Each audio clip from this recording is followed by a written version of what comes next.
welcome. Wherever you are listening from, and whatever the hour may be around you, find a position that feels easy. Let your shoulders settle.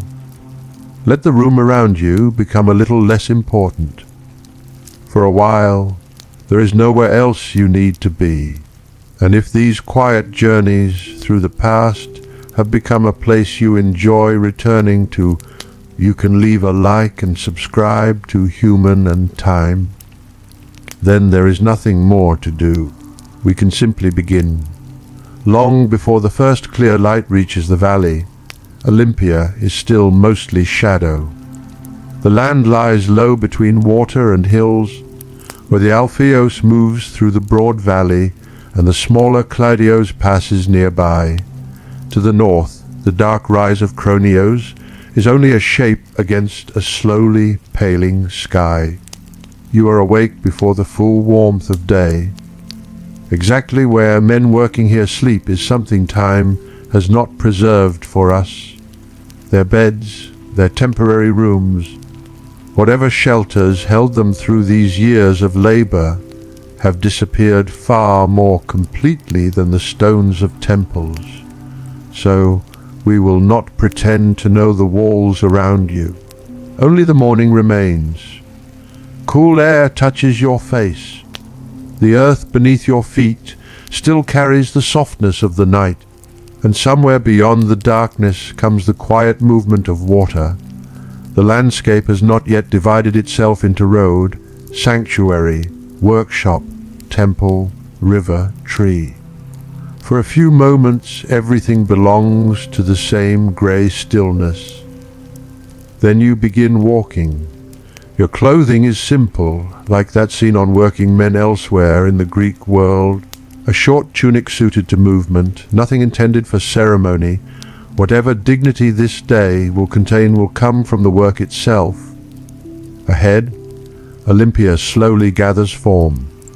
It is easy, from a great distance in time, to imagine this place always filled with spectators, but most days are not Olympic days.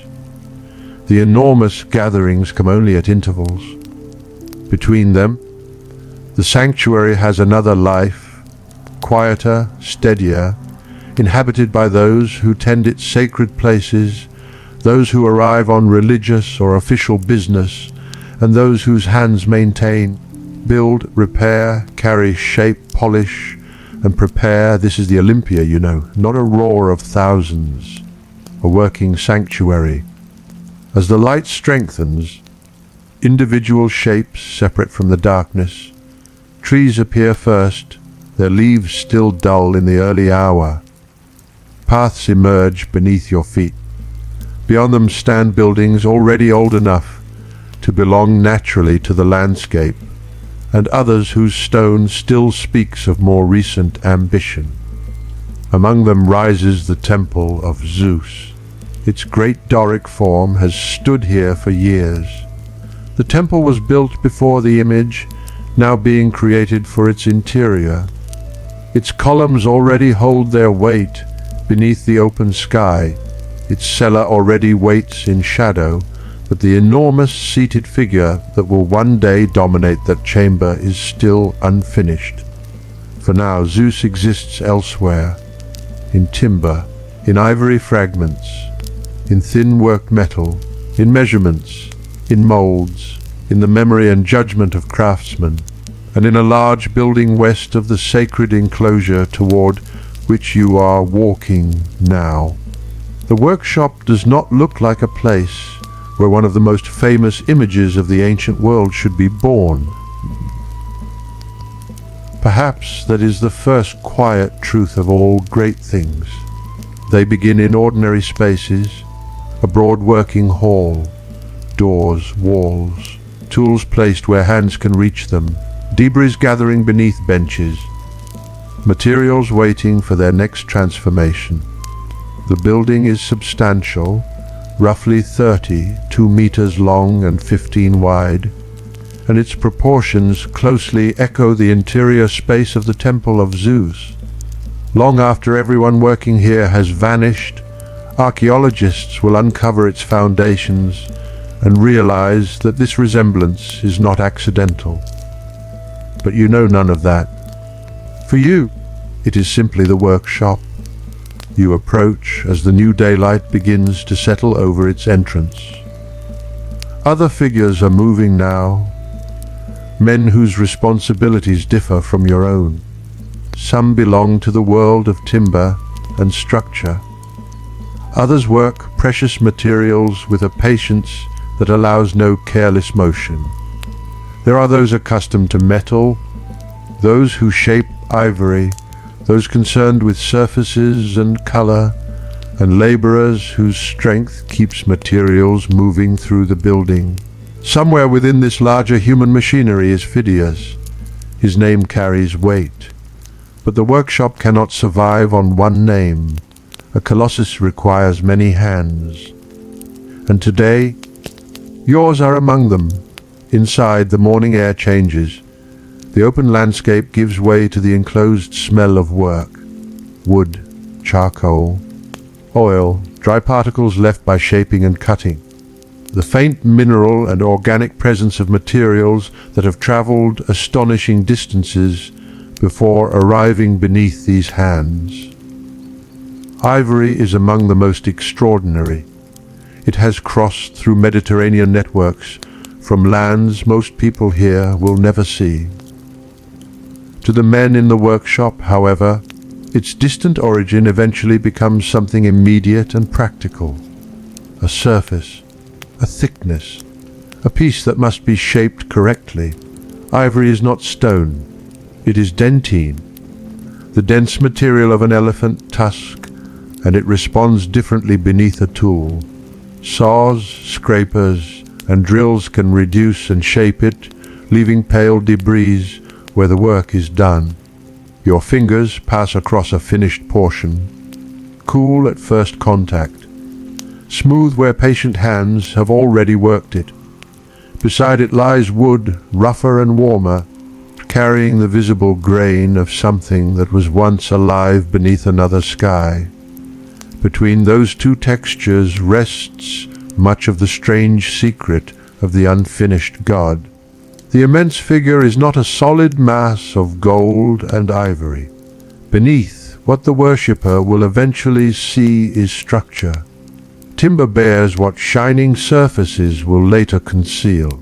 The exposed flesh of Zeus will be represented in ivory. Gold will transform other areas of the figure and its rich decoration. The illusion of divine abundance will depend upon an unseen architecture of support. This morning, however, there is little illusion.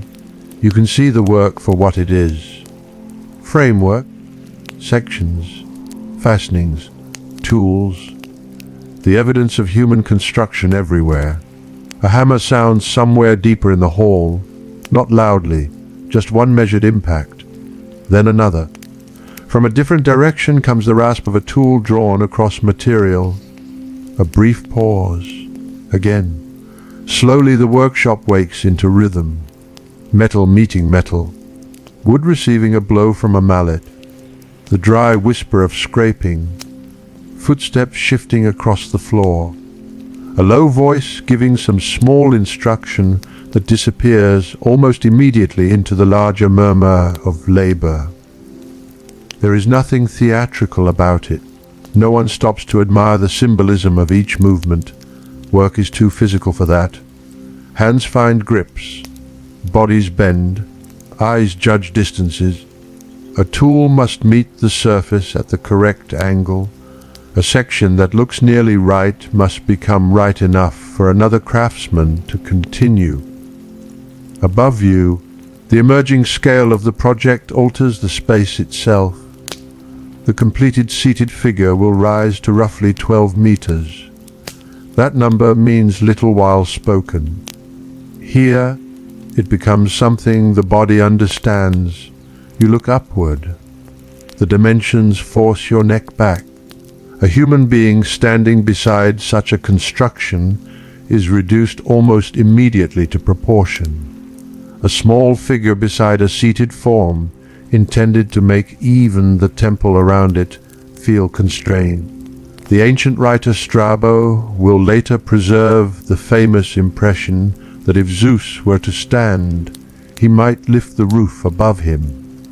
But the Zeus before you cannot stand. He cannot even yet be seen as the worshipper will see him. He is still divided between intention and material. Perhaps that is why the workshop feels calmer than the finished temple one day will. Here there is no completed gaze looking down from above, only the patient accumulation of decisions. Nearby are terracotta forms associated with shaping sheets used in the work. Pieces of ivory and traces of metalworking belong to the daily reality of the building.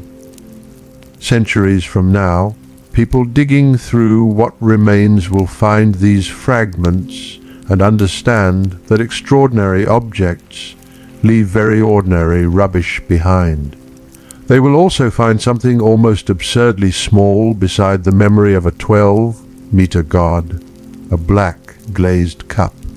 On its underside, words scratched into the surface, Watchman Truva, I belong to Phidias, a drinking vessel surviving where almost the entire colossal statue does not. But that is far away. For you, there is only this morning. The light outside has strengthened. What began as grey has become the clear brightness of day, and the difference between the cool exterior air and the enclosed workshop is gradually becoming more noticeable. Someone shifts a piece of timber nearby. Another man steadies it. The movement is slow because valuable work rewards patience more reliably than strength. You place your hand where it is needed. For a moment, your palm rests against rough wood. You feel the grain against the hardened skin of your hand. Then the weight changes. Not much. Just enough for your muscles to notice. Enough to remind you that monuments, however sacred their purpose, still answer to weight. The gods may belong to another order of existence. Timber does not. Ivory does not. Gold does not. A beam must still be lifted. A surface must still be fitted. A mistake must still be corrected by human fingers. And so the morning continues. Outside, the sanctuary brightens beneath the Peloponnesian sky. The rivers continue along their courses. The temple of Zeus waits, and inside the workshop, where no worshipper will ever see the process that gives the image its form, a handful of men return to their tools. You breathe in. Your hands settle around the work before you, and somewhere above, still incomplete, the immense body of Zeus is beginning, little by little, to occupy the air. The work before you is small enough to fit beneath your hands. That, perhaps, is the strangest thing about the morning. Above you rises a form intended to overwhelm anyone who will one day enter the temple of Zeus. Yet here in the workshop the immense figure advances through details no larger than a palm, a finger, the edge of a tool. A surface is smoothed. An unwanted ridge disappears. A measurement is checked. Another worker waits until the man beside him has finished before beginning his own task. No single blow creates the god. The transformation comes through repetition. Nearby, ivory is being worked with a care that timber does not always require. A saw can divide the dense material. A scraper can refine it. A drill can open the small spaces required by the work. Each movement produces evidence of itself, leaving pale fragments and fine particles behind. Nothing about the material is effortless. It has already traveled farther than almost anyone in this room ever will. Elephant ivory reaches the Greek world through long Mediterranean networks, passing between distant regions. Ports, merchants, ships, roads, animals, and human hands before arriving here in Olympia. Yet distance loses its grandeur once material enters a workshop. The ivory beside you is no longer a story about foreign lands. It is a problem of shape. A craftsman leans closer to it. His movement is almost imperceptible. The scraper passes across the surface, once, then again. There is a dry sound, softer than the hammering elsewhere in the hall. Pale residue gathers along the edge. You watch for only a moment before returning to your own work. Around you, the morning has settled into its full rhythm. The first scattered noises have become a layered soundscape. A saw works somewhere beyond the timber frame. A hammer answers from another part of the building. A wooden mallet gives a deeper note. There are pauses between them, and those pauses matter. They prevent the workshop from becoming a single wall of noise. Within them you can hear sandals or bare feet shifting over the floor. A tool placed carefully on a surface. The breathing of a man lifting something heavier than he expected. A short exchange between craftsmen. Then the tapping begins again. Gold belongs to a quieter world of labor. It arrives without the roughness of timber or the pale solidity of ivory, yet it requires its own discipline. Thin sheets must be worked into forms capable of becoming part of the colossal image. Some of the terracotta molds used in this process will survive beneath the earth long after the gold itself has vanished. For now, however, they are simply workshop objects, useful things, forms over which metal can be shaped. There is a peculiar humility in seeing precious material treated as material. Gold will one day catch dim light inside the temple and help make the seated Zeus seem unlike any ordinary body. Worshippers may look upward and see splendor. The craftsmen see edges, thickness, curves, places where one piece must meet another. Even the most precious surface must first obey the hand. The goldsmiths work differently from the men shaping the great underlying structure. Their movements are smaller, more controlled. Hammering thin metal demands something other than brute strength. The sound is lighter, more frequent, a measured metallic rhythm that briefly separates itself from the deeper noises of the hall. You hear it and look toward the source. For an instant, a worked surface catches the daylight, not enough to illuminate the workshop, just a brief reflection. Then the hand holding it turns, and the brightness disappears. Outside, the sun continues climbing over Olympia. Inside, time is measured differently, not by shadow alone, by tasks, by the gradual accumulation of finished surfaces, by the moment when one worker can finally hand something to another, by the point at which a piece that looked wrong begins to look right. The workshop brings together men whose skills do not perfectly overlap. A carpenter understands weight and structure in ways an ivory worker may not. The man working gold knows the behavior of thin metal. Painters and finishers attend to surfaces others have only prepared. General laborers move what skilled hands cannot shape until it has first been carried into position. And somewhere among all of them, Phidias directs the undertaking that carries his name. You do not need to imagine him constantly standing above everyone. A workshop of this scale cannot be reduced to one man watching every movement. The statue may be remembered as the work of Phidias, but its physical existence depends upon a community of practiced hands. That truth surrounds you.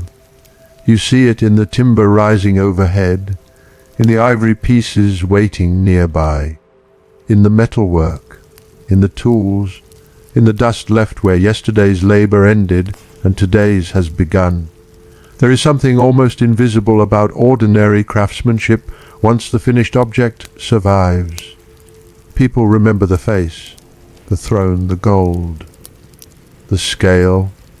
They rarely remember the hand that steadied a piece while someone else fastened it, the person who carried water, the worker who swept fragments aside so another could stand safely, the man who sharpened or passed a tool.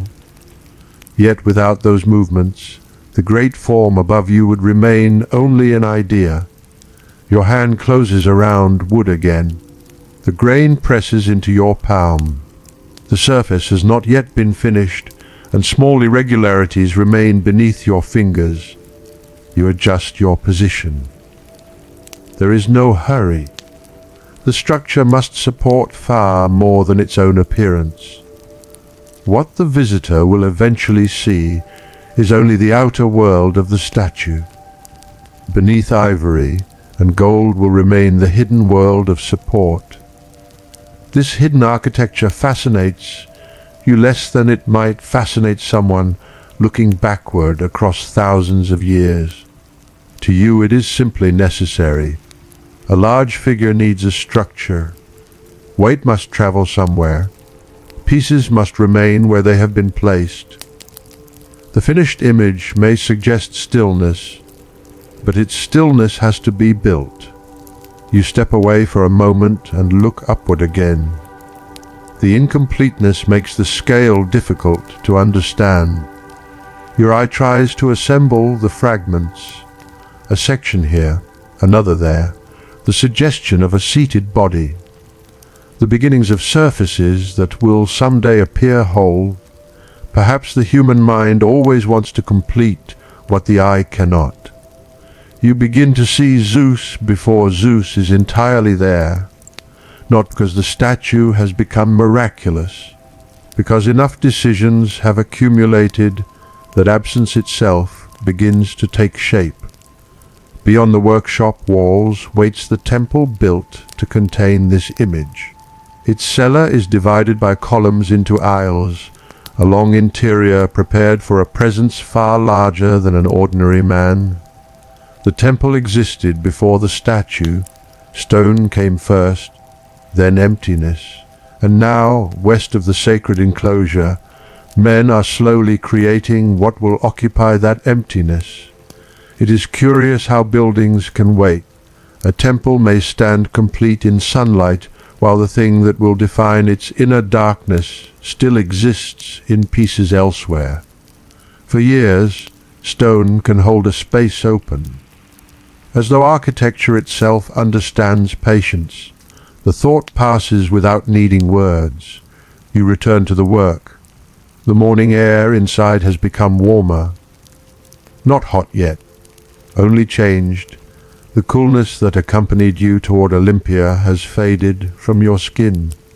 Bodies, charcoal, sunlight, and labor give the interior its own temperature. A faint trace of perspiration forms along your forehead. Dust finds it. The smallest particles cling where dry skin would have let them fall away. You wipe your brow with your forearm and leave a pale streak you cannot see. No one notices. Nearly everyone here carries some mark of the work. Wood dust. Soot. A small abrasion. A hardened palm. The ordinary signatures of making something with the body. From outside comes another kind of sound, less regular than the workshop. A distant animal. The faint movement of people crossing the sanctuary. The wider life of Olympia continuing beyond these walls. This place is sacred, but sacred does not mean silent. Offerings must be prepared. Buildings must be maintained. Visitors arrive and leave. Animals are led through the sanctuary. Officials carry out their duties.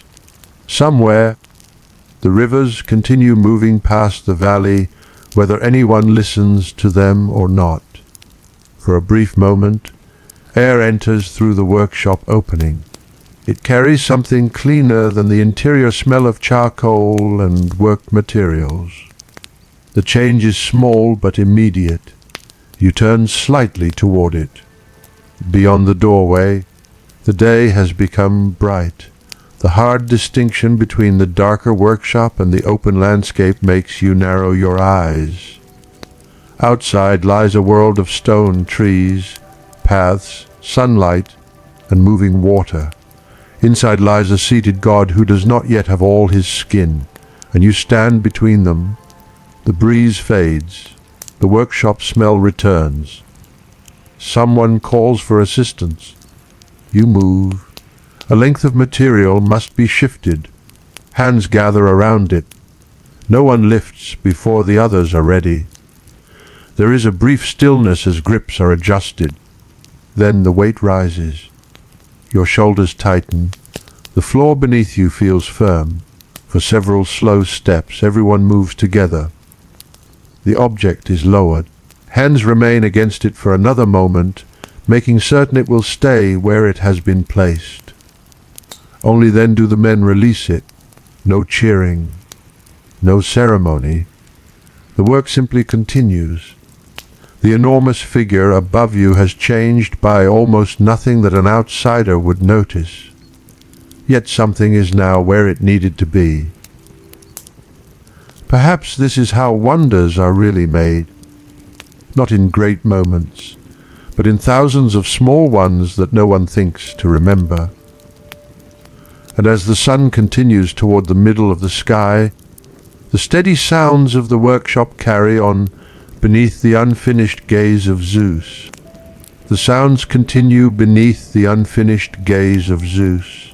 For a while, they seem almost to arrange themselves around you. The deeper strikes come from timber work.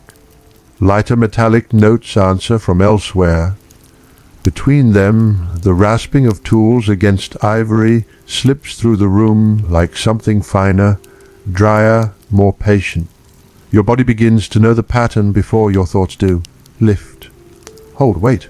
Release. Turn. Carry. Step aside. Then begin again. The morning has moved far enough now that the first coolness is only a memory.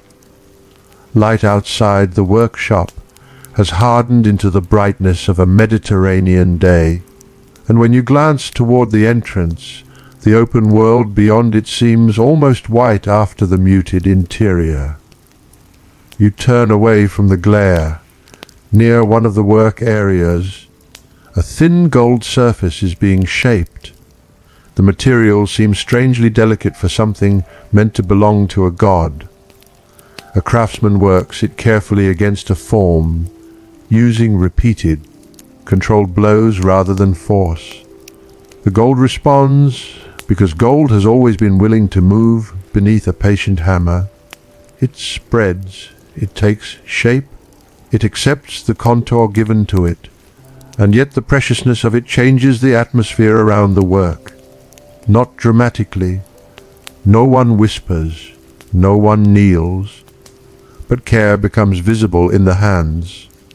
Gold is valuable before it becomes sacred.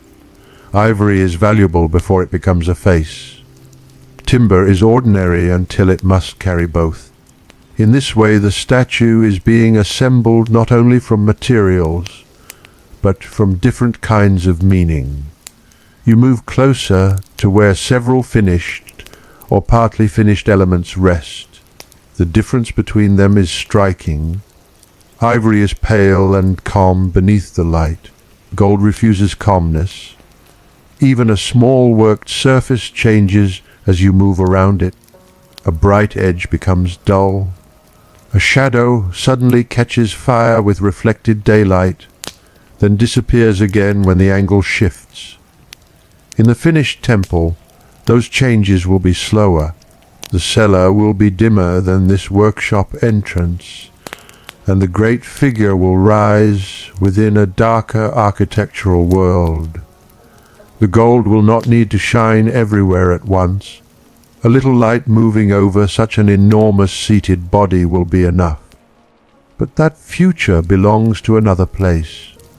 Here, the material still bears fingerprints.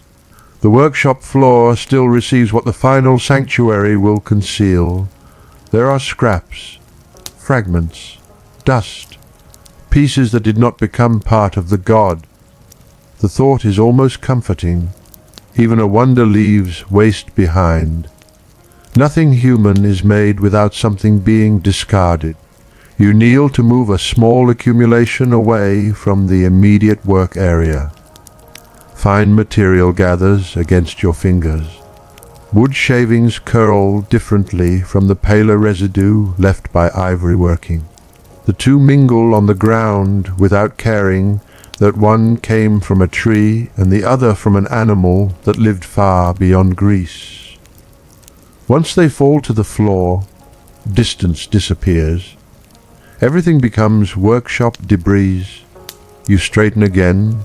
Your back notices the movement, not pain, only the gradual awareness that the day is being stored in the body.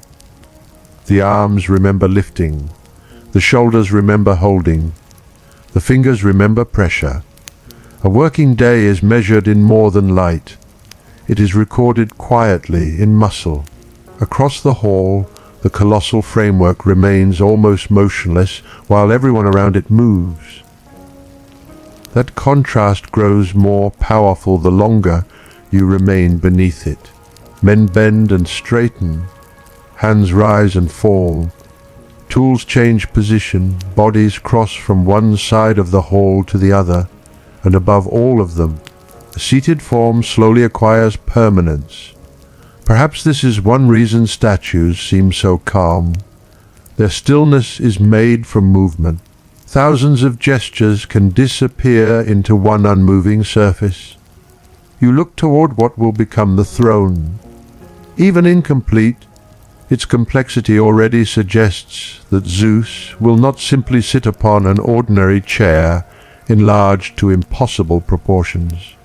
The ancient description that survives from Pausanias will speak of a throne rich in gold and ivory, ebony and precious ornament, crowded with images. There will be sphinxes, figures associated with victory, scenes of violence and myth arranged within an object whose purpose is to support stillness. The footstool, too, will carry imagery, including the struggle between Theseus and the Amazons. It is an entire world beneath a seated body, a strange thought. The god does not merely occupy space. Stories gather around him. Human beings place memory beneath his arms, beneath his feet, along the surfaces that hold him. Perhaps no civilization ever builds a sacred image from material alone. It also builds from remembered stories. But here in the workshop, those stories must still become physical. A myth has to fit a surface. A figure must have edges. A decorative element must be measured. Even the most distant tale eventually becomes a problem for someone's hand. You move past one of the work areas and notice the smell of charcoal more strongly. Some of the metalworking requires heat, not an inferno, not the roaring furnace imagined by later ages when every ancient workshop becomes a place of sparks and drama. Only controlled heat, useful heat. The smell is dry and slightly acrid, mixing with wood oil, worked material, and the human warmth of the room. You breathe more shallowly for a moment, then the air shifts again. The doorway is not far. Outside, Olympia continues beneath the sun. You can sense the brightness even without looking directly toward it. Eventually there comes a natural slowing, not an announced pause. No bell marks it. No surviving record tells us exactly when every man working here puts down his tools. But bodies respond to heat, and the rhythm of work can soften as the day advances. A man beside you drinks. Another sits briefly. Someone carries food toward a shaded place. The exact meals of Phidias' workforce have not survived in any account, but the ordinary foods of the Greek world are familiar enough. Bread, olives, figs, cheese, water. Wine commonly mixed with water. Simple things that belong easily in a worker's day, without needing ceremony. You step outside. For the first time since entering the workshop, the sky feels immense. The brightness makes you narrow your eyes. Warm air settles across your face. The workshop remains behind you, full of its layered sounds, but the moment you move farther from the entrance, those sounds lose their sharpness. Hammering becomes distant. Scraping disappears first, then individual blows blend into a softer pulse. The sanctuary opens around you. This is not the festival Olympia remembered by later generations. No vast temporary population surrounds you. No athletic contest occupies the day. Between the great games, the sanctuary lives differently. Officials, caretakers, priests, workers, local people, and occasional visitors continue to move through it, but the landscape is allowed to breathe. Paths remain visible between buildings. Trees cast real shade. The sounds of animals and ordinary human activity do not have to compete with an enormous crowd. You walk until the workshop is partly hidden behind you. From here, the Temple of Zeus becomes easier to see. Its proportions are entirely different from those of the workshop, yet the two buildings are connected by the thing taking shape between them. The temple is already stone. The statue is still becoming. One waits for the other. The temple itself stands roughly 4 meters long and 27 wide, its Doric columns forming a powerful outer rhythm. Inside, the cella is divided into 3 aisles by rows of columns. And at the far end of that interior, one day, the seated figure will rise. You try to imagine the journey from workshop to temple. No one has preserved the exact method. A finished 12-meter colossus could not simply be carried through the temple doorway.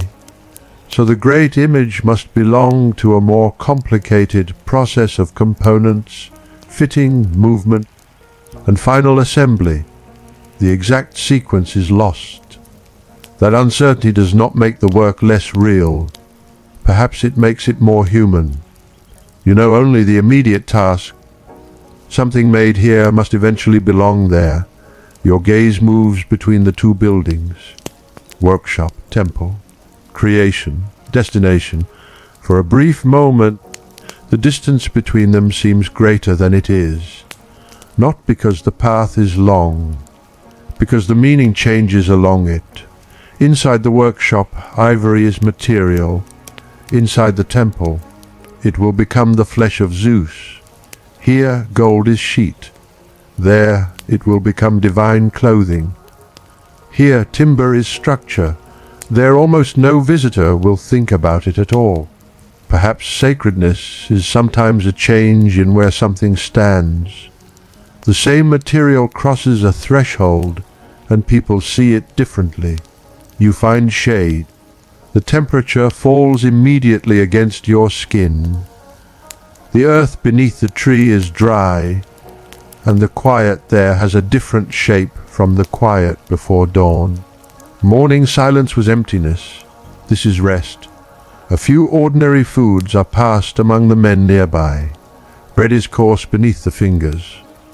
An olive gives salt and bitterness.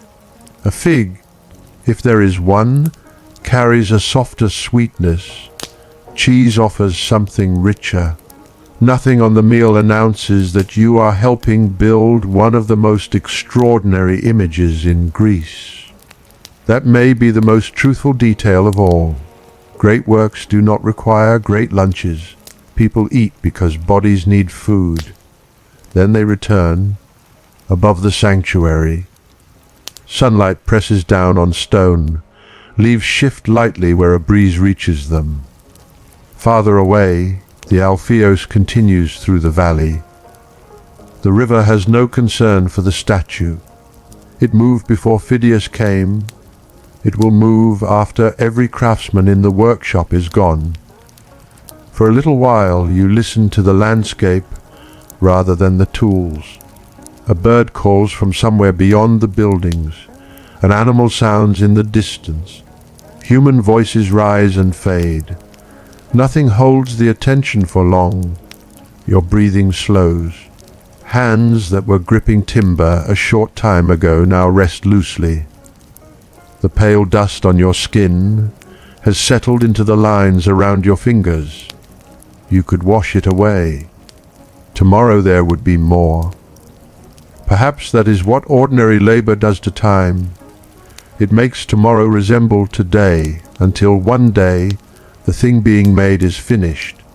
Then the repetition disappears and only the result remains. You look again toward the temple of Zeus. From this distance it seems permanent. The workshop does not. Perhaps you would expect the temple to survive longer. Stone feels like a promise. Wood does not. Yet centuries from now, even the statue will be gone. The gold will vanish. The ivory will vanish. The timber will vanish. And people will still search the earth for the places where hands once touched them. But you cannot know this. The thought belongs only to time. For you, the work is waiting. The rest has been enough. One by one, men begin rising. No signal. Only the shared understanding that the day has not finished. You stand. Your knees straighten. Your shoulders already know what awaits them. The shade releases you back into sunlight, and with the temple of Zeus behind your shoulder, you begin walking once more toward the workshop, where the unfinished God is waiting in pieces. The shade falls behind you. With each step toward the workshop, the small comforts of the midday rest loosen their hold. The taste of bread remains faintly in your mouth. A trace of salt from the olives lingers on your fingers. Beneath your sandals, the dry ground has warmed enough that you can almost feel the stored sunlight through the soles. Ahead, the building waits. Before you reach its entrance, the sounds return. At first there is only a faint tapping beneath the open air. Then another. Then the duller answer of wood. The workshop seems to reveal itself through sound before you cross back into shadow. You step inside. For a moment, your eyes struggle. The sanctuary outside has been so bright that the interior appears almost empty, shapes reduced to dark masses against the walls. Slowly the room returns. Tin benches, tools, men, the pale gleam of ivory, the quieter glow of gold, and beyond them, occupying the space with a presence that now feels strangely familiar, the unfinished body of Zeus. Work resumes around you, not with urgency. There is no race against a clock. The day is simply continuing. You return to the place where several wooden elements have been laid out, and another pair of hands joins yours. Together you lift. The weight settles immediately through your arms. You walk slowly. The timber must be carried around other work without striking anything, and the workshop offers less empty space than it seemed to when you first entered before sunrise. Everywhere, something is becoming something else. A raw surface is being smoothed. A piece is being measured against another. A small fitting is adjusted. A gold sheet waits beside its support. An ivory element rests beneath cloth. Nothing is finished, yet almost nothing is without purpose. You lower the timber. For a moment your hands remain beneath it, while another worker checks the position. Then he gives a small indication. Enough. You release. The wood remains where you placed it. A tiny action. Perhaps no one will remember it by evening. But the colossal figure above you can exist only through thousands of such forgotten moments. The statue is too large to be understood as a single object while it is being made. From here, you do not really see Zeus. You see problems. A joint that must fit. A support that must bear weight. A surface that must receive another material. A curve that must appear natural when viewed from below. A piece that is correct by itself, but may still be wrong when joined to the whole. The divine image arrives through practical decisions. This, perhaps, is the quiet secret hidden beneath magnificence. Before something can inspire awe, it must first survive craftsmanship. You look upward. The internal framework carries the promise of a seated body far larger than any human being.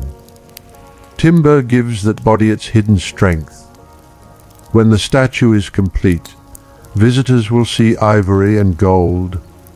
They will see the face, the robe, the throne, the figure of Nike resting upon Zeus' hand, the scepter held in the other. They may see the eagle associated with him. They may look upward and wonder how human hands could have made such a thing. Few will think first of the wood inside, yet without the hidden structure there is no wonder. You find yourself thinking about buildings. Their stones remain visible. Columns declare what carries the roof. Walls reveal their own mass. But this statue will conceal much of what keeps it standing. Its strength will disappear beneath beauty. Perhaps human beings do the same. The thought passes without needing an answer. Nearby, an ivory worker has returned to his bench. You watch from a respectful distance. The material before him will eventually help create the exposed flesh of Zeus, face, arms, feet. Ivory is chosen precisely because it can suggest something living when carefully worked and polished, not because it resembles ordinary skin perfectly. It does not. Its pale surface belongs to another visual world. But in the dimness of a temple, against gold and dark structural elements, it can take on a luminous quality. The craftsman does not work with that future illusion. He works with the surface before him. His tool moves. A thin shaving separates. He stops, touches the area, looks, then removes almost nothing.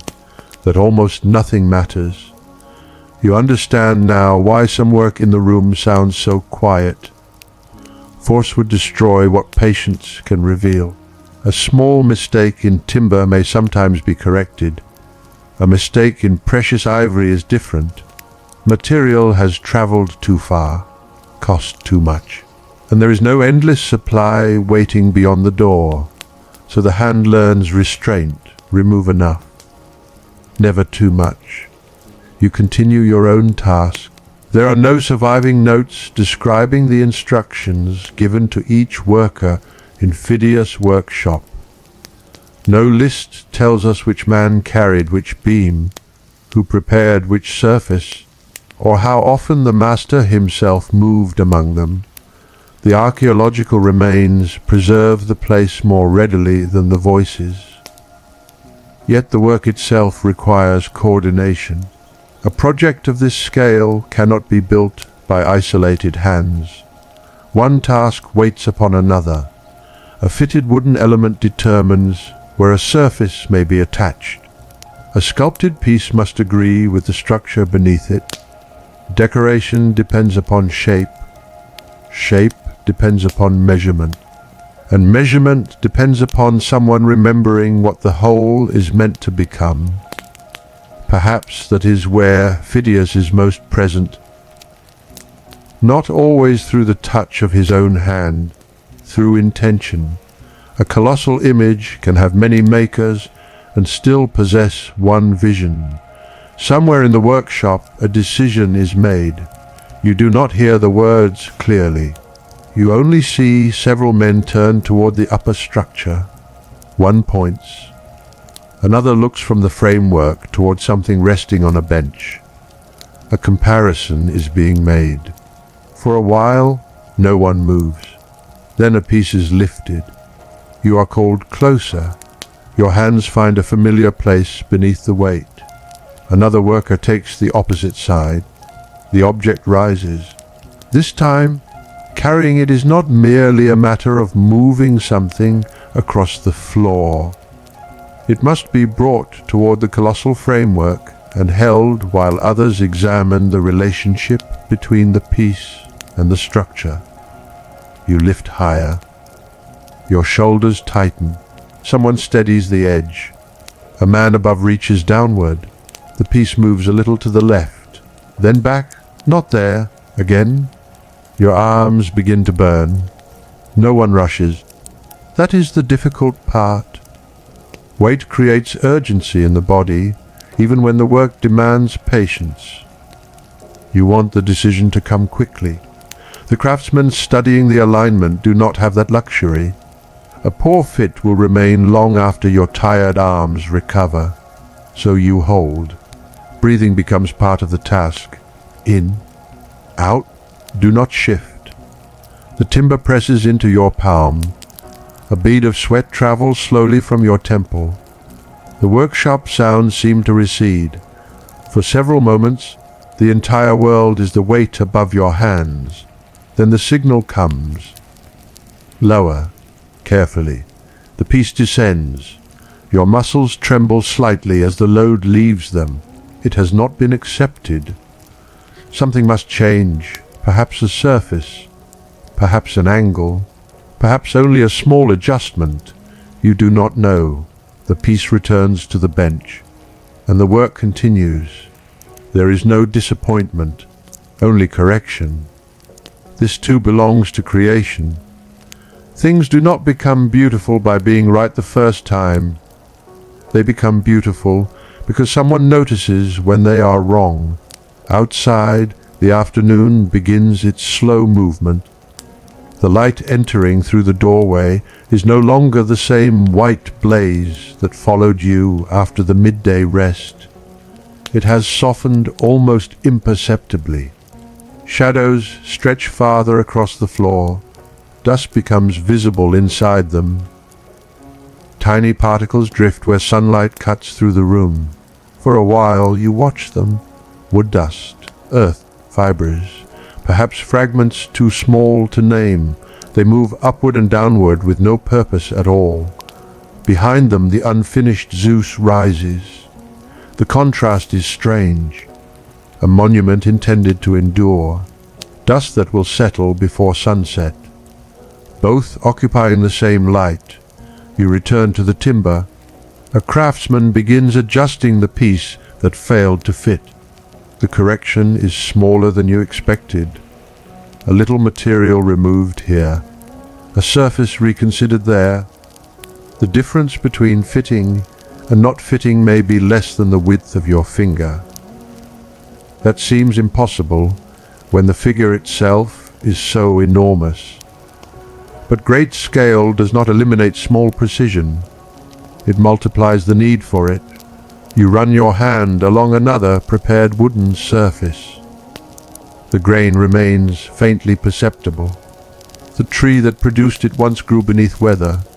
Rain entered its roots. Sunlight entered its leaves. Wind moved its branches. Now it stands inside the outline of a god. Around it, other materials carry their own distant histories. Gold drawn from the earth. Ivory arriving through long networks of exchange from lands beyond the Greek mainland. Ebony and other precious materials associated with the richness of the finished throne. Stone and clay serving the processes of the workshop. The statue is being made in Olympia, but its materials belong to a world much larger than Olympia. Perhaps that is another kind of power. A god seated in one sanctuary gathers distant landscapes into a single body. Forest, earth, animal, human craft, trade, travel, all brought together beneath one roof. You do not need to know the entire route by which every material arrived. Most workers probably do not. An object reaches your hands. You work with what is present. The long road behind it disappears, just as your own labor will eventually disappear beneath the finished surface. From somewhere nearby comes the soft metallic sound of a hammer meeting gold. Tap, pause.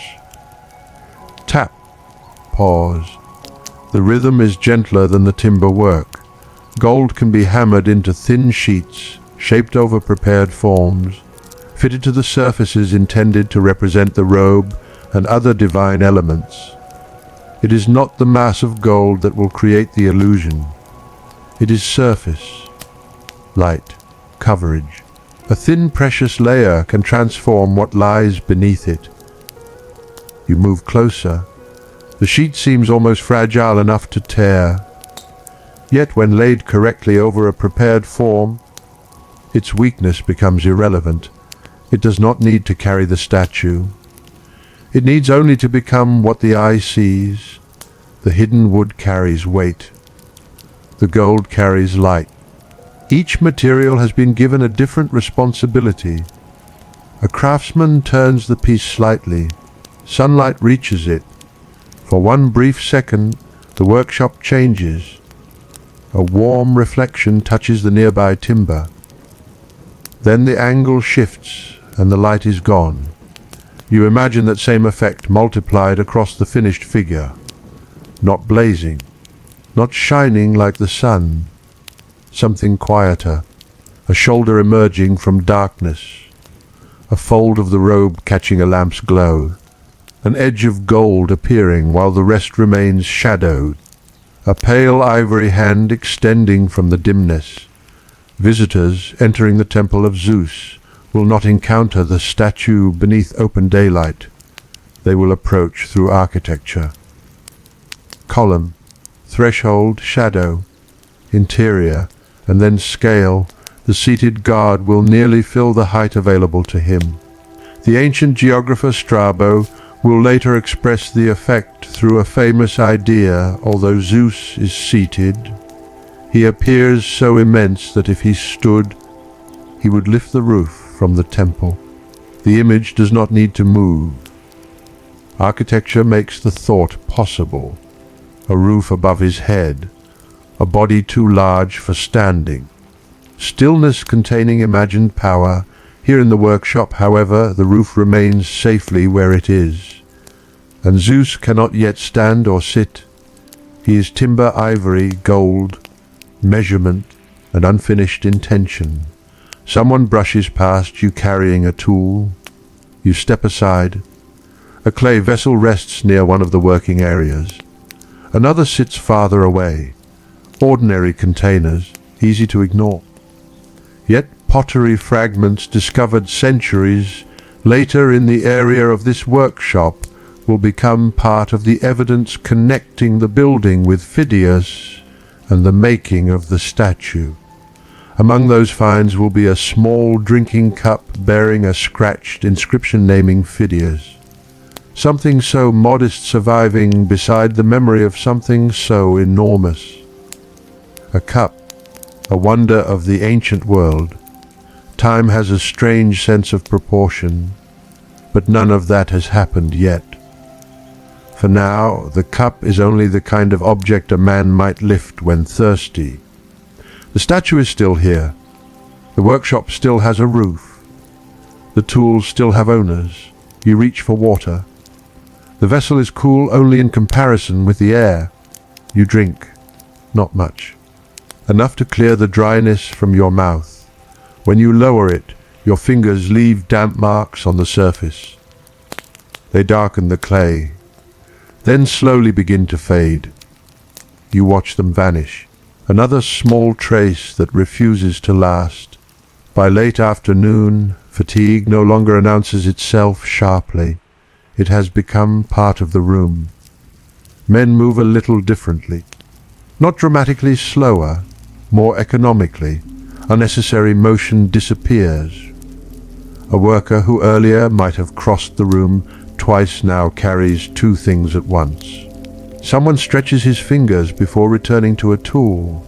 A shoulder rolls backward. A back straightens, then bends again. The body negotiates with labor. Outside, the light continues downward. You can see the change now. The hard brightness has warmed. The sanctuary beyond the entrance has begun to take on the first golden tones of evening. Stone responds beautifully to low sunlight. Edges become clearer. Shallow relief deepens through shadow. Columns that looked almost flat beneath noon now show their rounded form. The day begins to reveal architecture differently. Inside, the same transformation reaches Zeus. The unfinished framework receives bands of amber light. For the first time, the roughness seems less obvious. Shadow hides the incomplete areas. Illumination selects only certain surfaces. Your imagination completes what the workshop has not. A forehead where there is still work. A shoulder beneath unfinished material.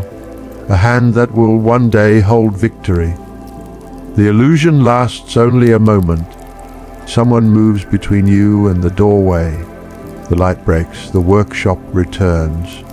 You smile without meaning to. Perhaps everyone who makes something eventually sees the finished object before it exists. Not with the eyes. With expectation, the corrected timber piece is ready again. You approach it. This time, when you lift, your arms complain sooner. The day is inside them now. Still, the piece rises. You and the others carry it back toward the framework. Again it is raised. Again someone checks the alignment. You hold. Wait. A slight adjustment, higher. A fraction toward one side, then stillness. No one speaks for several breaths. The weight grows heavier. Then the craftsman above presses the piece into its intended relationship with the structure. It settles, not dramatically. There is no satisfying thunder, no cheer, only a change in resistance beneath your hands. The piece no longer wants to fall back toward you. It belongs somewhere. A final check. Then the signal, release. You do. Your hands descend slowly. The timber remains. This time it fits. For a moment you simply look at it. The correction is invisible from where you stand. You cannot tell what changed. Yet something that failed earlier now belongs to the whole. Perhaps this is how the statue grows, not through grand moments, through acceptance.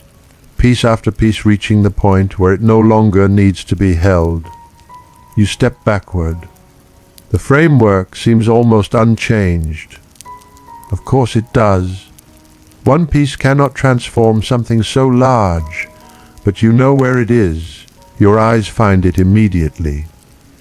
Among all the timber above you, that small section now feels different because your hands carried it. No visitor will know. You will, and perhaps that is enough. The afternoon light slips farther across the floor. Soon the working day will begin to loosen.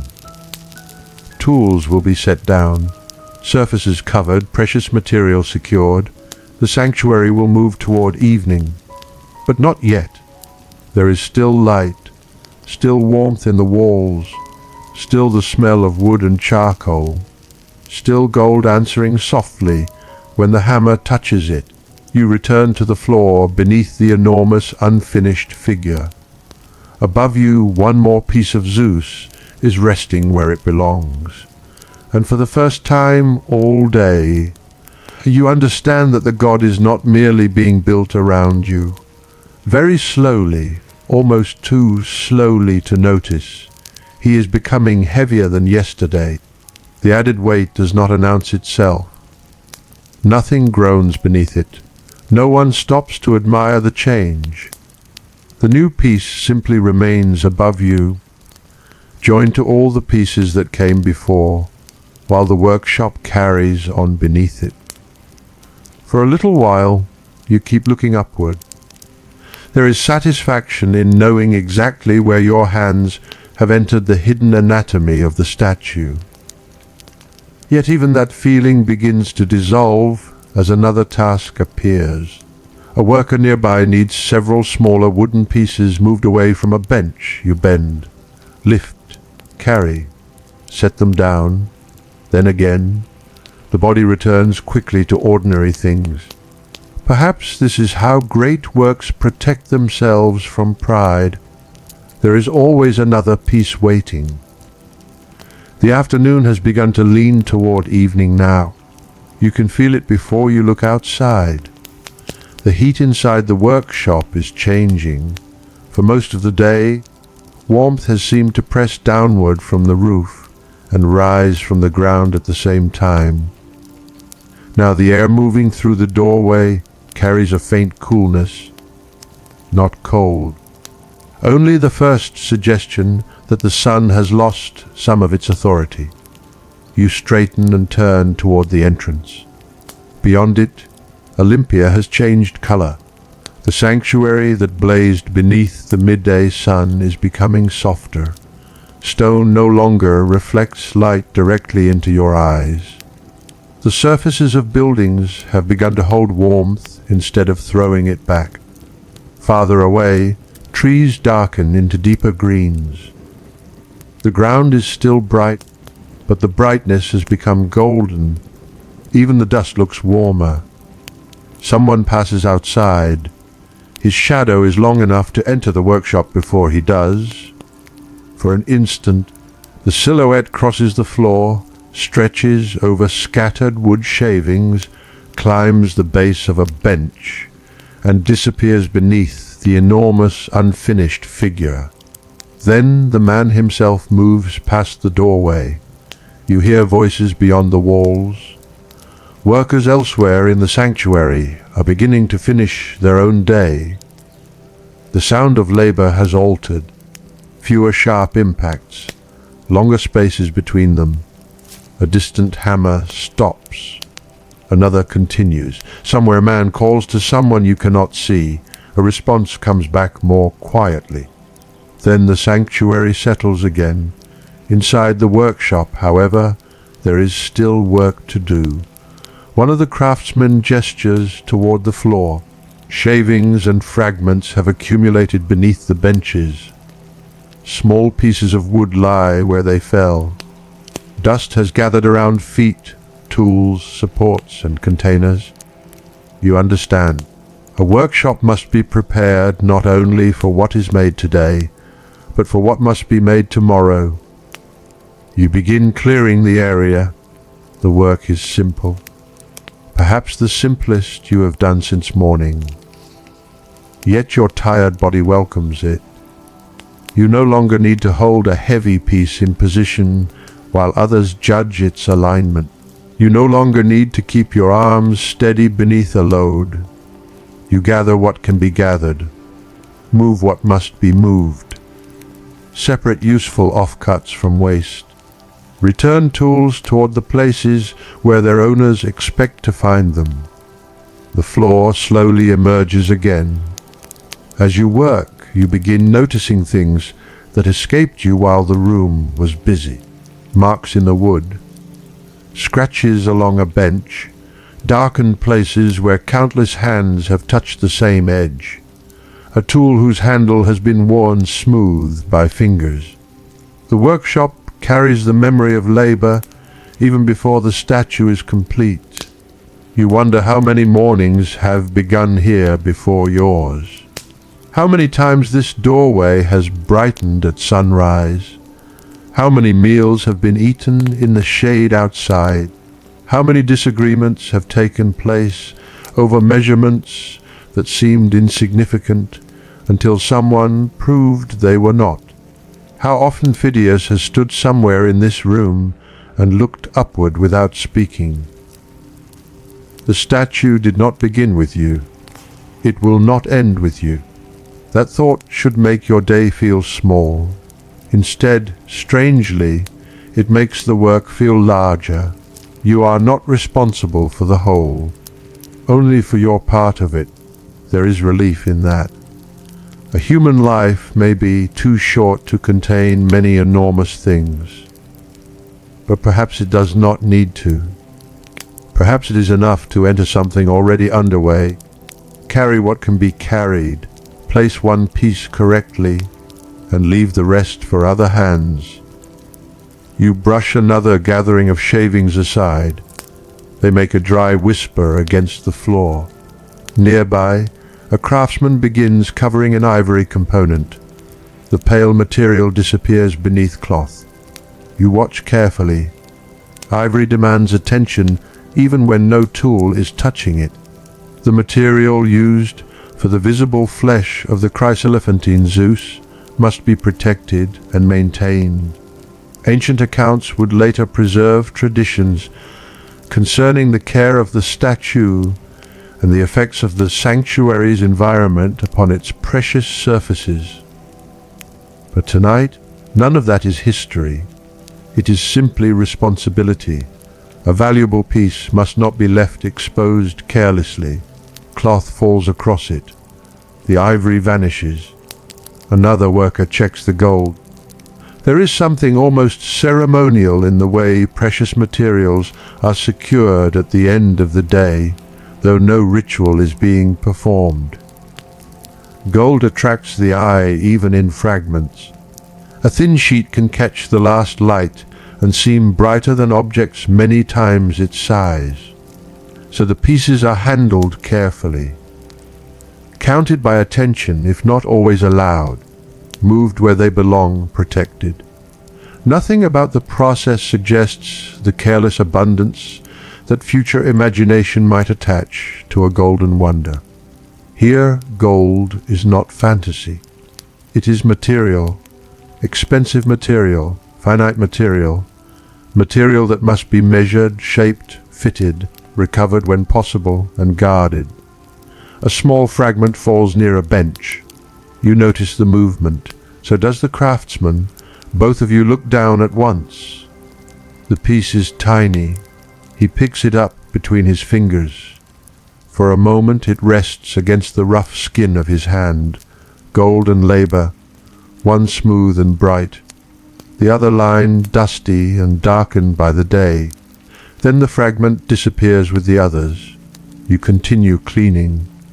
Above, the statue is gradually entering shadow. The change is more dramatic now. The upper framework receives less direct light with every passing minute. Shapes that were clear in the afternoon begin to merge. The interior structure becomes harder to read. Timbers overlap. Open spaces turn black. The unfinished face, where pale material has begun to suggest the presence that will one day dominate the temple, appears and disappears depending on where you stand. You move a few steps. The expression changes. Another few. Changes again. This will matter when Zeus is complete. A colossal statue is never seen from only one position. A visitor approaches, looks upward, moves, stops. The relationship between body, throne, temple, and viewer changes with each step. Phidias must create not merely a figure, but an encounter. The god must work from below. Human eyes will not meet his eyes at equal height. The viewer will remain small. That difference is part of the image. You are already experiencing it. Even unfinished, the scale forces your neck backward. You cannot take in the whole without moving your gaze. Feet, robe, torso, hands, head. Each region arrives separately. The mind joins them.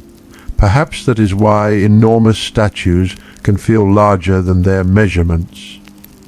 The eye cannot possess them at once. You gather the last fragments near your feet. Someone lights a small oil lamp. The flame is almost invisible at first. Daylight still occupies the room, but a few minutes later you notice the lamp again. Now it matters. A tiny yellow point beside a bench. The sun is leaving. The lamp is staying. Soon another appears. Then another. not enough to illuminate the workshop as daylight does. Nothing in this world can do that after sunset. Instead, the lamps create islands. A hand appears clearly. A tool gleams. A face leans toward the light. Beyond the flame, darkness thickens. The scale of the workshop begins to collapse into fragments, and the statue becomes something else. You stop working, not because you have been told to, because you have noticed the transformation. Above the scattered lamps, Zeus is disappearing. The lower structures remain faintly visible. Higher surfaces retreat. Gold catches points of fire. Ivory seems to float briefly when a flame reaches it. Then darkness takes it again.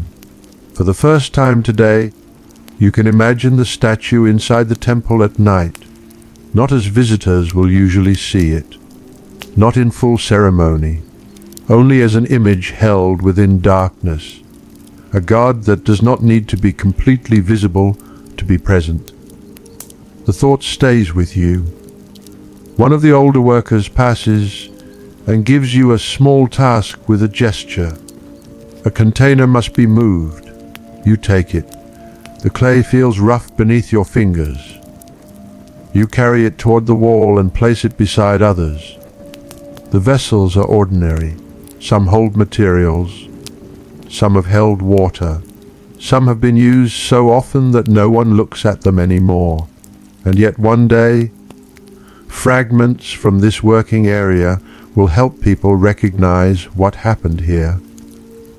A humble cup associated with the name of Phidias will survive in the archaeological record, while the colossal Zeus itself will disappear. You cannot know that. If someone told you, you would probably laugh. How could the cup survive and the god vanish? Look at the difference between them. The cup could be broken beneath a careless heel. The statue dominates a building. One fits inside your hand. The other is counted among the greatest creations of the Greek world. Surely size should protect memory. Surely gold should outlast clay. Surely wonders should be harder to lose than drinking vessels. But time has never promised fairness. You step back into the center of the workshop. A craftsman is checking a wooden joint by lamplight. His face is close to the surface. He runs a finger along the meeting point. The gesture is almost identical to one you saw hours earlier. Morning and evening connected by touch. The day has traveled across the sky.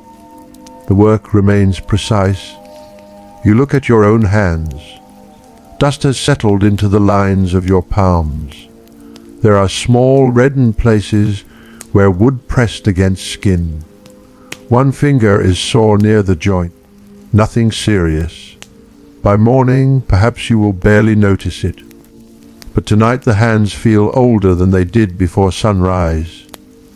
You close them slowly, open them. The fingers resist slightly, then loosen. Around you men are doing the same without thinking. A tool is put down. A cloth is folded. A bench is cleared. Someone drinks the last of his water. Someone else laughs quietly at something you do not hear.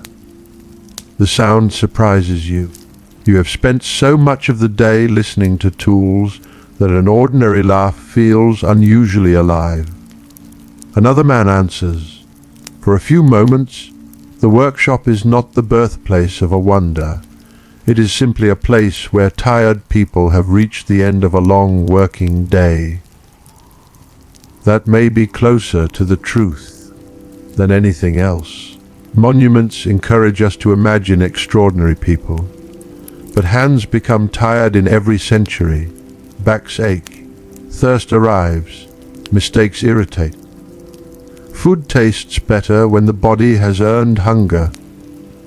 A joke at the end of the day can matter more than the future judgment of strangers. The men here do not know they are living inside a chapter of art history. They are trying to finish before the light disappears. Perhaps Phidias knows that the work is exceptional. He must. The commission itself demands ambition. The temple of Zeus deserves an image capable of filling its interior with divine scale and prestige. Yet even he cannot know exactly what later centuries will make of it. He cannot know that writers will describe it long after the world that produced it has changed. He cannot know that the statue will become one of the 7 wonders remembered by later tradition. He cannot know how many people will imagine its face after the original face is gone. A maker can control wood, ivory, gold, proportion, gesture. He cannot control memory. You look upward again. The unfinished figure remains silent. There is no need to imagine prophecy in the darkness. The workshop is enough.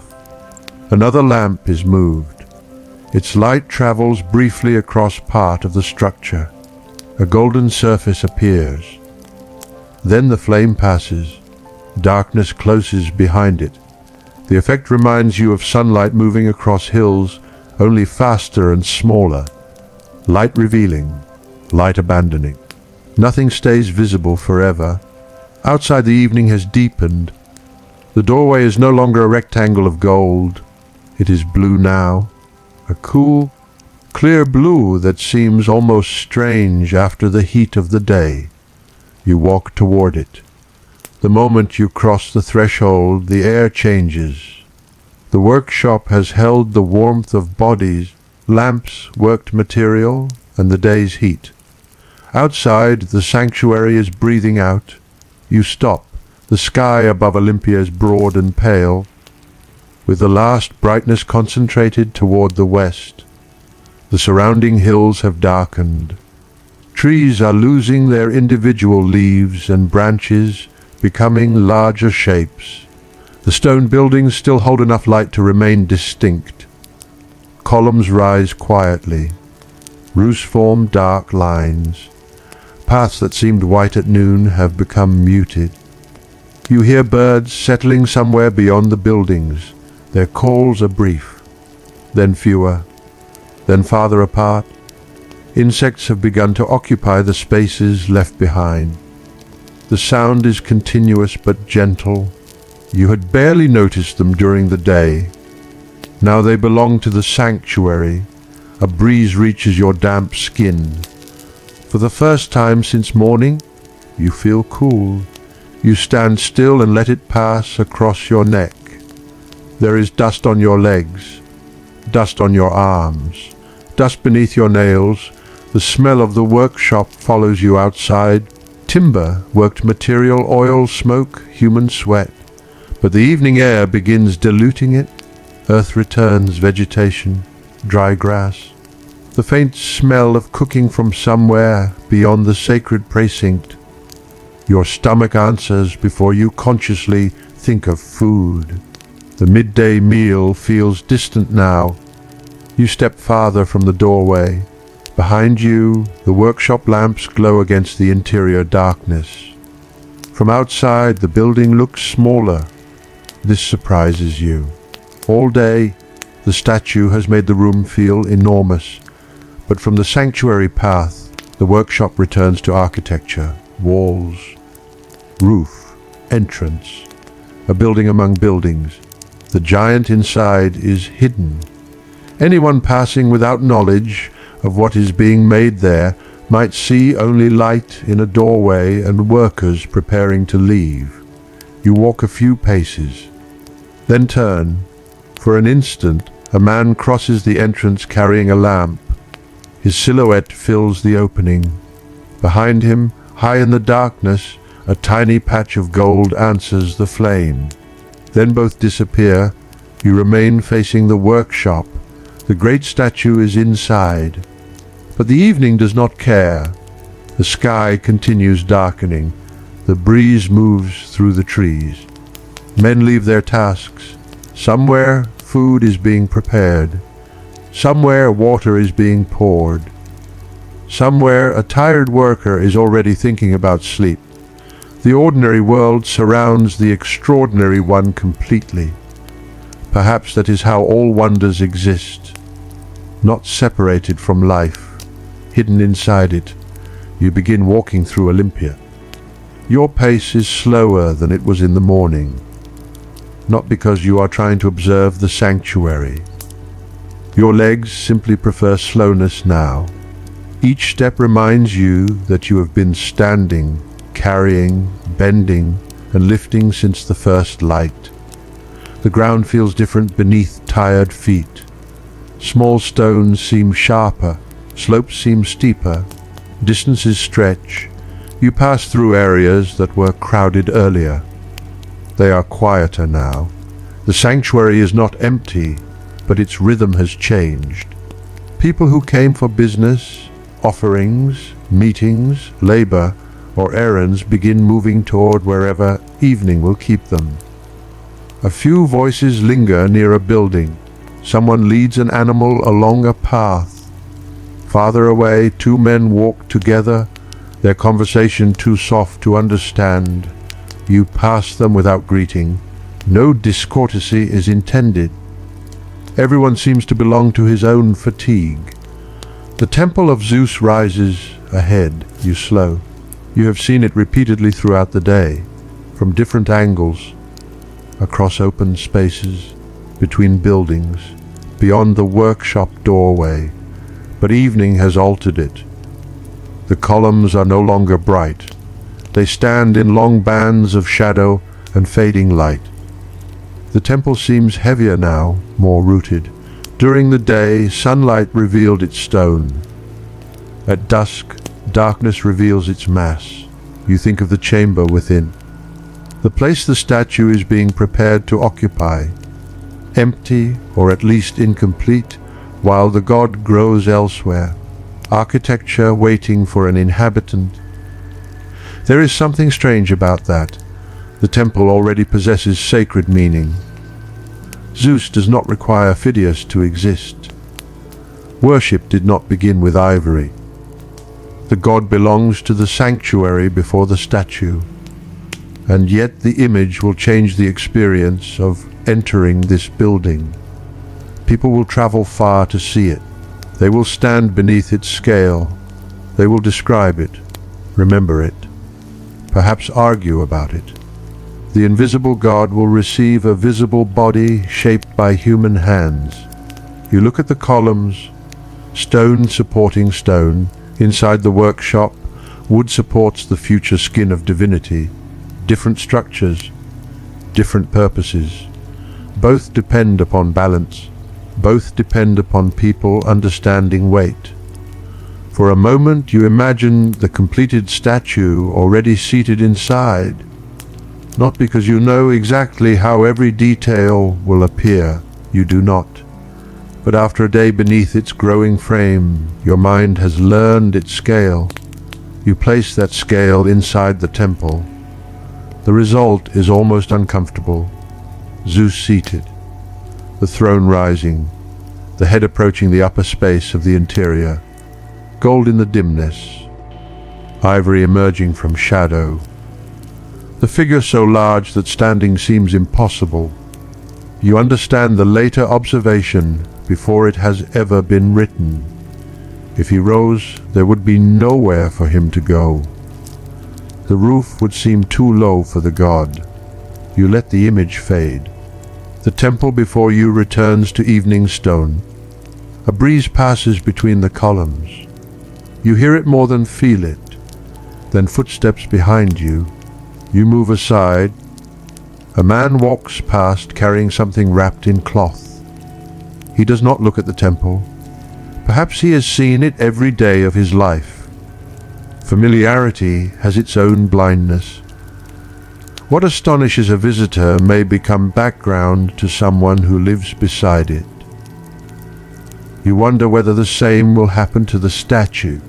Can a man work beneath Zeus for so many months that the wonder becomes merely work? Can gold become another surface? Can ivory become another problem to solve? Can a colossal god become a list of tasks? Probably. human beings adapt even to magnificence. Perhaps that is necessary. A craftsman who remained awestruck every time he approached the statue might never finish it. Wonder belongs partly to distance. Work requires closeness. Today you have been close enough to see supports, edges, dust, corrections, hands, the unfinished backside of beauty. And yet, strangely, you feel more wonder now than you did in the morning. Not because the statue seems more magical, because it seems less magical. You know something of what it costs. Weight, patience, material, coordination, repeated adjustment, hours, sweat. The willingness to remove a tiny amount from a piece and try again. The willingness to hold something heavy while another man decides whether it is right. Miracles are easy to admire. Craft is harder. Craft asks you to imagine the time inside an object. You resume walking. The temple falls behind you. Ahead, the path darkens beneath trees. Your eyes adjust. The last daylight is still enough to guide you, but details are beginning to disappear. Faces become harder to recognize at a distance. Colors flatten. The sanctuary moves from sight toward sound, footsteps, insects, leaves, the occasional clink of a vessel, a dog somewhere beyond the sacred area. The day that began with shapes emerging from darkness is returning to darkness again. You remember the morning, the cool air, the first movement toward the workshop. The uncertainty of entering a place where everyone else seemed to know what to do. It feels much farther away than a single day. You know the doorway now. You know where certain tools rest. You know which bench belongs to the ivory worker. You know the smell of worked wood beneath the heat. You know how heavy one of Zeus' hidden pieces feels when several men lift it. This morning, the statue was something being built by others. Tonight, one piece remains in place because your hands helped carry it there. The thought is modest. You keep it that way. There is no reason to tell anyone. The path takes you farther from the workshop. Its sounds have disappeared completely. You cannot hear the tapping now. No hammer, no rasp, no timber being moved. For the first time since morning, your ears are free of construction. The silence feels enormous. Then you realize it is not silence at all. Olympia has simply replaced one soundscape with another. Leaves move overhead. Insects pulse in the grass. A distant voice rises and fades. Sandals scrape against the earth. Somewhere nearby, water is poured into a basin. Your own breathing is audible. You had forgotten it could be. You reach the place where the evening meal waits. Nothing about it resembles the materials you handled today. No ivory, no gold, no costly timber intended for a god. Only food, simple and sufficient. You sit. The relief arrives through your entire body at once. Your legs loosen, your shoulders lower. Your hands rest in your lap. For a few moments you do not reach for anything. You simply sit. The earth beneath you feels wonderfully still. All day your body has been asked to act upon the world. Lift this, move that, hold, carry, clear. Now nothing needs to move. You look at your hands once more in the fading light. They do not look important. No hand does. And perhaps that is why human achievement is so difficult to understand when we encounter only what remains. We see temples without the shoulders that lifted stone, statues without the fingers that shaped surfaces, roads without the feet that walked beside their construction, ships without the hands that tightened rope. History preserves objects more easily than effort. But tonight, effort is all you can feel. It sits in your muscles, It burns gently in your palms. It has made you hungry. You begin to eat. The first mouthful requires no philosophy. Hunger simplifies the world. Food, water, rest. The same body that helped build Zeus asks for ordinary things. You chew slowly. Around you, evening conversations continue. No one speaks loudly. The day's energy has gone. Stories are shorter, laughter softer, pauses longer.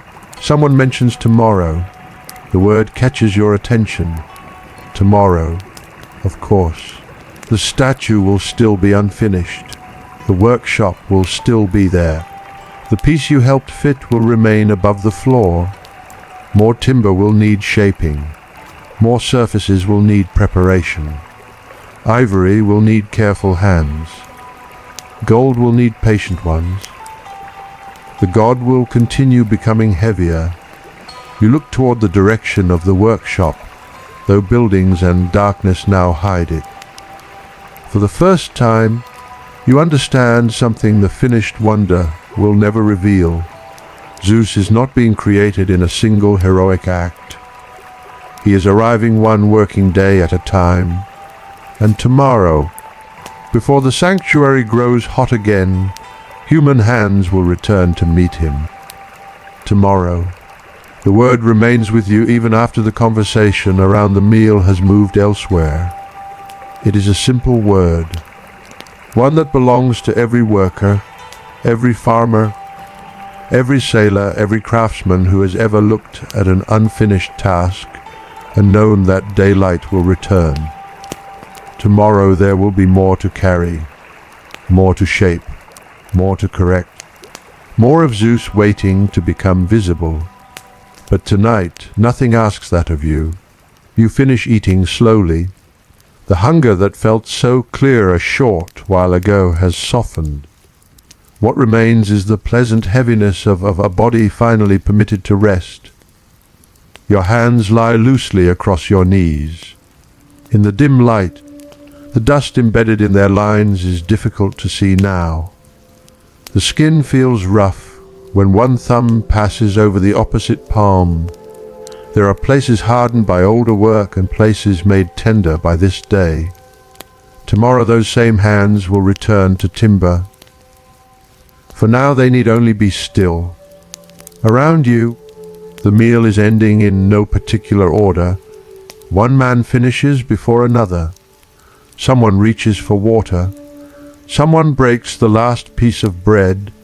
A conversation continues in a low voice, interrupted by long spaces in which no one seems uncomfortable saying nothing. Night encourages silence differently from morning. Before sunrise, silence feels like something waiting to begin. Now it feels earned. The temperature continues to fall. You notice it first across the damp places where sweat has dried on your tunic. What was warm against your skin in the workshop has become slightly cool. You pull the fabric away from your shoulder for a moment. The air reaches underneath. A small relief. Then you let it fall back into place. Olympia beyond the meal is almost entirely dark, not empty. Darkness and emptiness are not the same thing. You can hear that clearly. Insects maintain their steady pulse.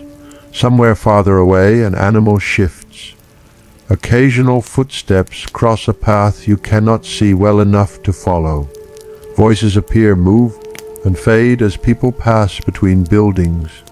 The sanctuary continues living after the sun. Only the eye has lost its authority. Sound now tells you where the world is. A clay vessel touches another with a soft knock. Someone coughs. Leaves stir overhead. Farther off, the faint movement of water seems to belong more strongly to the night than it did to the day. The Alpheos and Cladios have been near you since morning, although hours of workshop noise pushed them almost entirely from awareness. Now the landscape returns through them. Water does not stop when craftsmen stop. It keeps its own hours.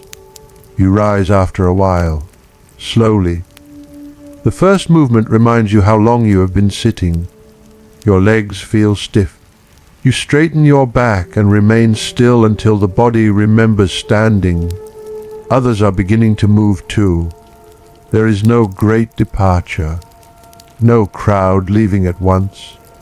People simply separate from the small evening gathering and disappear toward different parts of the inhabited landscape around Olympia. Where exactly a worker such as you sleeps has not survived in the record. Time has preserved the workshop more clearly than the beds of those who worked inside it. So there is no need to imagine a particular room waiting for you. No need to invent walls that archaeology has not given us. It is enough to walk. The night air is cooler now. You follow a familiar path at an unfamiliar hour. The ground beneath your feet is mostly a texture rather than a color. Here it is firm, there, softer. A stone shifts slightly under your sandal. You correct your step. Above, the sky has become the widest thing in the world. During the day, buildings command attention. Columns rise. Roofs cut the horizon. The workshop encloses you. The unfinished Zeus pulls the eyes upward until the neck strains. But at night, architecture shrinks beneath the sky. The sanctuary becomes a collection of dark forms. Kronios is only a deeper darkness against the stars. Trees become silhouettes.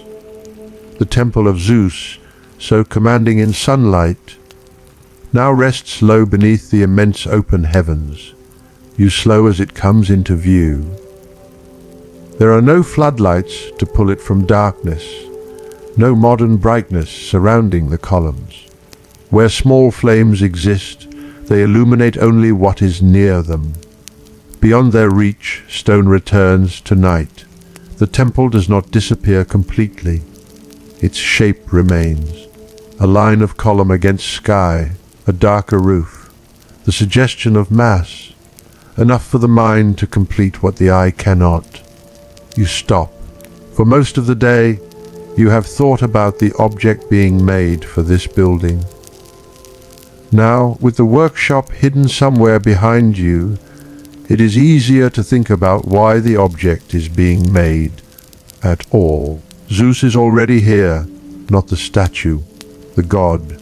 Olympia has belonged to his cult long before Phidias began shaping gold and ivory. Offerings have been made, sacrifices performed, prayers spoken. The sanctuary already gathers human beings around a relationship with Zeus that no wooden framework created. The colossal image will enter that existing sacred world. It will not invent it. This matters. The men in the workshop are not simply manufacturing an expensive decoration for an empty building. They are preparing an image for a place already shaped by ritual, memory, and divine association. A cult statue can stand at the center of religious experience without being reduced to the simple idea that people believe a god is trapped inside an object. The relationship is subtler. Image, presence, offering, attention, a visible focus for a divine being who cannot be contained by ivory or gold. You do not formulate any of this as doctrine. Why would you? You have grown within a world in which gods belong naturally to places, stories, rituals, families, cities, weather, oaths, victories, losses. There is no need to stop and explain Zeus to yourself. The temple stands. That is explanation enough. You look toward its dark entrance. One day, beyond that threshold, the completed figure will sit.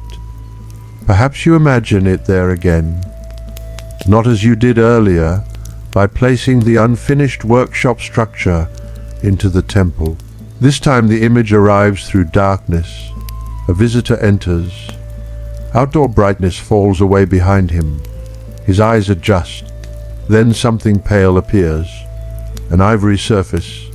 perhaps a hand, perhaps the face. Gold catches whatever light reaches it.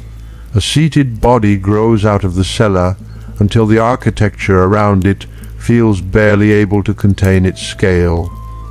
The throne adds another world of decoration beneath and around the god. Nike rests upon one hand. A scepter occupies the other. The eagle belongs with him. The robe carries rich ornament. The throne itself gathers figures and myths across its surfaces. Everything directs the visitor toward presence. And yet no visitor will see what you saw today, the hidden timber, the debris, the imperfect fit that had to be corrected, the pale scraps on the floor, the small gold fragment retrieved beside a bench, the tired men adjusting their shoulders, the drinking vessels, the dust. A finished sacred image erases the evidence of becoming. Perhaps that is why completion can seem miraculous. The struggle disappears beneath the surface. You stand beneath the stars and think about the piece that was fitted this afternoon. It is there now in the darkness of the workshop. You cannot see it. Still, you know where it is. The knowledge creates a strange invisible line across Olympia, from your body, through the night, into the workshop, up into the structure. One small piece of wood resting among many others. The thought is enough to make you smile faintly. Then you continue walking. The temple slips behind you. The path turns. A small flame burns somewhere ahead. It belongs to an oil lamp, no brighter than those in the workshop. But in the darkness it seems stronger. That is one of night's tricks. It does not make flame larger. It makes everything around flame disappear. A face becomes visible beside it. Hands the rim of a vessel. Then you pass, and the little circle of light closes behind you. The smell of burning oil lingers for a moment. Then earth replaces it. The day contained so many smells that they fought one another. Work timber, charcoal, ivory dust, human sweat, food, warm stone. Now they arrive separately. Dry soil, vegetation, smoke from a distant domestic fire, a trace of cooked food. Then nothing distinct enough to name. The night simplifies smell just as it simplifies sight. Your body has begun to cool more quickly. The temperature difference is not severe, but after the heat of the workshop it feels generous. Your breathing has slowed. The pace of your walk follows it. There is no reason to hurry. No gate is about to close around an invented deadline. No clock divides the hour. Night deepens according to the sky. Your path brings you nearer the darker vegetation around the sanctuary landscape. Trees that offered shade at midday now hold darkness beneath them. Their leaves make small sounds above your head. Occasionally the breeze strengthens, just enough to move several branches together. Then it fades. The stars remain. For people of this world, the night sky does not belong to a distant scientific abstraction. It is simply part of life. Visible, familiar, useful for orientation and season. Yet you do not need to name constellations tonight. The research left no reason to place a specific astronomical lesson inside this worker's thoughts. Better to let the stars remain what they are. Light above a tired human being. You stop again. Your neck, which has spent the day bending backward beneath Zeus, tilts toward a different kind of height. No roof now, no framework, nothing measured, nothing built. The sky requires no scaffolding. That contrast settles quietly in you. All day, men have struggled to make something enormous. A seated figure nearly 12 meters high. A body deliberately conceived to overwhelm human scale. Yet under the night sky, Even Zeus' colossal image becomes imaginable as something small, not unimportant, small. Perhaps this is why people build, not because they truly believe they can equal the world around them, because making something is one way of answering it. The mountain exists, the river exists, the sky exists, and human hands say we were here too. A temple, a statue, a cup with a name scratched beneath it, different sizes, the same impulse to leave a mark. You resume walking. The philosophy does not follow you as an argument. It fades into the rhythm of your steps. The body is too tired for grand conclusions. Soon you are thinking only of water. There is enough for washing. You crouch. The first touch against your hands is cool. You hold them beneath it. Dust darkens, then loosens. A line of grime travels away from the base of your thumb. You rub one palm across the other. The skin beneath emerges slowly. The water enters small cuts and tender places. A slight sting. You pause, then continue. The day begins leaving your hands. Wood dust first, earth, sweat, the fine residue of the workshop. Perhaps traces too small to distinguish from one another. You wash your wrists, forearms, face. Cool water across the forehead is almost startling. You close your eyes. For several breaths there is nothing but temperature, the heat stored in your skin, the coolness crossing it, drops traveling down your cheek. A small sensation, but after the day it feels luxurious. You open your eyes. Water falls from your fingers. Darkness receives it. The hands are cleaner now, not restored. The reddened places remain. Calluses remain. The slight soreness remains. Water can remove the workshop from the surface. The body keeps the rest. You sit nearby. For the first time since the meal, you allow yourself to examine one small abrasion. Nothing serious. The kind of mark working hands collect without memory. You cannot recall exactly when it happened. Perhaps during the morning. Perhaps while lifting the corrected piece. A day can leave evidence whose moment of creation is already forgotten. You run a finger beside it, then leave it alone. Tomorrow there will be tools again. You think of the tools resting in darkness now. Saws, scrapers, hammers, mallets, implements for measuring and shaping. Without hands they are completely quiet. This seems obvious, but at night obvious things become noticeable. A hammer has no sound of its own. A saw has no work of its own. A tool waits for intention. The workshop is probably stranger now than it was when occupied. A great unfinished God surrounded by silent instruments. Gold hidden in darkness. Ivory covered. Benches empty. The day's debris cleared aside. The frame standing alone. You imagine moonlight or faint natural light reaching some part of the building, though you do not pretend to know exactly how much enters or through which opening. Better to leave most of the workshop dark, a darkness filled with forms you know are there. The statue does not sleep. That is a human word. It simply remains. The timber does not recover from work. Ivory does not dream. Gold does not anticipate morning. Only the craftsmen need rest. That difference feels important. Objects can endure long hours because they experience none of them. Human beings create time through fatigue. Morning feels different from evening because the body has crossed the distance between them. The statue only grows. You lean backward slightly.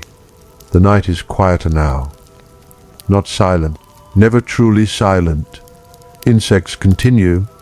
A dog may bark far enough away that the sound seems detached from any animal. Occasional voices have become rare.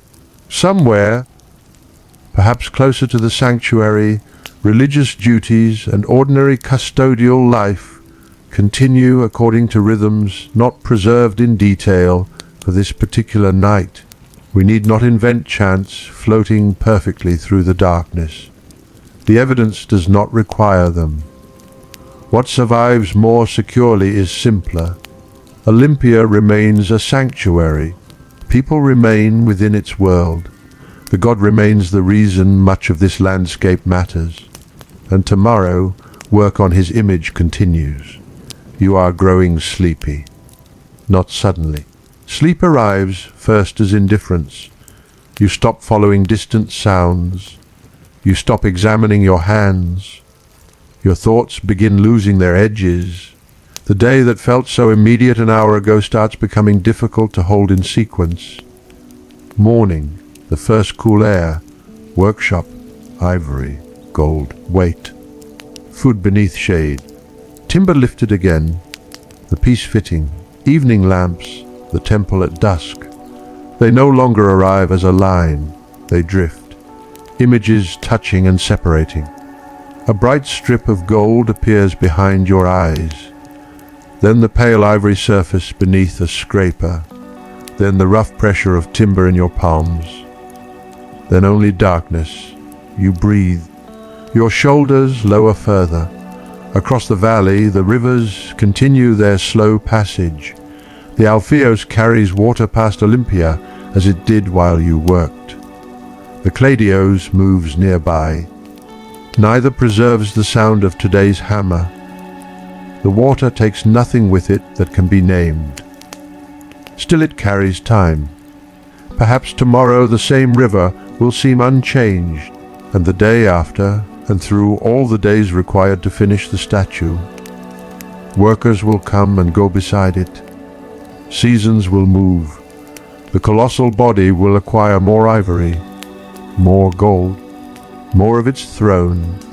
The face will become more complete. Eventually the workshop will no longer contain a future. It will contain pieces ready for their final purpose. Exactly how every component passes from workshop to temple remains beyond what the evidence allows us to know. No need to manufacture a procession. No need to invent wheeled platforms, shouted commands, or a single dramatic day when the whole giant crosses Olympia intact. The statue's scale and construction make a component-based process necessary in some form, but the precise method has disappeared. There is peace in leaving some doors closed. History does not owe us every detail. Sometimes the empty space is part of the landscape. You can live beside uncertainty without filling it. The men who actually performed the work did not experience uncertainty in the same way. They knew what they were doing. They knew the sequence. They knew which parts were moved, which were completed elsewhere, which were adjusted in the temple. But their knowledge belonged to action, not preservation. No one knew that thousands of years later strangers would wish they had written everything down. Perhaps tomorrow's work seemed too ordinary to record. That idea stays with you longer than the others. The ordinary is always disappearing. People preserve decrees, victories, dedications, names of important men, great objects. But who writes down how the workshop smelled after a hot afternoon? Who records the sound of a tired craftsman putting a mallet onto a bench? Who thinks to preserve the exact moment when a worker washed dust from his wrist? Human life mostly leaves the world without inscription, and yet it is precisely those small moments that make the past feel inhabited. You close your eyes again. Somewhere in the darkness stands the temple of Zeus. Somewhere beyond it, the workshop. Between them lies a distance you walked several times today, not far. Yet one building contains purpose, the other destination. One holds the unfinished work, The other waits to transform that work into sacred encounter. Later generations will care intensely about the finished Zeus. They will describe the seated god, the throne, the Nike, the scepter, the gold, the ivory. Some will say that seeing the statue changed their idea of what Zeus should look like. The image will become famous enough that people who never stood in Olympia will know of it. But tonight there is no seven wonders list hovering above the workshop. No museum label, no reconstruction drawing, no photograph, no ruined foundations. There is only the present, and the present is dark. Your breathing becomes slower still. For a moment you almost drift away. Then a sound brings you back. Footsteps, close enough to hear clearly. Someone moving along the path. The steps approach, pass, fade. You never see the person's face. The moment is gone. The darkness closes again. There is something comforting in how little the night demands to be known. During the day, every object asks to be examined. Every measurement matters. Every edge must be judged. At night, shapes can remain unfinished. Perhaps that is why sleep belongs so naturally to darkness. The mind no longer has to complete everything it sees. You stretch your legs. The soreness has become a warm heaviness. You think again of Zeus seated above the future temple floor. Not the unfinished version from today, the completed one. This time you do not try to reconstruct every decoration. You imagine only scale, a human visitor at the threshold, a vast seated form beyond. The visitor takes a step, the god does not, and still, it is the human being who feels movement inside himself. Art does not require the object to act. Perhaps that is what Phidias understands. The statue does not need a dramatic gesture. Zeus sits. That is enough. Authority made still. The throne beneath him rich enough to become almost a world of its own. Victory held lightly. The scepter carried without strain. The enormous body contained within architecture that seems suddenly too small. Nothing shouts. Power has no reason to hurry. That calmness may be the greatest luxury of the god. Humans rush because time is short. A divine image can remain seated. You smile faintly at the thought. Then it too dissolves. The air against your skin is cooler. You settle more fully into whatever resting place this night has given you, without needing to define its architecture. The historical record has not preserved the exact bed. Sleep does not require us to invent one. A folded textile beneath or around the body would be entirely ordinary in the Greek world, but even that detail need not become elaborate. Comfort is relative. After a day of lifting timber, stillness itself is soft. Your hands rest close to you. Your eyes remain closed. The insect sounds seem farther away, the rivers farther still. Tomorrow's workshop has lost its urgency.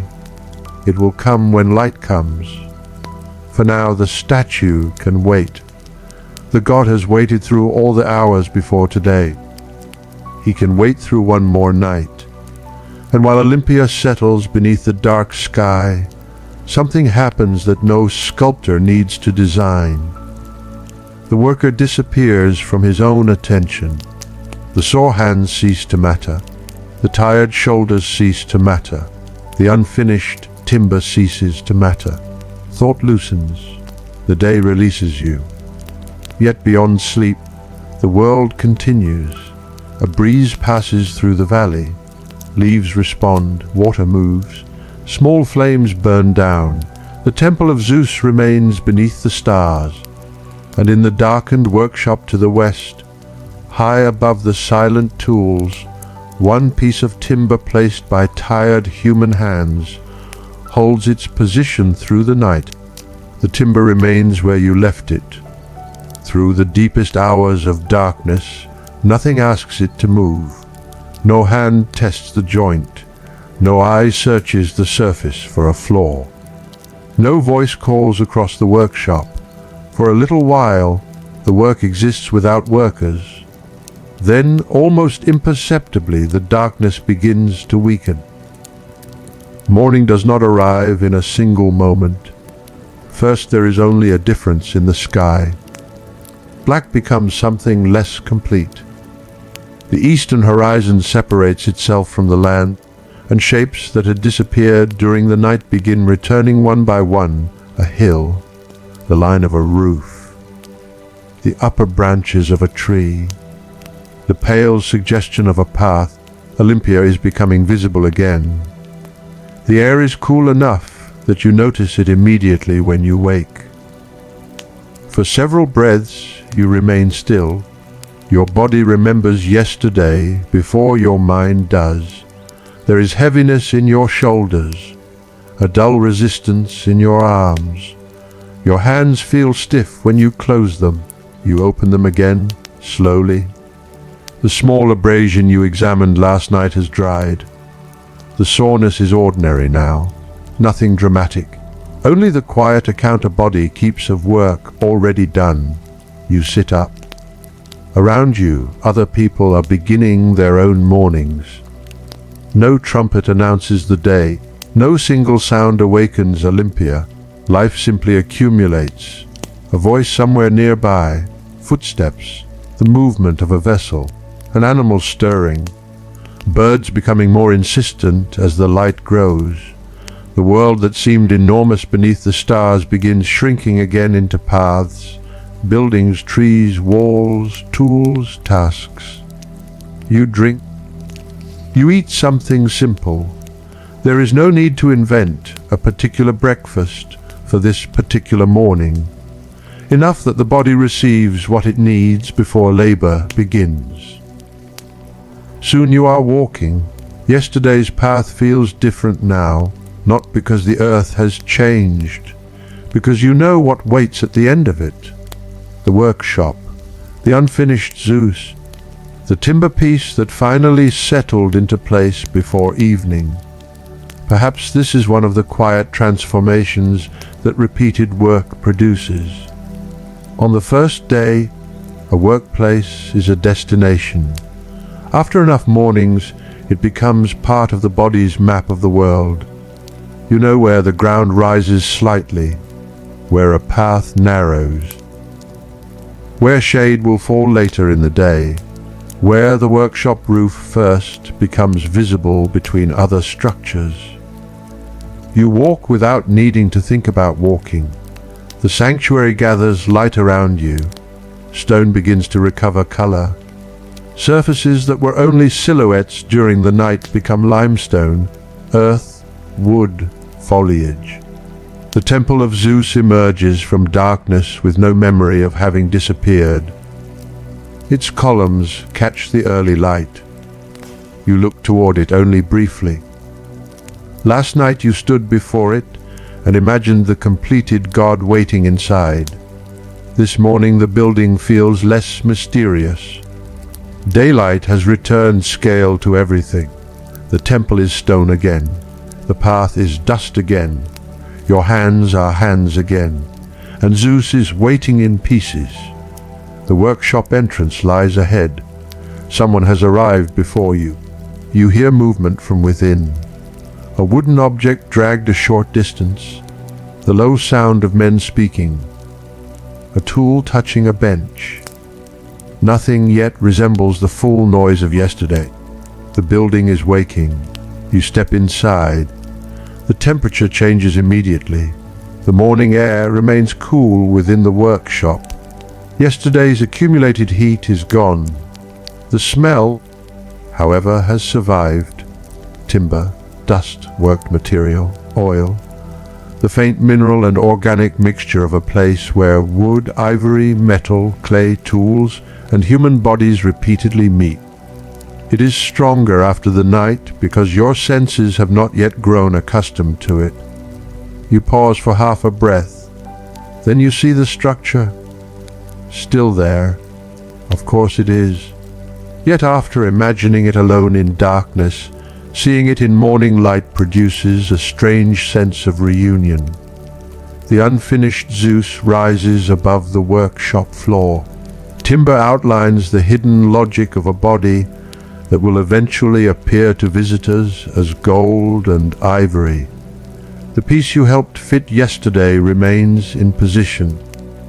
Your eyes go to it almost automatically. No one praises it. No one needs to. It held, that is enough. You approach. Another craftsman is already examining part of the framework. His hand moves along a joint. He presses, looks, steps aside. There is something almost gentle in the inspection. The statue may be colossal, but its survival depends upon countless small decisions. A joint seated properly, a support aligned, a surface prepared, a piece adjusted before another piece hides it forever. This morning the work begins not with spectacle but with checking. Yesterday's labor must survive today's scrutiny. You run your fingers along the area where you worked. The timber is cool. The grain catches slightly against the skin. You remember how resistant the piece felt before correction. Now it seems as though it had always belonged there. That is another illusion of finished work. Once something fits, the difficulty of making it fit becomes invisible. Soon other men arrive. The workshop fills gradually. A greeting, a brief exchange. Someone places down what he has carried. Someone bends over a bench. Someone checks a tool edge. Someone begins preparing the day's materials. The first sharper sounds break the morning quiet. Wood struck by wood. A scrape. A short sequence of hammering. Then silence again. Then another sound from elsewhere. Within a little while, separate noises begin overlapping. The workshop has returned. You move toward the task assigned to you. Not every day can be reconstructed. Not every action of Phidias' workforce survives. But the evidence beneath this ground tells us enough to know that the making of Zeus required more than the romantic image of one sculptor standing before a masterpiece. This was organized work. Materials had to be prepared. Components had to be shaped. Tools maintained. Surfaces measured. Gold worked. Ivory handled. Clay used in processes that left physical traces behind. And among all of it, people moved constantly between the important and the ordinary. You begin with something ordinary, a surface that needs preparation. Your hand settles around a tool. The grip feels familiar. Yesterday's soreness announces itself once, then retreats behind concentration. The first movement is careful, then another. Soon rhythm returns. Scrape, pause, inspect, scrape. Adjust. The sound is modest beneath the larger workshop. You work. The light strengthens outside. A beam reaches farther across the floor than it did when you entered. Dust becomes visible inside it. Tiny particles drift without urgency. Some rise because of the work. Others seem almost motionless. You watch them for a second, then return to the surface. It is easy to imagine ancient craftsmanship as slower because the tools are simpler than modern machines. But slowness is not the same as idleness. A workshop like this contains constant activity. Hands compensate for the absence of machines with skill, repetition, cooperation, and time. A craftsman who has performed the same movement thousands of times does not need to rediscover it each morning. The tool becomes an extension of judgment, pressure, angle, sound, resistance. These tell him things. You begin to understand that with your own hands. A surface speaks through vibration. A poorly seated piece answers differently when struck. Material under too much pressure warns through sound or movement. The workshop is full of knowledge that cannot easily be written. Knowledge living in wrists and fingertips. Knowledge passed by watching, by correction, by being told to do it again, by discovering that something prepared carelessly yesterday becomes a problem for someone else today. You hear a voice behind you, a correction, not directed at you. Another worker adjusts what he is doing. No argument follows. The task continues. Somewhere nearby, a tool is being sharpened. The repeated movement has a different rhythm from carving, longer, more regular. Metal must remain useful. Even the tools that make the god are themselves objects requiring care. You glance toward a bench. Several implements lie there. To a visitor, they might appear insignificant beside the colossal structure, but remove them and Zeus stops growing. Perhaps monuments always depend on things too small to appear in their stories. A scraper, a drill, a mallet, a clay container, a pair of hands, a cup, a piece of charcoal, a mark scratched onto something because someone needs to remember where it belongs. History likes completed shapes. Work happens among fragments. You continue. The morning grows warmer. The workshop begins, losing the coolness it held at dawn. Men adjust clothing. Someone wipes his forehead.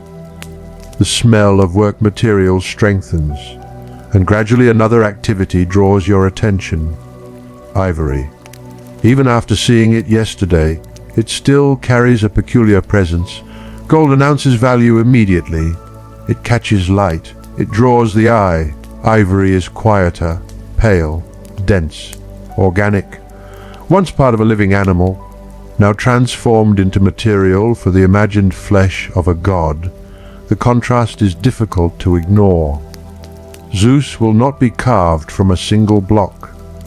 His visible body will be constructed. The exposed flesh rendered in ivory, the garments and other surfaces enriched with gold, beneath them support. Behind divine appearance engineering, Chryselephantine sculpture makes magnificence from combination, gold and ivory, brightness and pallor, metal and organic material, precious surface and hidden framework. No single substance is enough. You watch an experienced craftsman working at a pale piece. His movements are controlled. There is none of the heavy force used with large timber. The scale of Zeus may be immense, but some of the work required to create him is almost delicate. A hand can ruin what strength cannot replace easily. So the workshop contains two opposite kinds of power: the strength to lift, the restraint not to damage. Yesterday your body learned the first. Today you watch the second. The craftsman's head bends close to the material. A tool passes across the surface. Again, a thin residue appears. The hand stops. The piece is turned slightly. Light crosses it differently. He looks, the eye becomes a measuring instrument. Then the tool returns. You are not close enough to see every change. Perhaps there is hardly any change visible from where you stand. That is the point. Some transformations must happen gradually enough that failure can be stopped before it becomes permanent. You return to your own task. Scrape, inspect, adjust. The sounds begin joining one another again, hammering farther away. A drill, conversation, footsteps, the dull movement of timber, the smaller sounds of fine work. The workshop is no orchestra. No one arranged these noises for beauty, yet repetition gives them structure. You begin recognizing who is working where without looking. A particular rhythm comes from one bench, another from near the framework. When one stops, the absence becomes noticeable. You realize that you have already learned part of the building through sound. Yesterday, sound told you the workshop was unfamiliar. Today, it tells you where you are. By mid-morning, activity around the colossal framework has increased. You are called away from the smaller task. Another component requires handling. Not enormous, still heavy enough that several hands make the work safer. You place your tool down. Your palm retains the shape of its grip for a moment. Then you cross the floor. The piece waits. Someone explains where it must go. You listen. This is not yesterday's correction repeated. The shape is different. The purpose is different. The men around you are different. But the basic truth remains. Large things are built through cooperation. You take your position. Hands settle against timber. There is a pause before lifting. That pause matters. Everyone must be ready. One man shifts his footing. Another changes his grip. You bend slightly. Then the signal comes. The weight enters your arms. Immediately, the world narrows. There is no philosophy now. No thought of future fame. Only balance, grip, feet, breath. The timber moves a short distance. Someone speaks. You stop. Hold. The weight seems to increase whenever movement stops. Muscles tremble slightly, then forward again. A few steps. Turn. Careful. The piece approaches the structure. The unfinished body of Zeus rises above you. From this close, the framework does not resemble a god. It resembles necessity. Supports where support is needed. Connections, voids. Timber answering forces that future visitors will never think about. A statue nearly 12 meters high cannot exist by appearance alone. Gravity has no reverence for Zeus. Weight must be carried. Materials must be supported. The divine image still belongs to the physical world. The thought does not arrive in your mind as a law of mechanics. It arrives as pain in your forearms. The piece is heavy because it is heavy. Zeus receives no exemption. You lift slightly higher. Someone guides one end. Another watches the alignment. A short command, stop, lower, not yet. Raise again. Your fingers tighten. The timber shifts. A man beside you exhales sharply. Then the piece settles against its intended place. Hands remain on it. No one trusts the first contact. Alignment is checked. A small adjustment. Another. Your arms are beginning to burn. You wait. Finally, the weight is transferred away from you. Your hands come free. For a second, they feel strangely light. You step back. The component has become part of the larger structure. Again, the act of joining changes perception. On the floor, it was an object. In the framework, it becomes anatomy. Not visible anatomy, structural anatomy. The hidden body beneath the god. You flex your fingers. A craftsman begins securing or working around the new placement. Your role in this moment is finished. You could walk away. Instead, you watch. The piece that exhausted your arms is already becoming inaccessible to attention. Other tasks gather around it. Soon another layer will make it less visible. Eventually, gold, ivory ornament, and the completed conception will erase it entirely. No visitor will point toward the finished Zeus and say, there. That timber, that joint, that morning. The hidden parts receive no admiration, but they carry what is admired. You return to your bench. The distinction follows you. Visible work, invisible work. Perhaps every human life contains both. There are things others see, and there are structures beneath them. Habits, labor, repetition. Failures corrected before anyone noticed. People who helped. Hands whose names were never attached to the finished object. The statue will be called the Zeus of Phidias, and rightly so. His artistic authority, design, reputation, and leadership belong at the center of its creation. But a name can gather many hands beneath it. That is not unique to Phidias. Buildings do it, ships do it, temples do it, cities do it.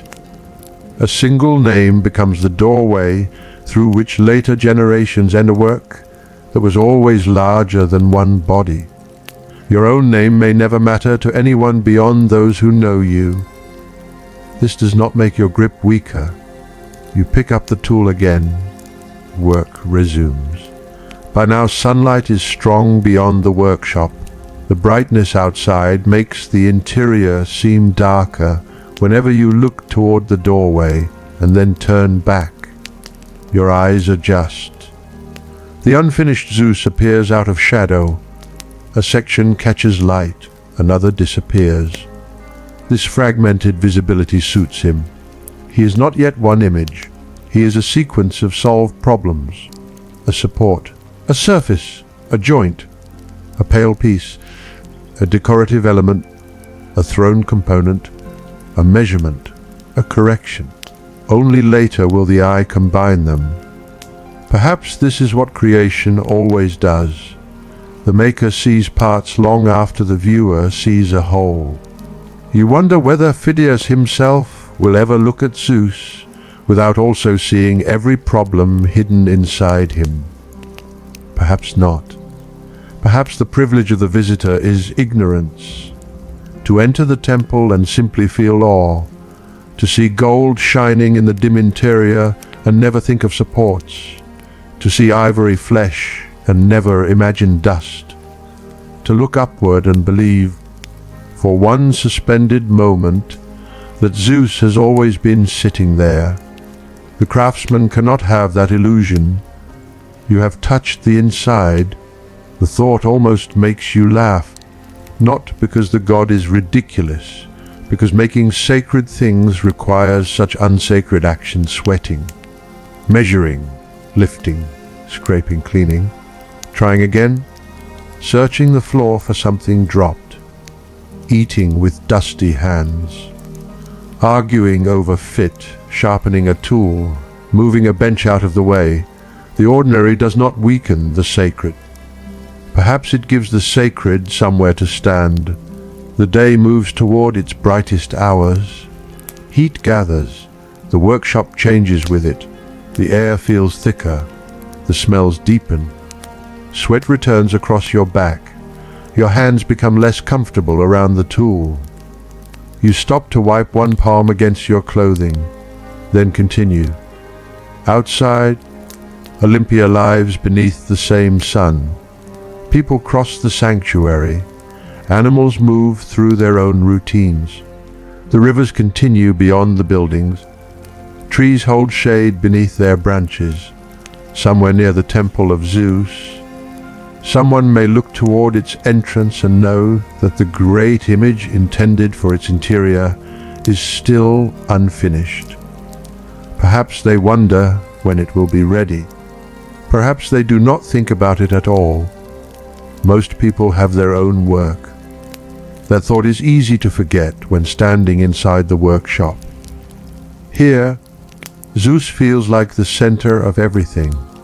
Outside, someone is thinking about food, someone about a transaction, someone about an animal, someone about an offering, someone about a journey, someone about a pain in his knee. The world never agrees to have only one center. Even while one of the most famous statues of antiquity is being made, ordinary life continues beside it. You like that thought. It removes some of the weight from the room. You are not living inside a future history book. You are simply at work. A shadow moves across the floor as someone passes near the entrance.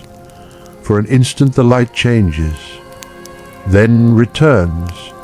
Your tool continues its path. A little more material comes away. You stop, run your fingers across the surface. Better, not finished. Better, there is satisfaction in that distinction. Finished belongs to the future. Better belongs to today.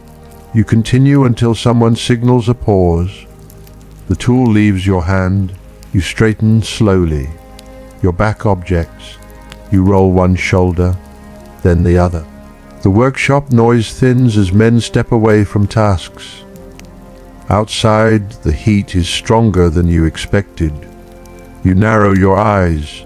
The brightness almost hurts after the dim interior. Shade waits nearby. You move toward it. The first sensation is not hunger. It is relief from standing differently. You lower yourself. Your legs extend. Your hands rest open. For several moments, no one says much. Breathing is enough. The sanctuary around you is bright and alive. Cicadas or other insects of the warm landscape contribute their steady sound. Leaves hold against the light. Dust lies pale on the path. The temple stands beyond, complete in stone, even while the image intended for its interior remains a construction of fragments. You drink. The water is not cold by modern expectations. It does not need to be. Moisture is enough. You take another swallow. Someone near you speaks. A brief remark. Another man answers. A few quiet laughs. Nothing important. That may be the best part of the pause. For a short time, no one is required to make anything that survives centuries. You are only men resting in shade. The future can wait. Your gaze drops toward your hands. Dust has returned to the lines you washed last night. So quickly. The clean skin of morning already belongs to another version of you. You rub thumb against fingertip. A fine residue comes away. By evening you will wash again. Tomorrow, perhaps again. The repetition seems almost absurd. Work, dust, wash, sleep, return. But monuments are built inside repetition, not in one heroic day, not in a single burst of inspiration. A statue of this scale requires mornings that resemble other mornings.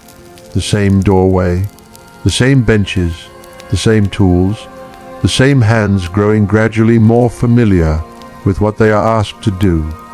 Greatness, seen from inside, may feel surprisingly repetitive. You lean back against whatever support is available. Above you, leaves divide the sunlight into moving fragments. A breeze passes. The fragments shift across the ground. One patch of brightness travels over your sandal and disappears. Your eyes follow another. There is no reason to. You are tired enough that small things become interesting. A leaf turning, an insect crossing dust, the shadow of a branch, the sound of someone drinking, the roughness of fabric against your shoulder. This is the scale of the body. Inside the workshop, Zeus grows toward 12 meters. Outside, your attention rests on a leaf. Neither scale cancels the other. Perhaps the enormous only becomes comprehensible through the small. A finger made from ivory, a fold represented in gold, a decorative figure on the throne, a joint in timber, a mark from a tool, a worker's hand. Piece by piece, the impossible becomes ordinary enough to finish. You close your eyes. Only for a moment. The darkness behind your eyelids resembles last night, but warmer. Workshop sounds still reach you faintly from inside. Someone has not stopped working. A few taps. Pause. Another. The rhythm slows, then stops. You breathe. You could sleep here if allowed. Your body would accept immediately. But the day is not finished. Soon you will rise. The tools will return to your hands. More material will be shaped. More small decisions will disappear inside the body of Zeus. And when evening comes, perhaps the statue will look almost exactly as it did this morning. That is the strange cruelty of enormous work. A full day can produce a change too small to see from across the room. But tomorrow another small change will join it, then another and another, until one day someone enters the temple of Zeus and sees no process at all, only the god. For now, however, the god can wait through the heat. You remain beneath the shade a little longer, listening to Olympia breathe around you, while inside the workshop the newly placed timber settles silently beneath a weight it has not yet begun to carry. The timber does not move. It accepts its place within the hidden body of Zeus, while the men who lifted it remain outside beneath the trees, drinking, resting, allowing their hands to become hands again. For a little while longer, you stay where you are. The heat has reached that part of the day when movement begins to feel unnecessary. Sunlight lies heavily across the sanctuary. The earth beyond the shade looks pale. Stone holds brightness. Leaves seem darker by contrast, their edges occasionally trembling when a small breath of air reaches them. You listen. The workshop is quieter during the pause, but Olympia is not. Insects continue their patient rhythm. A bird calls from somewhere you cannot see. Footsteps cross a distant path. Voices appear, then fade. The sanctuary is never truly silent. Its quiet is made from small sounds separated by space. You drink once more. Then you look toward the workshop entrance. The darkness inside seems almost inviting now, not because it is cool. It will no longer be cool, but because the sun cannot follow you there with its full strength. One man rises. Another follows. There is no ceremony to returning. Rest simply ends. You push yourself upright. Your knees straighten. Your back reminds you of the morning's work. Dust falls from your clothing when you brush at it. Then you walk inside again.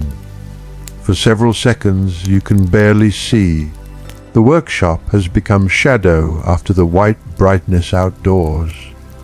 You know the structure is in front of you, but at first it exists only as a dark mass.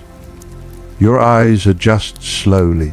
A bench appears, then tools, then the edge of timber, then the framework itself. Zeus returns piece by piece. It is strange how often the god must be rediscovered. At dawn, from darkness. At midday, from glare. From one side of the workshop he is timber, from another prepared surfaces. From somewhere else, the promise of ivory and gold. Perhaps no one in this building has yet seen him completely, not even Phidias. The whole statue may exist most clearly in the sculptor's mind. For everyone else there are tasks. You return to yours, but the afternoon does not simply repeat the morning. A different kind of work has begun nearby. Clay is being handled. The material seems humble after ivory and gold, earth mixed with water, soft beneath pressure, responsive to fingers. Nothing about it announces that archaeologists many centuries from now will value what survives of this workshop, partly because of traces such as these. For you, it is simply useful material. Clay can receive shape. It can record shape. It can assist processes that lead toward metal ornament and other components. It can be pressed, modeled, altered, discarded, and because it is ordinary, it can preserve something extraordinary, the touch of work. You watch a craftsman press his thumb into a piece. The mark remains. There is something intimate about that. Stone resists. Metal resists differently. Timber has grain. Ivory demands care. But soft clay accepts the body immediately. A finger touches it, and the finger leaves evidence. The man smooths the mark away. Another touch. Another correction. The clay does not care whether the hand belongs to a master or an apprentice. it records pressure. Perhaps this is why workshops sometimes survive differently from temples.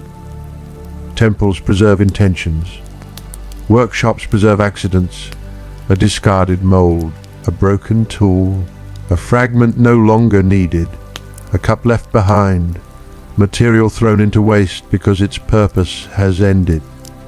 The things nobody intended to become history can become some of history's most honest witnesses. You bend again to your own work. The surface before you has changed gradually through the day. Not enough to impress anyone, enough to matter. You place the tool carefully. Push. A thin curl or shaving separates. You stop before reaching the edge. Inspect again. The body learns economy. At first, unnecessary muscles joined every movement. Your shoulders tightened when only the wrist needed to move. Your grip was harder than necessary. You held your breath without noticing. Now the action is beginning to simplify. The tool needs pressure, not anger. Material needs guidance, not punishment. You breathe normally. The edge moves. The work becomes quieter inside you. Around the colossal framework, other men continue. Someone climbs to reach a higher area. Someone below passes something upward. A brief exchange follows. Then work resumes. You hear the hollow character of wood being struck somewhere inside the structure. The sound travels through timber. For a moment, the enormous framework seems to possess a voice of its own. Knock, pause, knock. A hand touches a support. Another strike, different sound. The craftsman listens. You have begun to understand why listening matters. Not everything can be judged by sight. Materials answer. A joint seated tightly does not sound like one that is loose. A tool edge changes its voice as it dulls. A surface changes under the hand before the eye fully understands why. The workshop is teaching you a language with almost no words, and this language will disappear when the statue is finished. Visitors will see the result. They will not hear the making. No hammering inside the temple, no scraping, no shouted correction. No heavy timber being shifted across a floor. Only the final stillness. That stillness must be manufactured through noise. You stop. Somewhere near the gold work, light has caught something. Not much. A brief flash. Your eye goes toward it immediately. Gold does that. Even a small amount can dominate a room. A worker shifts position and the brightness disappears. Then returns. You have seen gold before, but here its purpose feels different. It is not merely wealth. It is becoming light for the body of Zeus. The finished statue will combine ivory flesh with gold surfaces, creating the appearance later generations will remember as chryselephantine. Yet here, before assembly and completion, gold is still material. It must be handled, measured, worked, fitted. Its sacred effect has not yet begun. You watch from a respectful distance. Thin gold can behave very differently from the timber that occupied your morning. It does not require the same force. A heavy blow that timber tolerates could destroy delicate work. Again, the workshop moves between strength and restraint. You think of the hands around you. Some broad and scarred, some more accustomed to fine work, some blackened or dusty, some holding tools with a precision that makes difficult movements look effortless. No pair of hands can do everything equally well. That is why the workshop needs many of them. You wonder how long some of these men have worked beside Phidias, whether they followed him from elsewhere, whether some came from local communities, whether some specialize so deeply in one process that their skill is obvious the moment they touch material. The surviving evidence cannot give you every name or every biography, so you do not invent them. You simply stand among what can safely be understood. A major artistic project requires organization, specialized labor, materials, space, tools, knowledge, time, and coordination between people whose individual lives are mostly lost to us. The absence of their names does not make their hands imaginary. You see those hands everywhere.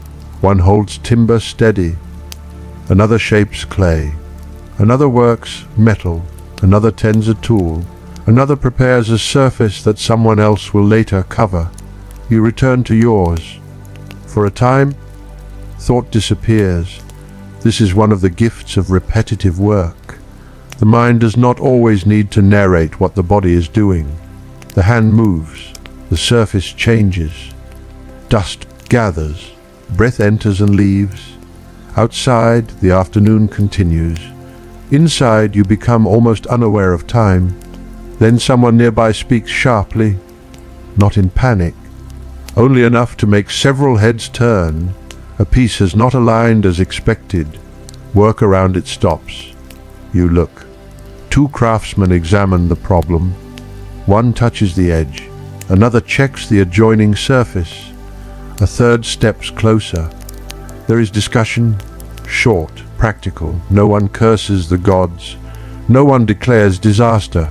Something does not fit. That is all. It is removed. The piece comes away. One man carries it back toward a bench. The work that seemed complete is incomplete again.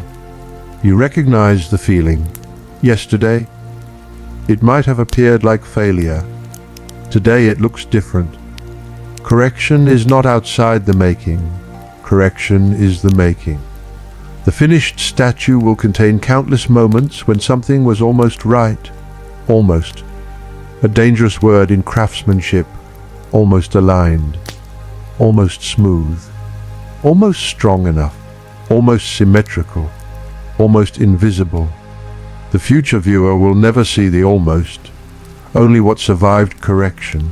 The piece is adjusted. A small amount removed here, an edge reconsidered there. Someone checks it against its destination again. Not yet. Back to the bench. The afternoon continues. You begin to suspect that patience is not a virtue added to this work. It is one of its materials. Without patience, timber remains poorly fitted. Ivory is damaged. Gold is wasted. Surfaces become careless. Measurements drift. The colossal Zeus could not be forced into existence quickly merely because someone desired him sooner. Materials possess their own pace. Hands possess their own limits. Even Phidias must negotiate with both. You glance toward him. You have seen him moving through the workshop before. He does not need to touch every piece to influence what happens here. A decision in one place changes work elsewhere. A proportion determines another proportion. A surface must agree with the larger conception. The throne beneath Zeus is not simply somewhere for the god to sit. It becomes part of the total image. Decoration, structure, scale, posture, all must belong to the same visual world. The statue is enormous, but enormousness alone is not enough. A badly proportioned giant is merely large. This must become Zeus, not a man enlarged, not timber disguised with expensive material. Zeus, the seated ruler of gods imagined at a scale capable of changing how a human body feels when entering the temple. You have not yet stood before the completed image. No one has. But you have stood before the empty interior of the temple. You remember its scale, the columns, the stone, the controlled geometry, the expectation created by architecture. The statue must answer that expectation. Too small, and the building would swallow it. Too large without balance, and magnificence would become awkwardness. Somewhere between architecture and sculpture, a relationship must be found. You do not calculate it. That is not your role. You experience its consequence. Every component around you belongs to that negotiation. The height of a support, the position of a surface, the thickness required beneath something precious, the relationship between hidden framework and visible form. A god of gold and ivory begins with measurements no worshipper will ever see. The thought stays with you while you continue. Outside, the sun has begun its slow descent, though afternoon brightness still fills the sanctuary. The light entering the workshop changes angle. A beam that lay near the doorway earlier now reaches across another section of floor. Particles move through it. A man passes and interrupts the brightness. His shadow stretches long for an instant. Then the dust returns. You watch the beam reach the lower portion of the framework. For a few moments, the timber glows warm. It almost looks finished, not because gold covers it, because light is generous. Then the sun shifts again. The illusion disappears. You smile faintly. The god has borrowed his first gold from the afternoon. No one else seems to notice. Work continues. A tool slips from someone's hand and strikes the floor. The sound is sudden enough to break your concentration. Several men glance over. Nothing serious. The tool is retrieved. The workshop returns to rhythm. Small interruptions. Small recoveries. You begin to understand how many ordinary moments a masterpiece can contain. Someone needs water. Someone cannot find the tool he used a moment ago. Someone waits because another task must be completed first. Someone makes a mistake. Someone corrects it. Someone repeats an action so many times that it becomes almost invisible. Perhaps later generations imagine genius as uninterrupted inspiration, because interruption is difficult to preserve. No poem commemorates the missing tool. No traveler describes the worker who had to stop because his hand cramped. No sculpted inscription records the afternoon when a component had to be removed and fitted again. Yet these things belong to the statue as surely as the gold. Your own hand begins to ache. Not sharply. A slow tightness across the palm. You stop. Open your fingers. Close them. Open again. The skin has reddened where the tool presses most often. You shift your grip when you resume. This changes the movement slightly. You adjust. The body is another material that must be managed. Push too hard and it fails. Ignore pain and precision declines. Rest too long and the work does not move. There is always a negotiation. You begin again more slowly. Scrape, breathe, inspect. The surface responds.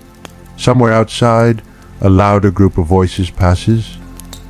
You cannot make out the words. For a few moments, the sound of the sanctuary enters the workshop. Then it moves away. You think of the people beyond these walls. Some may never know how Zeus is being made. They may know only that Phidias is making him. Perhaps rumors travel. Perhaps someone has heard that the statue will be immense. That gold is being used. That ivory is being prepared. That the image will sit inside the temple. Human beings are rarely patient with unfinished wonders. They want to see, to know, to judge. But the doors of making cannot always open for curiosity. Some things need to remain incomplete in private. You look at the framework.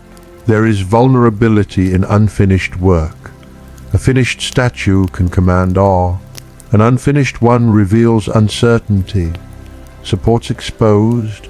Proportions not yet resolved to the casual eye. Materials waiting. Marks visible that will later disappear. A person who sees only this stage might fail to imagine what is coming. That may be true of more than statues. We often judge things while they still resemble scaffolding, a life, a city, an idea, craft. A person learning how to use his hands. You catch yourself. Your tool has stopped moving. You return to the surface. The afternoon deepens. Now another material draws attention, a dark, reflective substance being handled in a small quantity. Oil. The great chryselephantine statue will require care beyond the moment of completion. Ivory is not stone. Organic materials respond to their environment. The sanctuary at Olympia is not a sealed world. Air changes, seasons change, moisture changes, materials age. The finished Zeus will therefore never truly be finished in the sense of being abandoned to eternity. Maintenance will become part of his existence. That thought surprises you. You had imagined the day of completion as an ending. Perhaps there is no such day. There is only a moment when making becomes caring, a moment when tools used for construction give way to hands responsible for preservation. The god will continue needing humans. Gold can suggest immortality. Ivory can suggest divine flesh. But both remain material.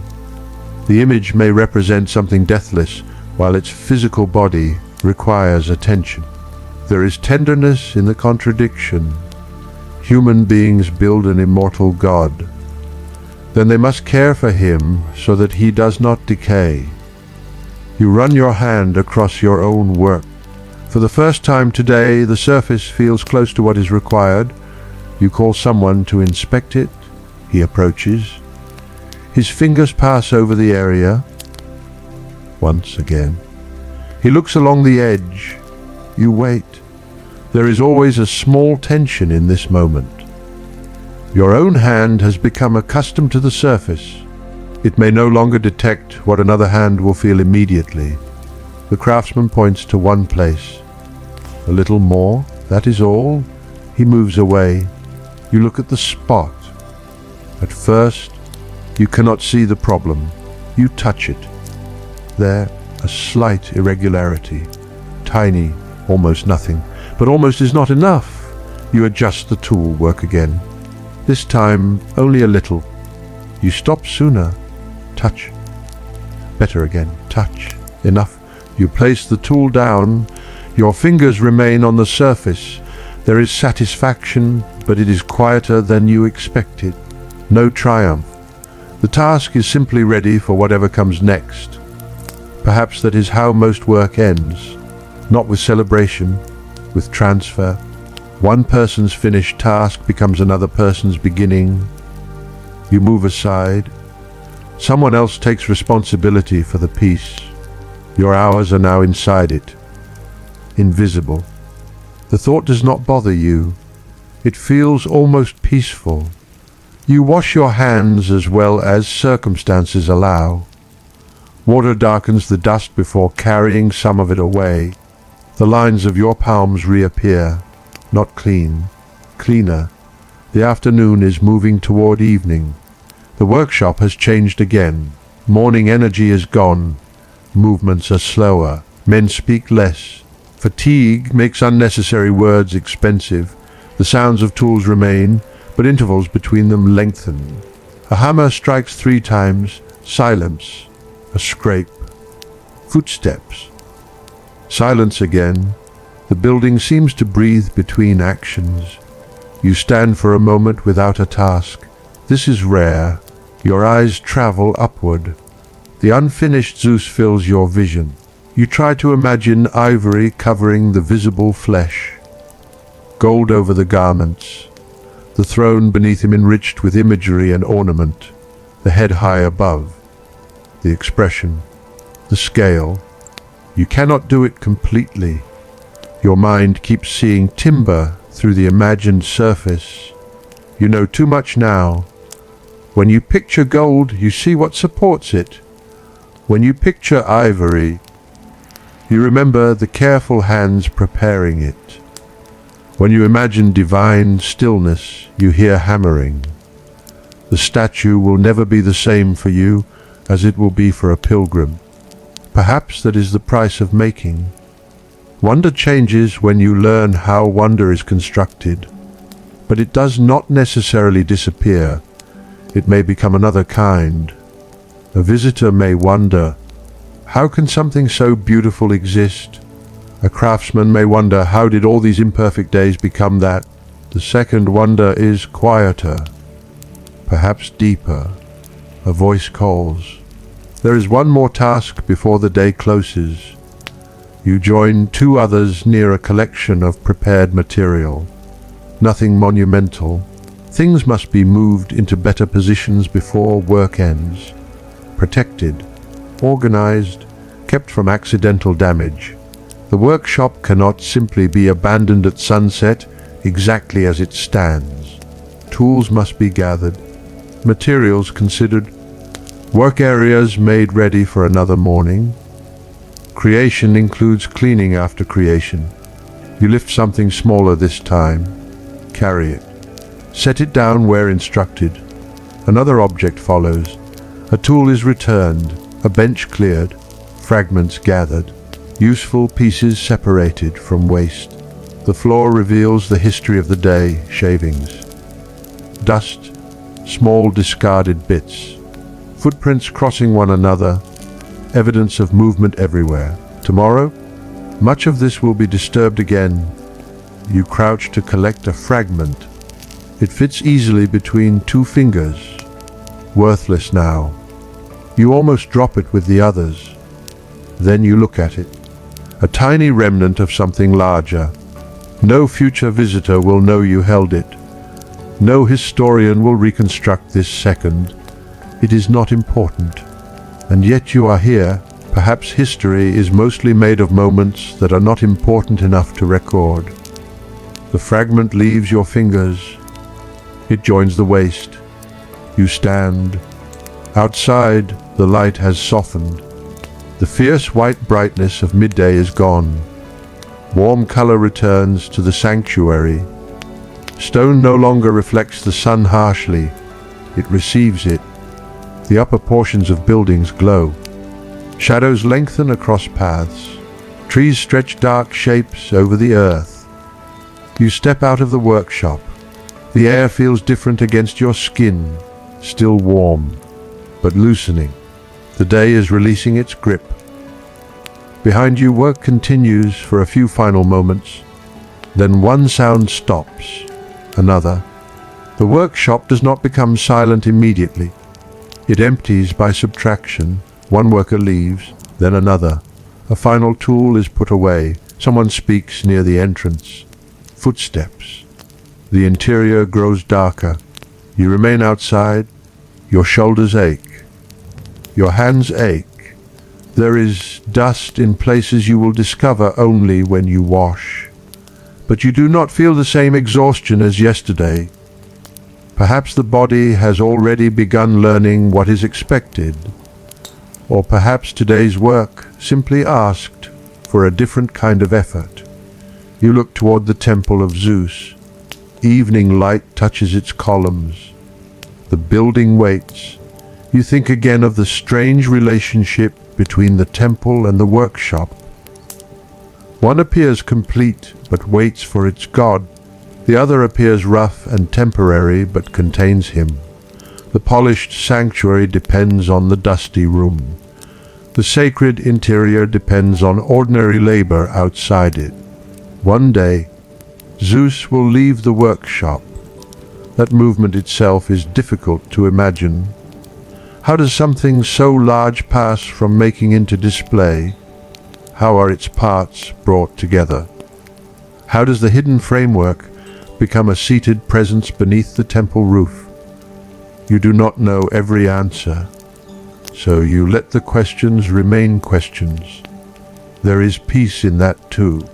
The past does not need to surrender every mechanism before it can feel real. Sometimes a fragment is enough.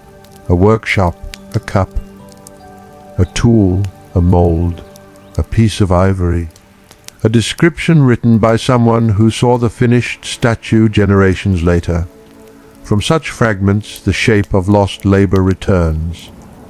Not perfectly, never perfectly, but enough that you can stand here in the evening and imagine dust on your own hands. You begin walking. The sanctuary is quieter now. The heat withdraws from exposed ground more slowly than from the air. Warmth still rises faintly around your sandals. The smell of earth has changed. During the hottest hours it seemed dry and almost empty. Now, as evening approaches, other scents become noticeable again. Vegetation, wood smoke from somewhere beyond, food beginning to be prepared, human life reclaiming attention from labor. You pass beneath trees. The shade is no longer needed, but it remains cool. Birds move more actively before settling. A small sound comes from foliage above. You look up. Nothing visible. Continue. Your pace is slow. No one is waiting for you to hurry. The day's work has ended. That changes walking. In the morning, the path pulled you toward obligation. Now it carries you away from it. You notice more. A worn place in the earth, the edge of a stone, a distant figure crossing between buildings, the color of the sky beginning to deepen. Perhaps tomorrow you will stop noticing these things again. Familiarity can make the world invisible, but tonight you are tired enough to see slowly. You reach water. You wash. Dust releases from your hands in clouds that disappear almost immediately. You rub the base of each finger, the palms, the wrists. Coolness enters the skin. You splash your face. The water runs down your neck. For a moment, nothing in Olympia feels more luxurious. You close your eyes. The workshop remains behind them. The beam of afternoon light, the flash of gold, the pale ivory, the thumb pressed into clay, the timber refusing to fit, the timber corrected, your own surface beneath your fingers, a voice saying a little more. You open your eyes, water moves, the day's images loosen, you eat later. Again, there is no need to invent a feast. The body asks for enough. Food tastes stronger after labor. You chew slowly. Around you, evening conversations begin. Some men speak about work, others avoid it. A joke travels through the group. Someone laughs louder than necessary. Another person says very little. Fatigue gives each man a different shape. You listen more than you speak. The conversation shifts. Ordinary matters. Someone mentions tomorrow. The word enters you differently now. Tomorrow. Another day inside the workshop. Another small advance. You realize that you are beginning to think beyond one day at a time. The statue has done this. Its scale forces the future into the present. No one can look at that framework and imagine completion by sunset. You must believe in days you have not yet lived, weeks perhaps, months. Work continuing beyond any single mood. Some mornings you will be eager, others tired. Some tasks satisfying, others dull. Some corrections easy, others frustrating. The statue does not care. It grows from accumulated effort, not enthusiasm. Perhaps that is why monumental work changes the people around it. It teaches a scale of patience larger than the individual day. The sky darkens. Small lamps appear. Flames establish islands of amber against the blue, black evening. The great sanctuary begins another transformation. Architecture loses detail. Columns become pale vertical shapes. Trees merge into larger darkness. Voices become more important, because faces are harder to read. The temperature falls. Your skin notices immediately after the heat of afternoon. You pull fabric closer. Somewhere beyond, smoke rises into darkness and becomes invisible. You think of the workshop again. No one is working now, at least not where you left it. The timber rests, the clay rests. Tools lie still. Gold reflects whatever small amount of light reaches it, perhaps almost none. Ivory waits in darkness. The colossal framework stands without hands around it.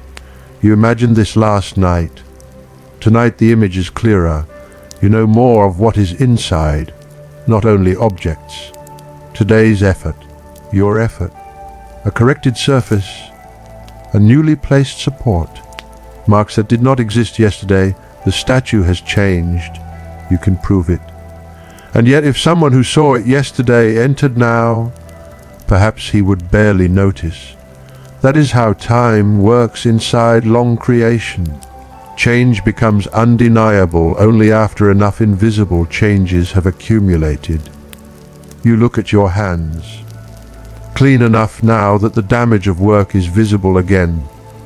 A reddened place, a hardened patch, a small cut. Your body is also accumulating. The statue changes you while you change it.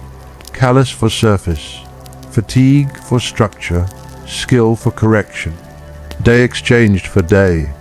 No contract with immortality. No promise that anyone remembers. Only work passing between body and material. Night settles fully. You rise and walk again.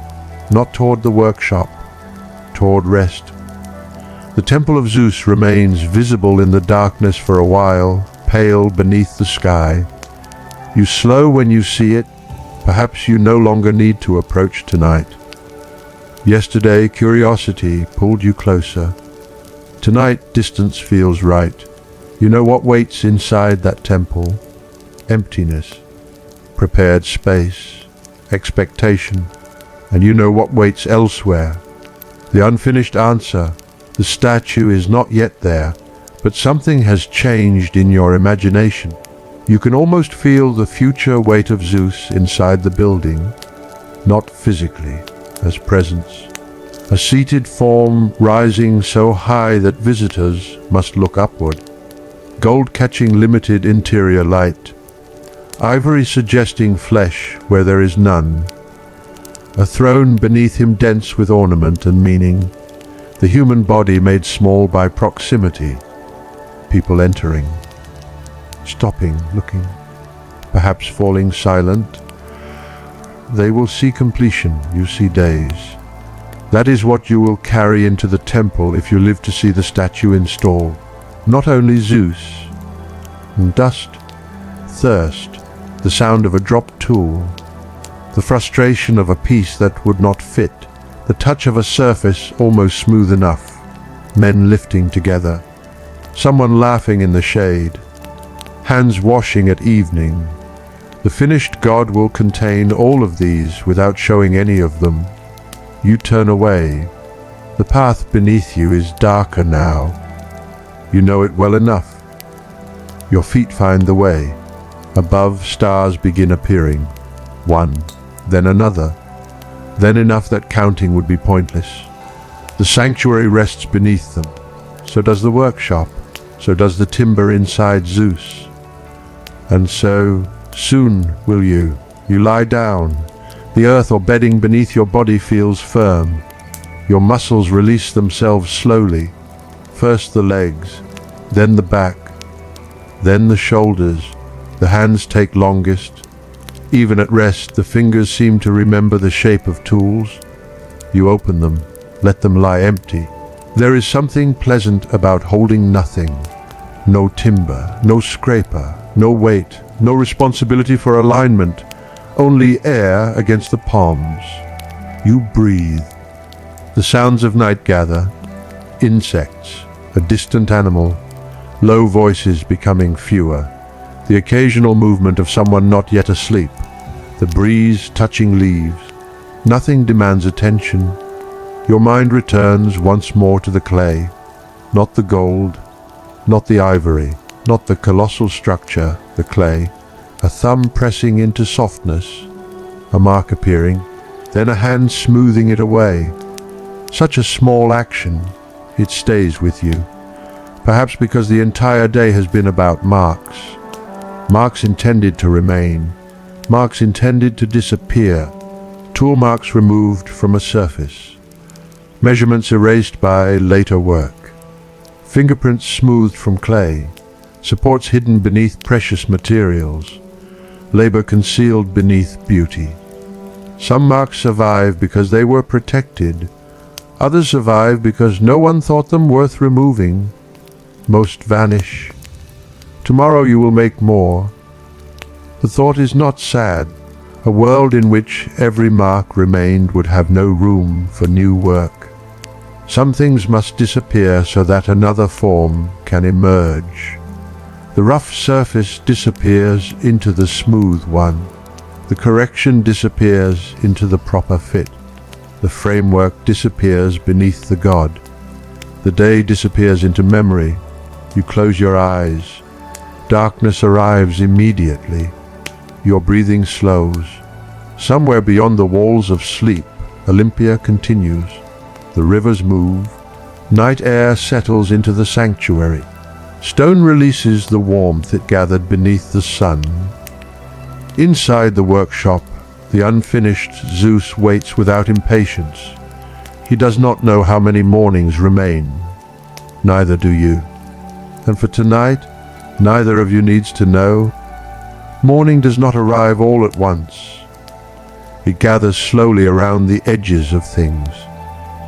At first there is only darkness becoming less complete. Then the shapes nearest you begin to separate from one another.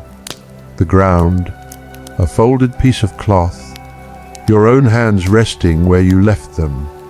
Beyond, the sanctuary remains mostly shadow, but the sky above it has begun to pale. You lie still. The fingers that remembered their tools last night are quiet now. For a few breaths, you do not move them. You listen instead. The sounds are different from evening. Night has not entirely withdrawn, yet morning has already begun replacing it. A bird calls. Another answers from farther away. Leaves move softly. Someone nearby wakes and shifts. There are footsteps before there are clear faces. Olympia is returning. You sit up. Cool air touches your skin. This is perhaps the gentlest hour of the day. The heat that will later settle over the sanctuary has not yet arrived. Stone is cool. Earth is cool. Even the trees seem to hold something of the night. You stand. Your body remembers yesterday before your mind does. A stiffness across the shoulders. Tenderness in the palm. A small protest from muscles used repeatedly.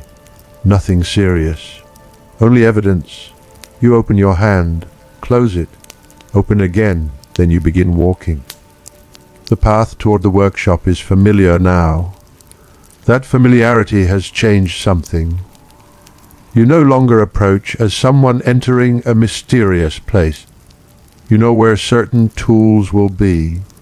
You know which areas require care when you pass. You know where dust gathers. You know how the interior smells after hours of work. You know where the immense wooden structure waits. But knowledge has not made it smaller. When you reach the workshop and step inside, the unfinished Zeus still rises beyond you with a scale that requires a moment of adjustment. The morning light enters weakly. Timber emerges from shadow. Workbenches wait. Fragments lie where they were sorted. Clay rests. Tools remain where hands will soon reach for them. And somewhere among the objects of this workshop are things that will outlive almost everyone here in ways no one intends. Terracotta molds, pieces of ivory, bronze tools, discarded material, ordinary remnants of extraordinary work. You cannot know this. To you they are simply the contents of another morning. Men begin arriving. The workshop fills gradually. A greeting, a cough, the scrape of something being moved, tools lifted, a bench cleared, a brief conversation, the first strike against wood. then another. The day begins not with a command, but with accumulation. Soon the room has its rhythm again. You are given work, not the same surface as yesterday. That has passed into other hands. Today another piece waits. You touch it first. You have learned to do this before reaching immediately for a tool. The hand reads what the eye misses. A change in grain, a slight rise, an edge. A place where resistance will be different. Your fingertips travel slowly. Then you choose the tool. The first movement is cautious, the second less so. Soon the body remembers scrape. Stop, touch, scrape again. Around you, Zeus continues to emerge through separate acts that do not resemble a god. This may be the strangest thing about the workshop. Nothing here taken alone explains what is being made. A wooden support is not Zeus. A terracotta mold is not Zeus. A fragment of ivory is not Zeus. A bronze tool is certainly not Zeus. A shaving on the floor is not Zeus. Yet all of them belong to the world from which the statue is coming. Perhaps great things rarely resemble themselves while being made. You continue. The morning grows brighter. A shaft of light enters and reaches the floor. Dust appears within it. Yesterday you watched the same kind of light turn timber briefly golden. Today it reveals something less poetic. Debris, tiny fragments. Evidence that making always produces what must be discarded. A craftsman walks through the beam, and the particles swirl around his legs. For a moment they rise, then settle again. You think of the fragment you dropped into the waste yesterday. It may remain there. It may be swept aside. It may disappear completely. Or perhaps, by some accident impossible for you to imagine, a discarded thing might survive longer than the object for which it was made. The thought would sound absurd if spoken aloud, so you do not speak it, you work. The statue is intended to endure. The waste is intended to vanish. History is not always obedient to intention. The morning advances. Near another bench, terracotta pieces are being handled. You have seen such material before, but now you watch more carefully. Molds belong to process. They are intermediaries. They help one form become another. Their value lies partly in what passes through them. Once their purpose has been fulfilled, they may no longer seem important, yet the workshop depends on such temporary things. A mold can preserve shape while participating in transformation. A support can carry weight while remaining invisible. A tool can produce beauty without becoming part of the beautiful object. Much of the work around Zeus belongs to this hidden category. Necessary, then concealed. You look upward at the timber framework. The same is true there.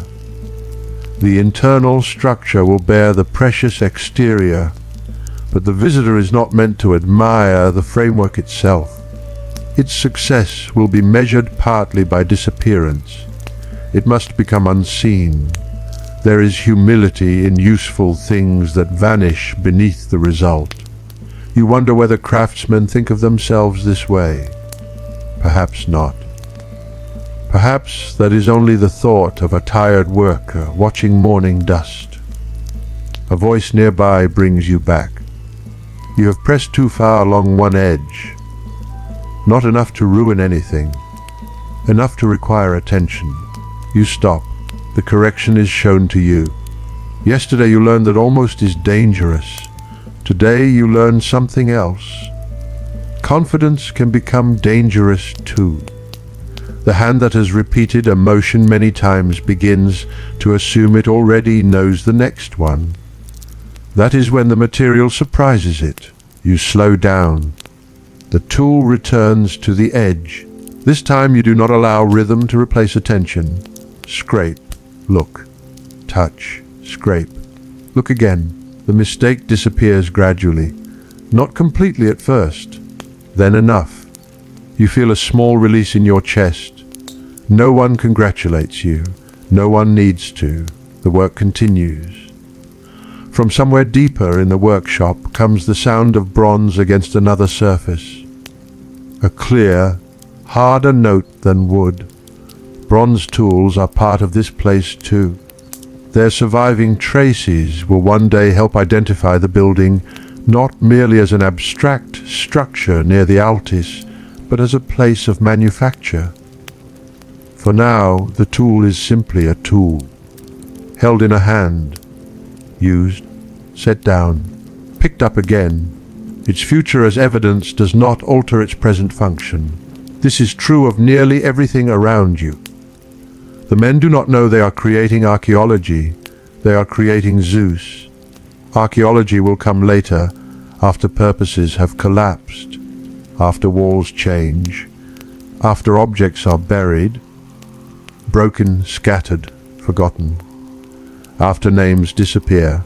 The future will ask the workshop questions the workshop never prepared to answer. What happened here? Who worked here? What materials did they use? Was this truly the place associated with Phidias? The answers will not come from one perfect record. They will come from fragments. You bend closer to your task. Perhaps that is fitting. The statue itself is being made from parts. Its history will also be recovered from parts. The morning warms. The coolness you carried from waking has left your skin. The workshop air thickens with human presence, bodies, dust, worked materials, movement. You wipe your forehead with your forearm. Your fingers remain on the piece. Nearby, someone laughs quietly. You do not hear what caused it. The laughter lasts only a moment. Then the sound of work closes over it. Again you are reminded that this place is not solemn simply because its result will be sacred. Men remain men beside the making of gods. They become tired. They make mistakes. They speak. They laugh. They need space to pass one another. They misplace things. They correct one another. The divine image does not erase ordinary life around it. It depends on ordinary life. Perhaps that is part of what makes the statue difficult to imagine from the future. Later descriptions will naturally turn toward magnificence, gold, ivory, scale, throne, the overwhelming presence of Zeus. But magnificence compresses time. It makes the finished object appear inevitable. Here, nothing feels inevitable. Everything must be done. One action, then another, then another. The distance between unfinished timber and the image that will astonish visitors is made of mornings like this. You pause and look toward a pale fragment nearby. Ivory. You do not touch it. You have learned that curiosity is not permission. Its color differs from the wood around it. Even in subdued light, it attracts the eye.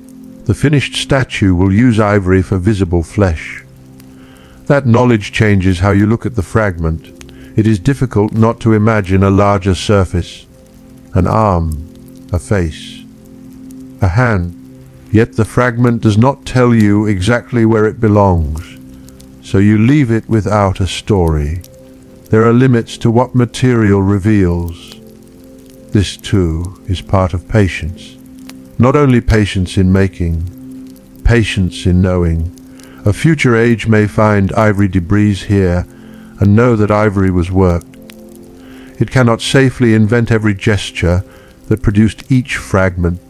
It may find terracotta molds and understand their relationship to workshop processes without reconstructing every hour in which they were used.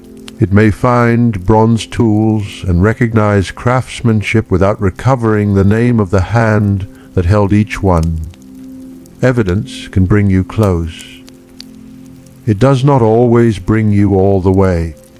You return to your own peace. The edge is better now. You move farther along. A little later, activity shifts around the colossal framework. Several men gather. You step aside to leave space. Something is being checked. The exact procedure is less important than what you can see clearly. Attention converges on one portion of the structure. Hands touch. Eyes follow lines upward. One man moves back to see from farther away. Another remains close. Phidias is there.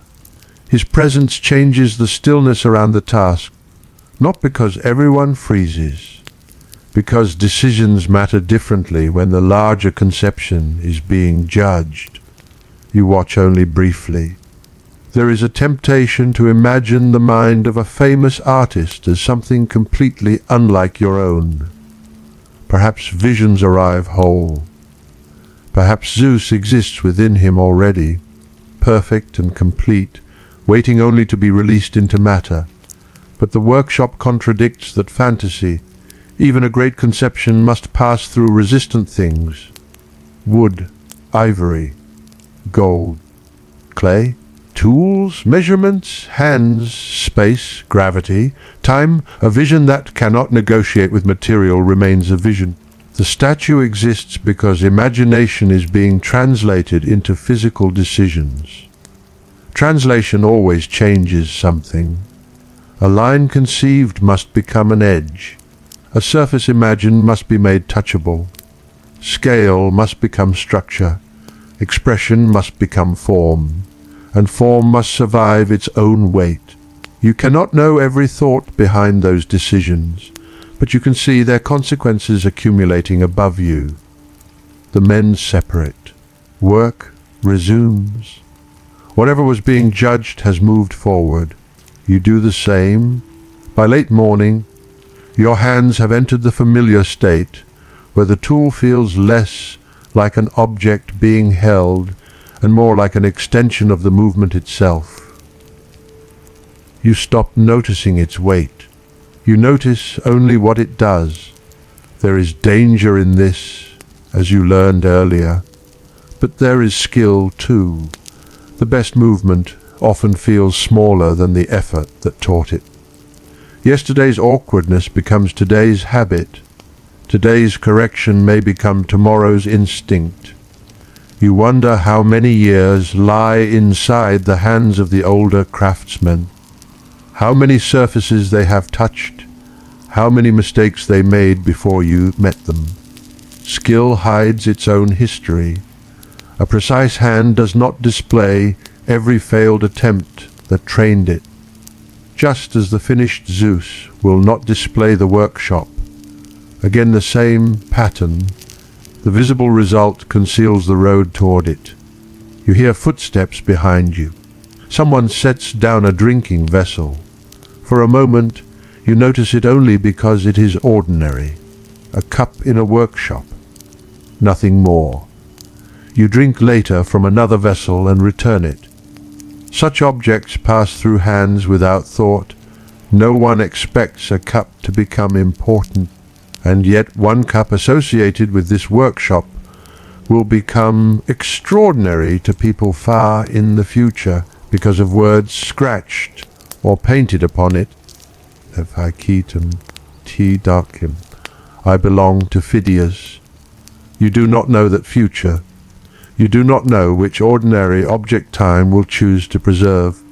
Perhaps that is why the workshop feels different when imagined from two directions. From your direction, importance lies ahead. The statue will be completed. The god will enter the temple. From the archaeologist's direction, importance lies backward.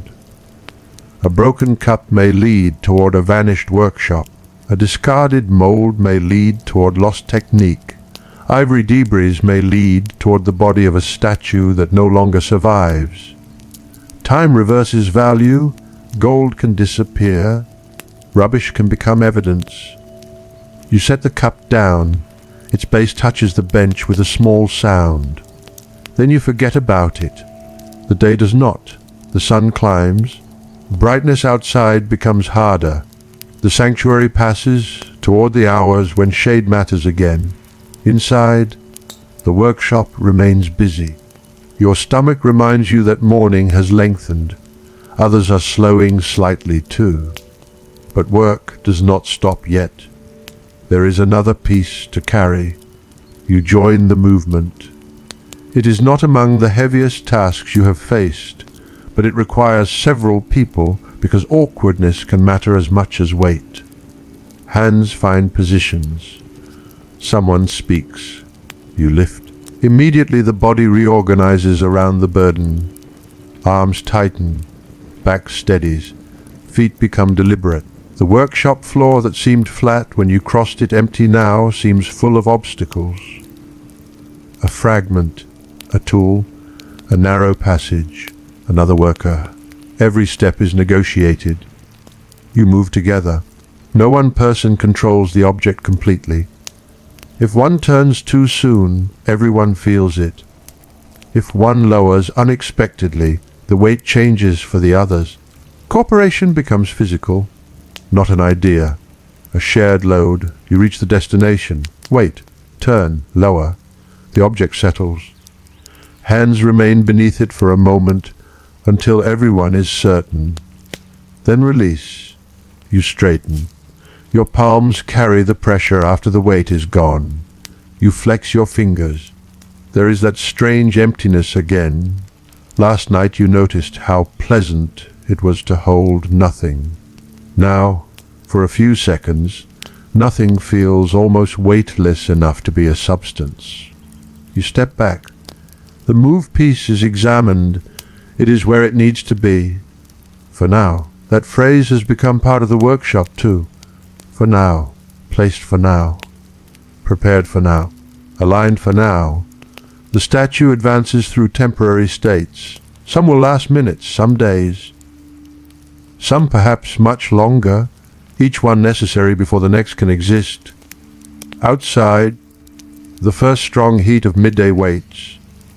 You can feel it before stepping into the sun. The doorway is bright. Men begin drifting toward rest. You follow. The transition from shadow to daylight closes your eyes for an instant. When they open, Olympia appears almost bleached by brightness. The ground shines. Stone edges are sharp. The sky seems emptied of softness. You find shade, sit, drink. Your heartbeat settles. The morning's work remains in your arms. Conversation is sparse. A man beside you stretches his fingers. Another rests with his back against something solid. No one needs to explain fatigue. You all speak it with posture. You look toward the workshop. From outside, the building does not reveal the scale of what it contains. That still surprises you. A passerby might see walls, an entrance, men coming and going. He would not necessarily understand that within those walls a colossal seated Zeus is slowly acquiring his body. Buildings keep secrets simply by having walls. The temple of Zeus does the opposite. Its architecture announces significance from a distance. The workshop is quieter. Its importance is hidden inside function. You wonder which will survive more clearly in human memory. The temple, surely. The statue, perhaps through stories even if the material itself is lost. The workshop. Who would remember a workshop once its work has left? You lower your gaze. Dust clings to your feet.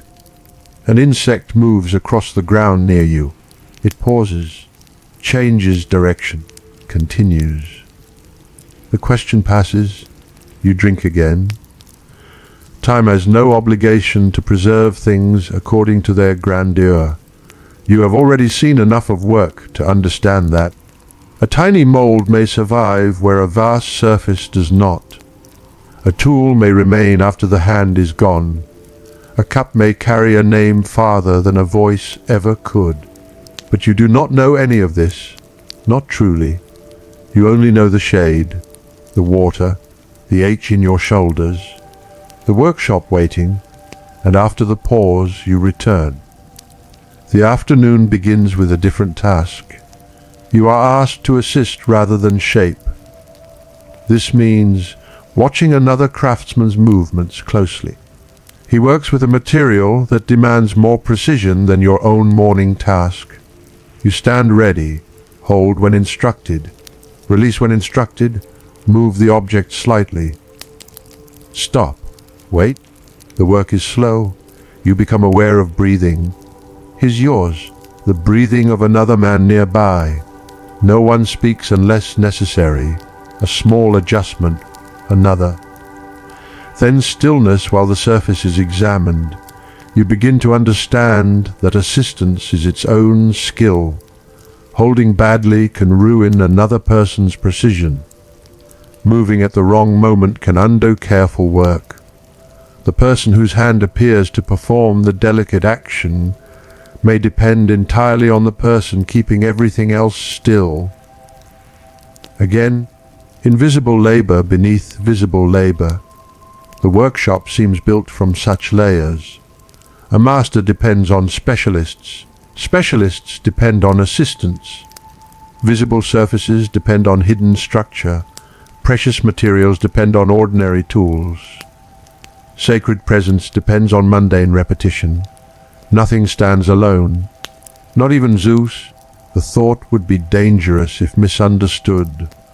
The God represented is not diminished because humans construct his image. The image is powerful precisely because human beings bring every available skill toward making the unseen imaginable. You look at the structure, timber. Soon, elsewhere upon it, surfaces will alter what the eye believes it sees. Material will become appearance. Appearance will become presence. And presence will shape behavior. A visitor entering the temple may know perfectly well that craftsmen made the statue. He may know that ivory is ivory, that gold is gold, that a structure exists beneath them. And still, when he stands before Zeus, knowledge may not protect him from awe. Perhaps awe does not require ignorance. You know more about the statue each day. Yet your sense of its magnitude has not decreased. It has changed. The god is becoming less mysterious as an object, more mysterious as an achievement. The craftsman gestures. You move your hand, hold. He adjusts. Stop. You remain still. A bead of sweat travels slowly near your temple. You resist the urge to wipe it away. Not yet. The other man's tool moves. Then stops. He leans closer, looks, touches. Finally he nods. Your arm relaxes. You wipe your face. The simplest movements become pleasures after being forbidden for a minute. You smile at the absurdity. No one notices. Afternoon light shifts again. This has become your quiet clock. You do not need to measure the hour. You watch where brightness falls. The beam travels. Dust reveals it. Shadows lengthen almost imperceptibly. The workshop changes without moving. A section once dark becomes visible. Another retreats. The framework appears different from each angle of light. Sometimes skeletal, sometimes massive, sometimes almost architectural. There are moments when it resembles a building being constructed inside another building. That comparison stays with you. A body large enough to require its own architecture. Perhaps that is what the hidden framework really is. Not merely support. An interior building for a divine exterior. You walk around part of it while carrying a tool. From close below, the scale becomes difficult to understand. You see individual members, connections, surfaces. The whole disappears because you are too near. Farther away, the structure becomes one form again. This happens with history too, though you have no reason to call it history. Close enough, there are only hands, tools, dust, a cup, a fragment, a tired back. Far away there will be The statue of Zeus at Olympia, a one phrase, a whole world compressed into it. You return the tool. Another is requested. You find it more quickly than you would have days ago. That small competence pleases you. You know where things belong. You are beginning to belong among them, not permanently. You do not think that far, but the workshop no longer treats you entirely as a stranger. Or perhaps you no longer treat yourself as one. The difference is enough. Later, you help gather debris from beneath a work area. You crouch. Small pieces collect in your hand, some clearly useless. Others are shown to someone before being discarded. Waste must be judged too. Not everything removed is worthless. A fragment may still have use. A piece may be too valuable to throw away casually. You learn to ask before deciding. The pile grows. Terracotta fragments, wood debris, dust, traces of processes that seem unworthy of memory. You look at them longer than yesterday. Something about the discarded material interests you now.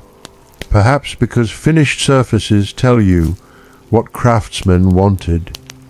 Waste tells you what happened along the way. The difference is subtle. A perfect edge says this was achieved. A shaving says something was removed to achieve it. A mold says a form passed through a process. A broken object says someone used it until it broke, or rejected it, or lost the need for it. Debris is action made still. You let the fragments fall, a soft, dry sound. Then you stand. Toward evening, activity begins thinning. Your body recognizes the hour before anyone stops. The muscles know. The eyes know. Attention becomes more expensive. A careful worker must become more careful when tired. You notice this in yourself. Your hand reaches for something too quickly. You stop it. Slow down. Yesterday's lesson returns without words. Almost. Today another word joins it. Enough. Knowing when enough has been reached may be as important as knowing when more is required. Too little work leaves an imperfection. Too much can create one. The hand must stop at the right moment. You inspect. Enough. Set the tool down. Outside the sun has lowered. The light entering the doorway is warmer again. Men begin restoring order. You help. Tools return to their places. Materials are moved away from careless feet. Work in progress is left in conditions suited to its next stage. Nothing dramatic.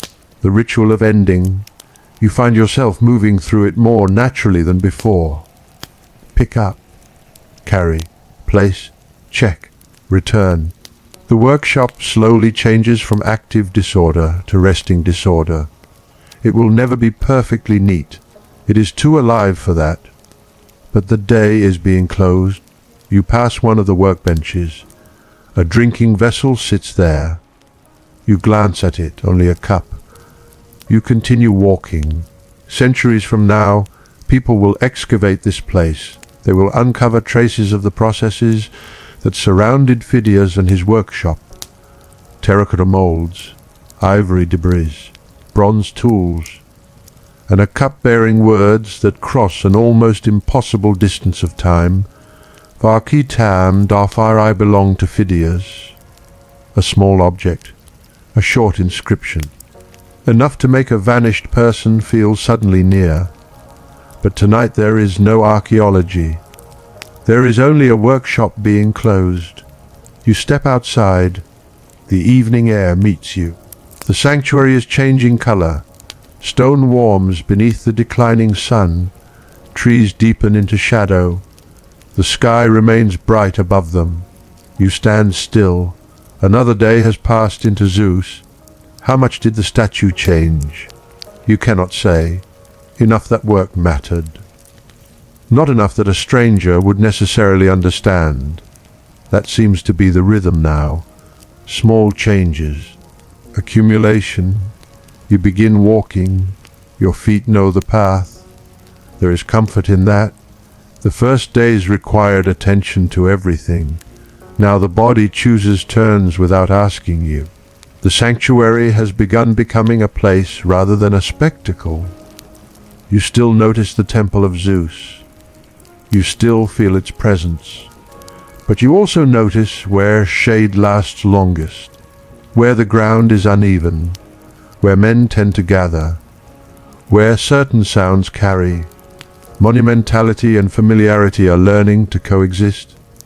Perhaps this is how people truly live beside extraordinary things. They do not remain astonished every hour.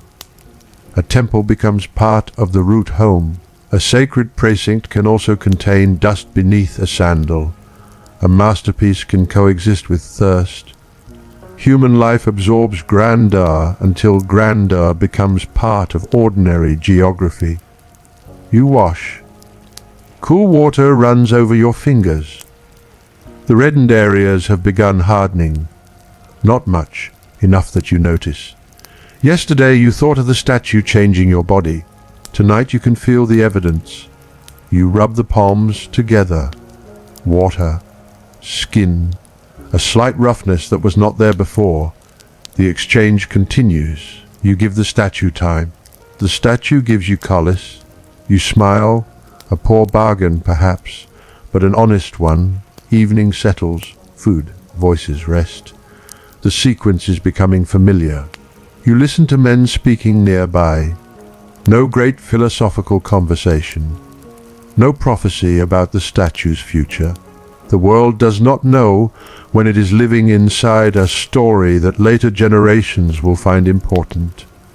People speak about what is near, what happened, what needs doing, what someone said, what tomorrow may require. You prefer this. It makes Olympia feel alive. History, if you could see it from here, would not look like history. It would look like tonight. Someone eating, someone tired, someone laughing softly, someone rubbing a sore wrist, someone thinking about tomorrow's work. The monumental future is invisible. Darkness gathers. You walk a little before lying down. The temple of Zeus appears again between trees. You stop. Not for long. You imagine the workshop, then the temple. The distance between them seems small on the ground. Yet the statue must cross a much greater distance, from material to image, from image to sacred presence, from workshop object to wonder, and then, someday far beyond anything you can imagine, from wonder to memory. The physical statue will not remain forever. The research that brings you here knows this. But you, standing in the 5th century BCE, do not. For you, completion lies ahead. That is where we must remain, not mourning what has not yet been lost, not turning the men around you into ghosts before their lives have finished. Tonight they are alive. Phidias is alive. The workshop is active. Zeus is unfinished. The temple waits. That is enough. You continue. Stars emerge above Olympia. The darkness feels larger than the sanctuary, larger than Greece, larger than any monument human hands can make. Perhaps that is why monumental ambition becomes quieter beneath a night sky. The greatest temple occupies only a little ground. The tallest statue reaches only a little way upward. Gold catches light but cannot create the stars. Ivory can imitate flesh but cannot breathe. Timber can hold a god's image but remains timber in darkness. And yet humans continue making, not because they can rival the sky, perhaps because they cannot. The limits of a human life make creation meaningful. A man knows his hands are temporary, so he places something between them and time. Stone, metal, wood, words, a cup with a name. You lie down, your hands rest open again. The callus is slightly harder tonight. You run one thumb across the opposite palm, a small ridge, evidence. Then you stop. Above you, stars. Beyond you, the sanctuary. Somewhere in the darkness, the workshop holds objects no one has thought to preserve. A mold whose task may already be finished. A tool waiting for morning. Ivory fragments too small for further use. A cup that is only a cup. And towering among them, the unfinished body of Zeus. Tomorrow hands will return. The molds will be handled. Tools will strike. Surfaces will change. The hidden structure will accept more of the form that will eventually conceal it. For now, nothing moves. You close your eyes. The last thing you imagine is not gold. It is not ivory. It is not even Zeus. It is a small cup resting somewhere in the darkness of the workshop. An ordinary thing beside an extraordinary work.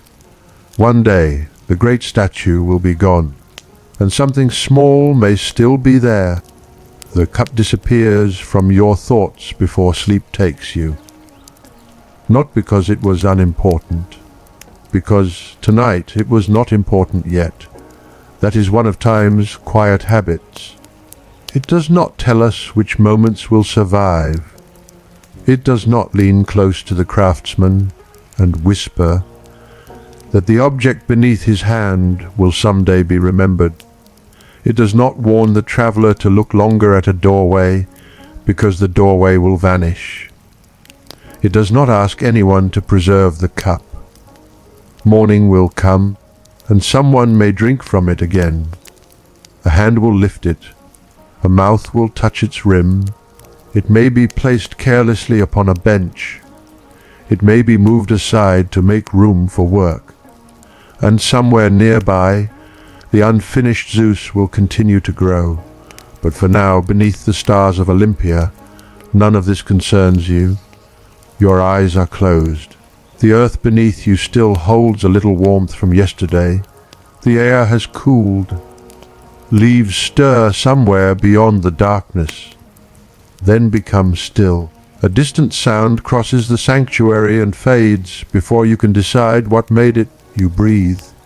Slowly, the day leaves your muscles. Your shoulders soften. Your hands loosen.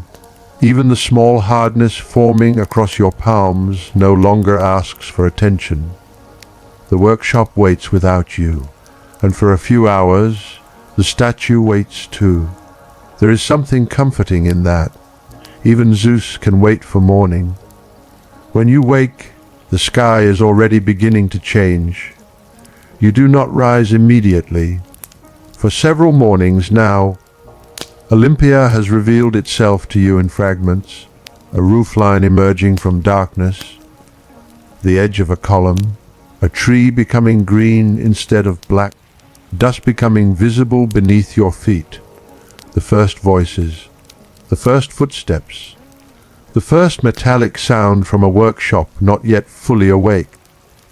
Today you remain where you are a little longer, perhaps because something in you understands, without being told, that you should remember this morning, not as a great event.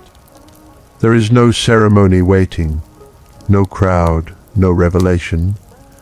Nothing will happen that future poets would consider worthy of a song. It is simply another morning in Olympia, and that is precisely why you want to keep it. You sit up. Cool air enters your lungs. Around you, others begin their own small negotiations with waking. Someone coughs. Someone folds cloth. Someone stands and stretches. A brother remains asleep. A bird calls from the trees. Then another. The sanctuary slowly gathers itself. You stand. Dust touches your feet. Your body is tired, but it is a different tiredness now. Not the exhaustion of one difficult day. Something steadier. The body has begun adapting to repetition. Your hands know this most clearly. You turn them toward the weak morning light. The skin is no longer the same as when you first entered the workshop. Small changes, hardly worth mentioning, yet there they are. You close your fingers, open them, and begin walking. The path is familiar enough that you no longer watch every step. That allows your eyes to wander. You notice the trees, the pale sky between branches, the cool stone, the sanctuary before the heat. You notice how quiet, monumental things can be before people gather around them. The temple of Zeus stands in the morning without needing anyone to admire it. For a little while, architecture exists without audience. Columns hold weight. Stone receives light. Shadows rest where they fell. You pass. The workshop appears ahead. There was a time when entering it felt like crossing into another world. Now you reach the doorway almost without thinking. And then you look inside. The darkness is thinning. The great internal structure of the statue stands where you left it. Timber rises. Work surfaces wait. Tools remain silent. The smell is familiar: wood, dust, worked material. The enclosed coolness of a place where many bodies will soon warm the air. You enter. For a few moments you are almost alone with Zeus. Not Zeus as future visitors will know him.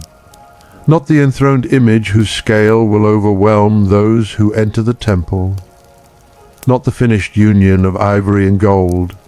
Only the work, only the becoming. You walk closer. The wooden structure seems different this morning. Of course, it has not transformed during the night. The difference is in you. When you first saw it, you tried to imagine the finished statue. You filled the missing surfaces with expectation.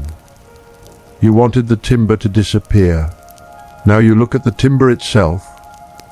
You see what it does, what it carries, what it allows.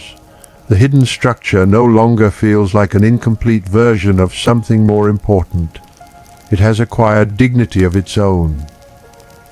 Without it, nothing above it could endure. Much of the most necessary work in the world is like this. It succeeds by becoming invisible.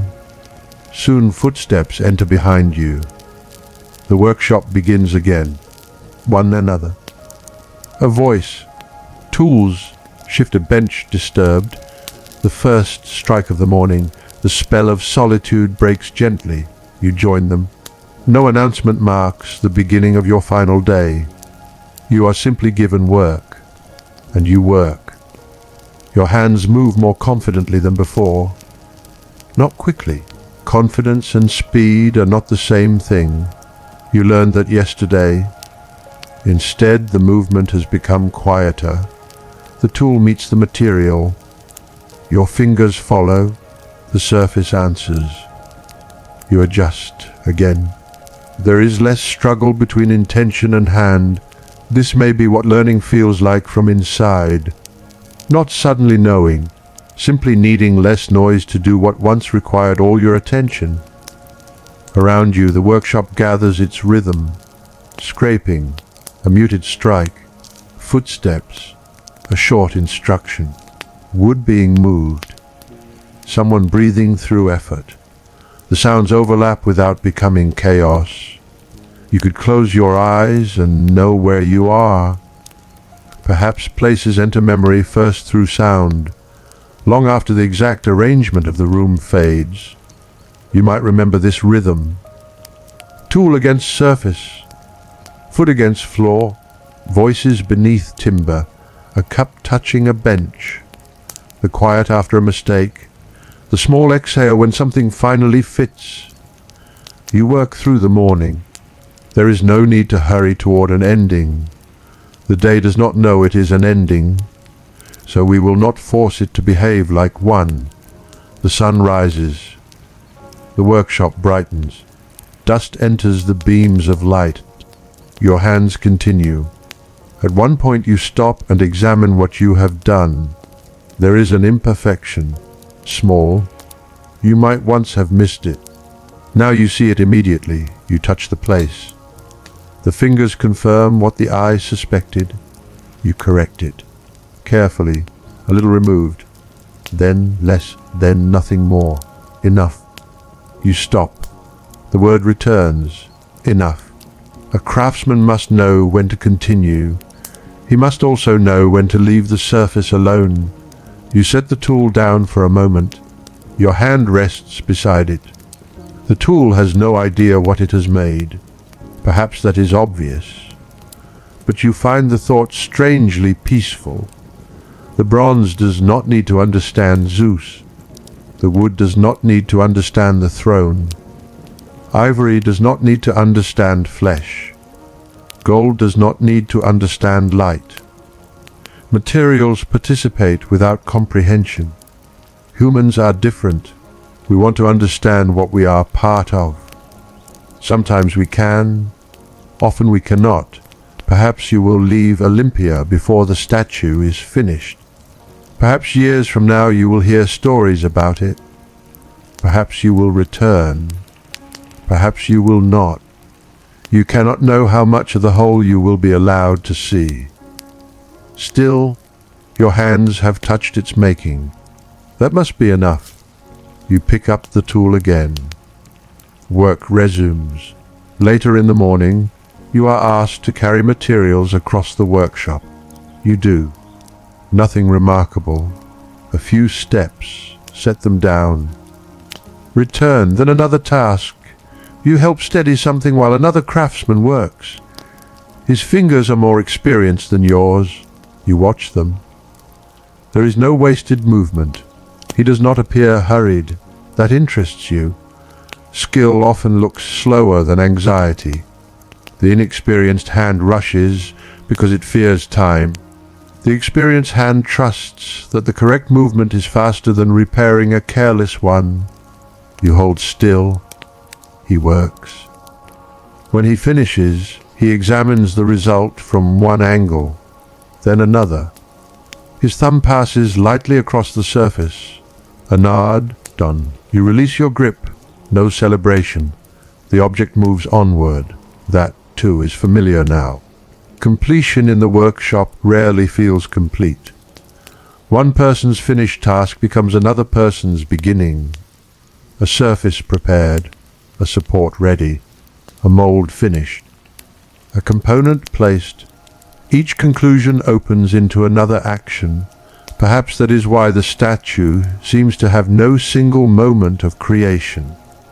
There was no morning when Zeus did not exist, followed by an afternoon when he suddenly did. He emerges through thresholds too small to notice individually. Yesterday there was less. Today there is more.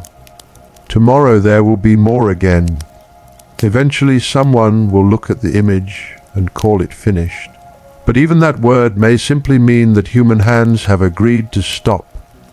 You glance upward. The scale still overwhelms. Yet you no longer feel crushed beneath it. Familiarity has given you another way to measure it, not in height. In labor, you see days inside it, hands, repetition, judgment, correction. You see the unseen architecture beneath future magnificence. You see exhaustion hidden beneath beauty. The finished statue will conceal these things from its visitors. That is not deception. It is what finished things do. A song conceals the breaths between its notes. A wall conceals the lifting of its stones. A smooth surface conceals the roughness removed from it. A masterpiece conceals thousands of decisions that could have gone differently. The visitor sees Zeus. The workshop sees everything required before Zeus could be seen. By midday, heat has returned. You step outside with the others. Sunlight strikes hard after the dimmer interior. You narrow your eyes. The sanctuary is awake now, movement voices, people crossing open spaces, shade occupied wherever it offers relief. You sit. Water tastes better when earned by heat. You drink slowly. No one beside you knows that you are remembering things deliberately.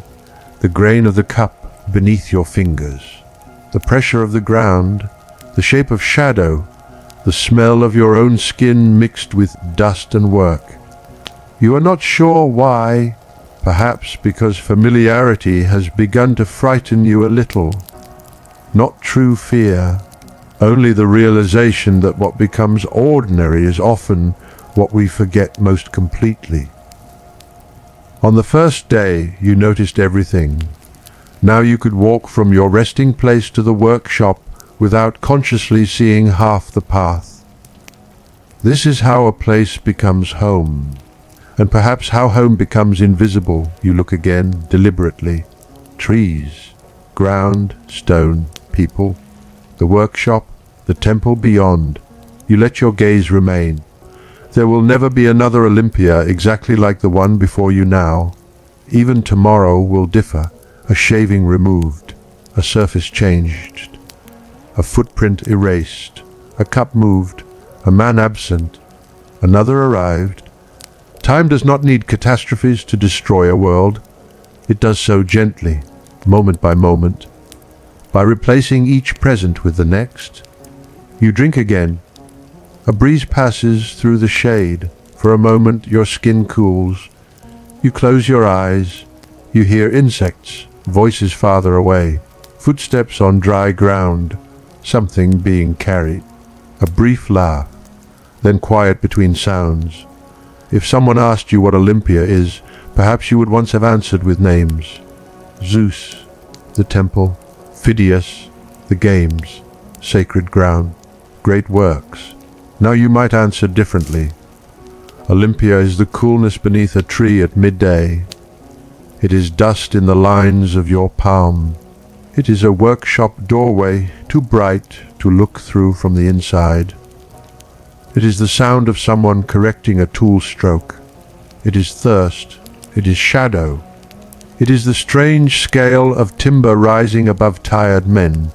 It is ordinary life happening beside things that will become extraordinary in memory. The pause ends. You rise. Back inside. The afternoon waits. The work becomes more delicate as the light changes. You are not entrusted with anything beyond your ability. The workshop has taught you that responsibility is measured. A careless kindness can destroy material just as easily as arrogance can, so you do what you know.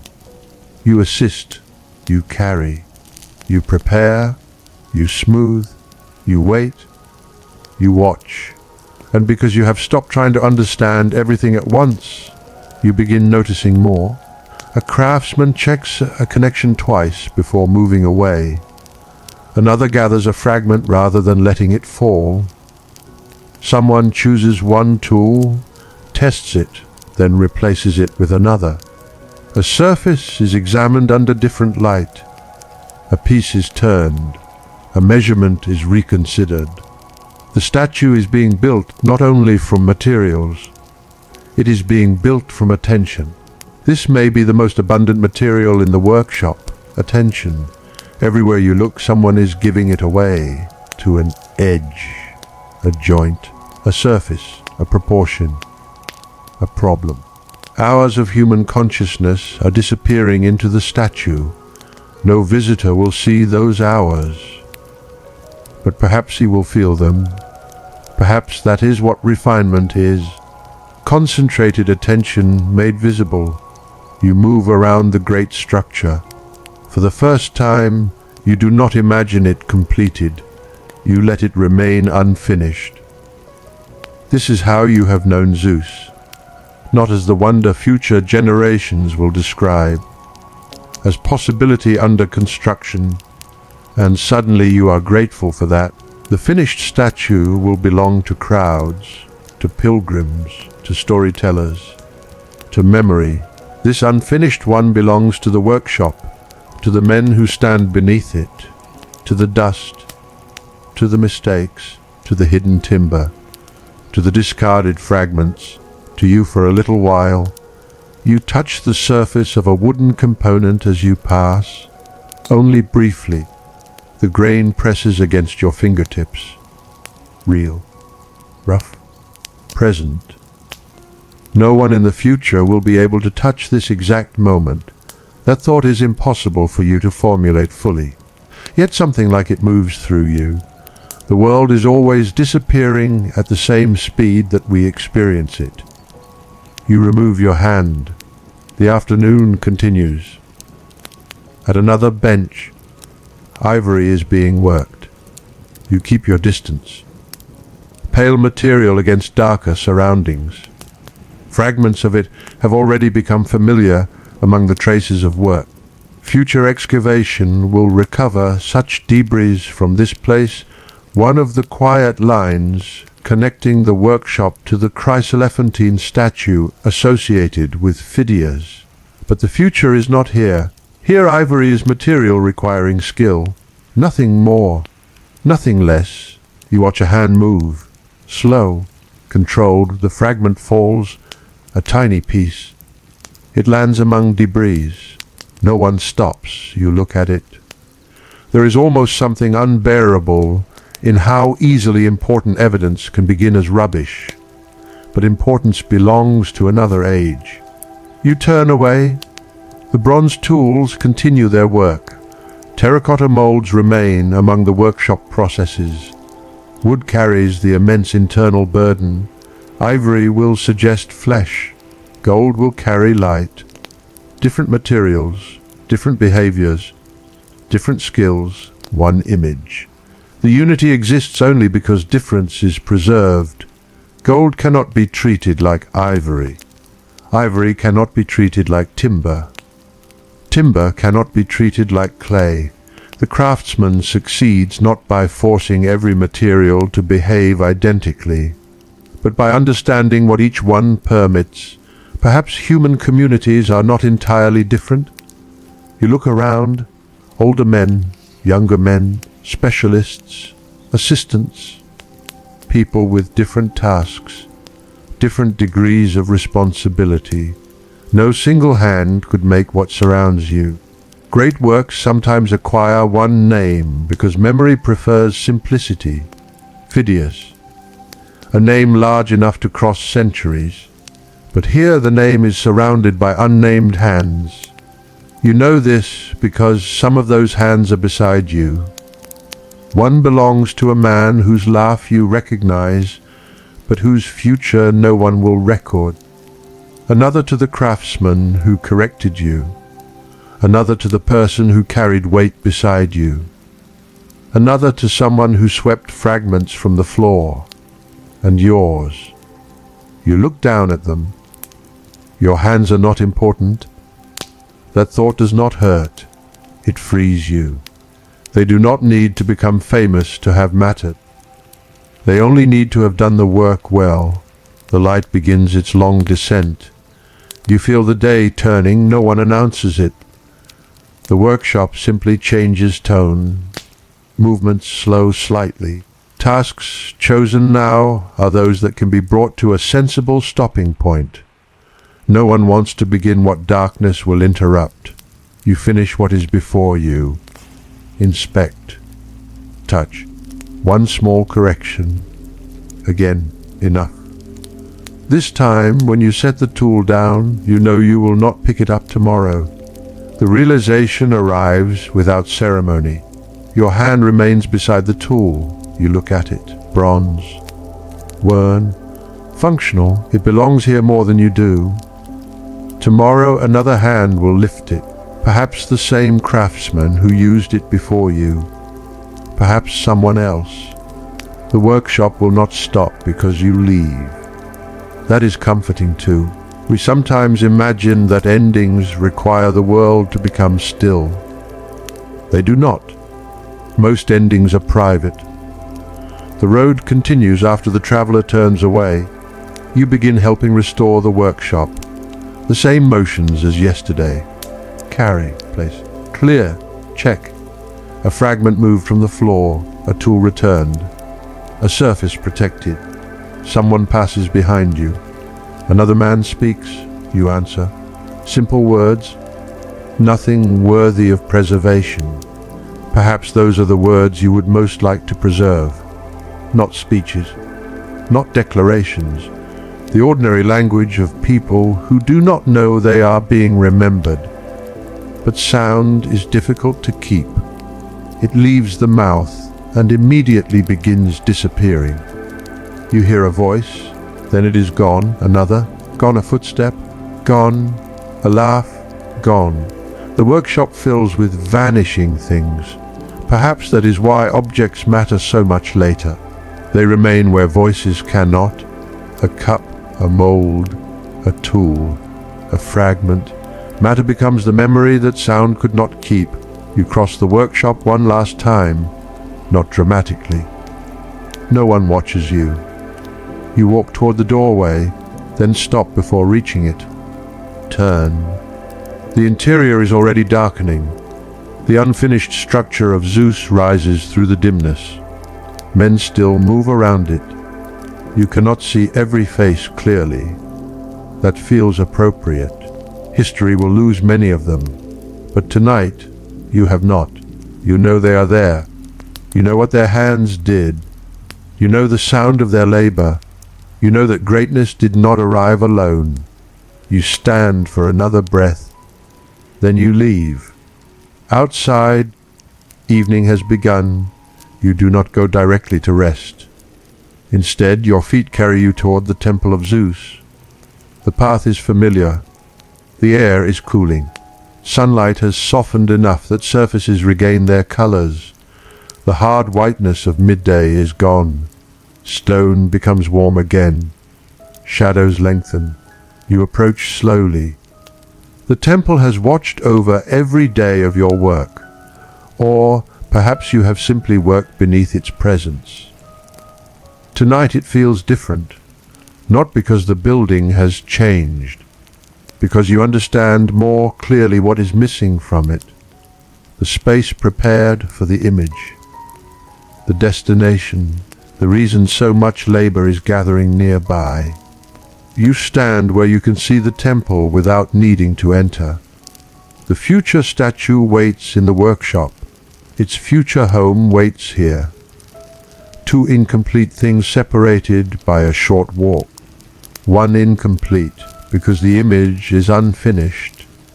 The other incomplete because it awaits the presence that will transform its interior. You imagine the distance between them. Someday the work of the workshop will belong to the temple. Visitors will not think first of the road between the two. They will see Zeus, where Zeus seems always to have belonged. That is another illusion created by completion. The disappearance of transition. You know better now. You know that sacred presence once had dust beneath it. That magnificence once stood unfinished among tools, that ivory once existed as fragments on a bench, that the hidden skeleton of a wonder was once simply timber beneath craftsmen's hands. The knowledge does not diminish the god. It deepens the human achievement. You remain there as evening lowers. People pass. You do not follow them with your eyes. The temple holds your attention. You think of the visitors who may come after completion. Some will travel far. Some will arrive already knowing what they expect to see. Others may enter unprepared. They will look upward. The seated Zeus will dominate the space. Its scale will alter the room around it. Ivory will form the visible flesh. Gold will catch what light reaches it. The throne will contribute its own richness and complexity. The image will not simply occupy the temple. It will transform the experience of being inside it. Perhaps someone will stand there and forget, for a moment, that human hands made what he sees. You will not forget. If you ever stand among those visitors, you will see two statues at once. The finished Zeus before you, and beneath it, invisible to everyone else, the timber, the workshop, the dust, the men, the tools, the unfinished surface beneath your hand. Maybe that is the privilege of making something. The maker can never see only the result.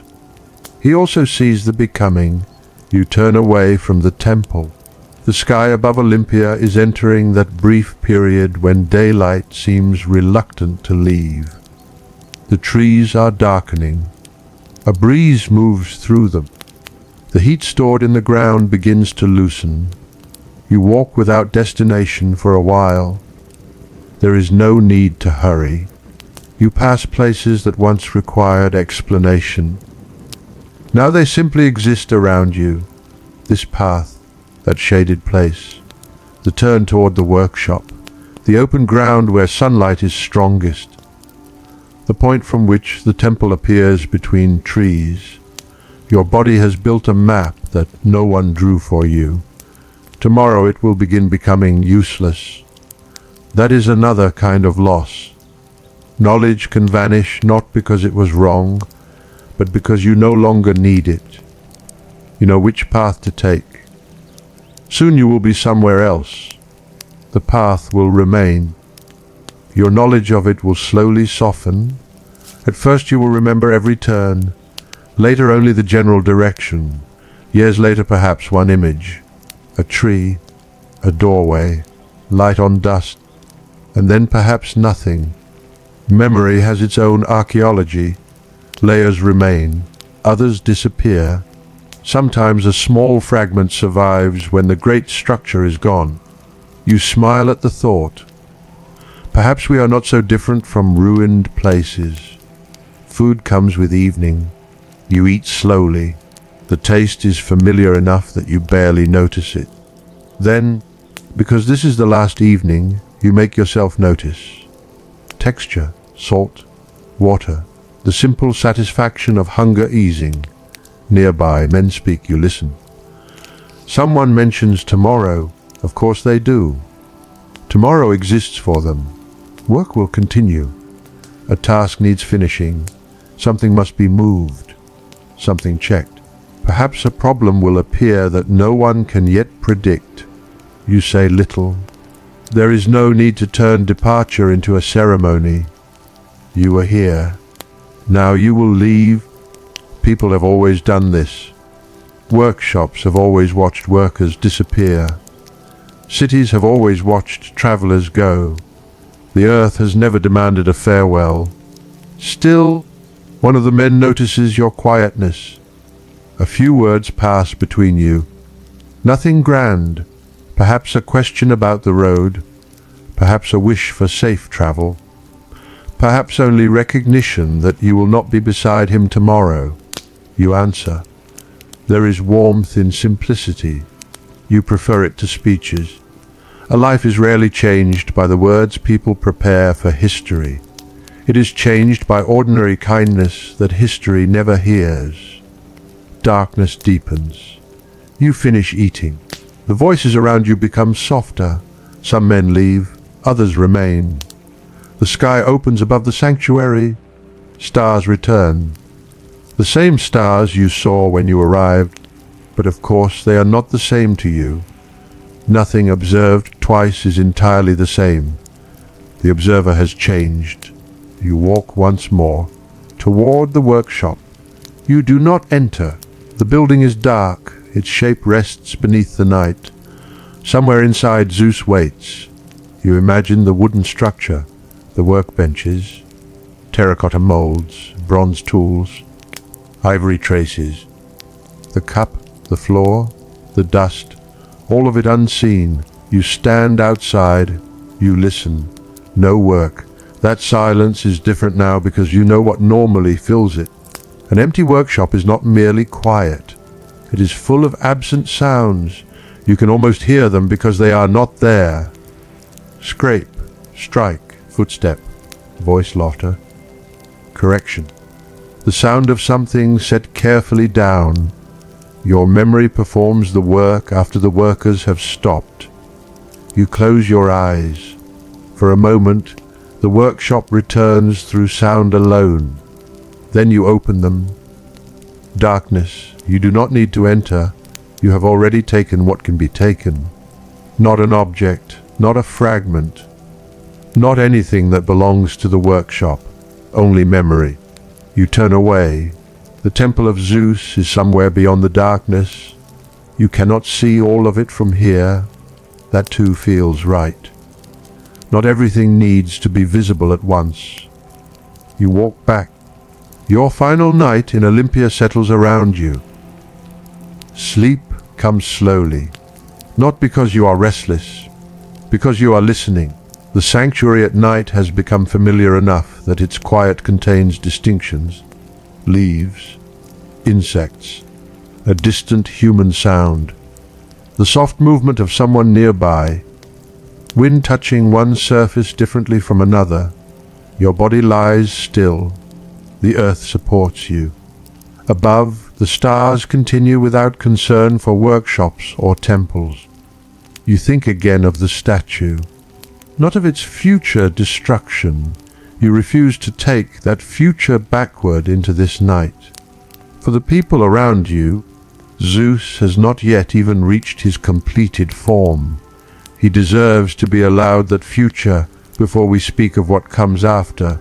So you imagine completion, not as a sudden miracle, as another morning, then another, more work, more decisions, materials shaped, surfaces joined, corrections made, the hidden timber disappearing beneath what visitors will see, ivory becoming flesh beneath skilled hands, gold transforming light, the throne gathering its detail, the colossal seated figure becoming increasingly difficult to see as an object assembled from separate acts. Eventually, the workshop will release what it has held. The image will enter its intended world. The temple of Zeus will no longer feel like a space waiting, and people will come. They will stand before the statue, some in reverence, some in astonishment, some perhaps trying to understand how human hands could have made something of such scale and richness. The statue will become famous. Its maker's name will travel with it, Phidias. But beneath that name invisible will remain all the unnamed labor you have witnessed, the assistants, the specialists, the carriers, the hands that prepared surfaces, the hands that cleaned, the hands that held things still, the hands that made mistakes and corrected them, the hands that left no names. You place your own among them, not because you deserve a place in history, because history was never the point. The work was. Your breathing slows. The stars blur behind closing eyes. Tomorrow you leave. Morning arrives quietly. No final trumpet. No golden revelation, only pale light. You wake before the sanctuary is fully active. This time you stand quickly. There is little to gather. That is one advantage of traveling without much. The things you carry do not require a household to move them. You prepare, then stop. There is one thing left to do. You walk. The air is cool. Your path takes you not directly toward departure, but once more past the workshop. You knew it would. Perhaps you planned it last night. Perhaps your feet decided. The doorway is still dim. No one has arrived yet. Or if someone has, you do not see him. You stand outside. You do not enter. There is a boundary here now. Yesterday you belonged inside through work. Today you are already becoming a traveler again. The difference is invisible, but you feel it. You look at the building. From here, it is modest compared with what it contains. That thought made you smile before. It does again. Some of the largest things in human imagination begin in rooms that look ordinary from outside. You wait. Then you hear footsteps. A craftsman approaches. He recognizes you, a greeting, a few words. He continues inside. Soon another arrives, then another. The workshop is waking without you. A tool moves. Something scrapes, a voice. The first sounds of work. You stand for one more moment, and now you understand what departure truly means. It is not that a place ends. It is that the place continues where you can no longer witness it. You turn, walk toward the sanctuary. The sounds weaken behind you. Scrape, footstep, a voice you cannot distinguish. Then only morning. You do not look back immediately. There is no need. When you finally do, the workshop is partly hidden by distance and the angle of the path. Soon it disappears. The temple of Zeus remains visible longer. Stone has that advantage. It announces itself. The workshop recedes quietly. Perhaps memory will treat them the same way. The monumental thing will remain easiest to recall. The ordinary building may need more effort. You promise yourself you will remember both. Promises to memory are fragile, but you make it anyway. The road begins drawing you away. Olympia loosens around you. Buildings separate. Paths widen into departure. The sacred precinct is no longer the whole world. Landscape returns. The horizon expands. You walk. For some time you can still turn and know where Olympia lies. Then the land intervenes. Trees, distance, arise. The sanctuary disappears, and suddenly it exists only behind you. You continue. Your feet find the rhythm of travel. The body remembers this too. Before the workshop, there was the road. Now there is the road again. But the hands swinging beside you are different. You look at them.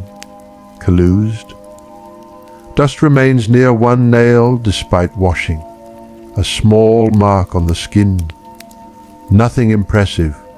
No one passing you would know where those hands have been. You know, that is enough. To the road gives you time. Walking always does. At first your mind remains in Olympia. You reconstruct the workshop, where the bench stood, where light entered, where you first saw the scale of the internal structure, where you made the mistake, where it was corrected, where the cup rested, where you stood before leaving. The details feel permanent. They are not. But today they feel permanent. You walk. The sun rises higher. The morning coolness fades. Olympia is farther behind you now.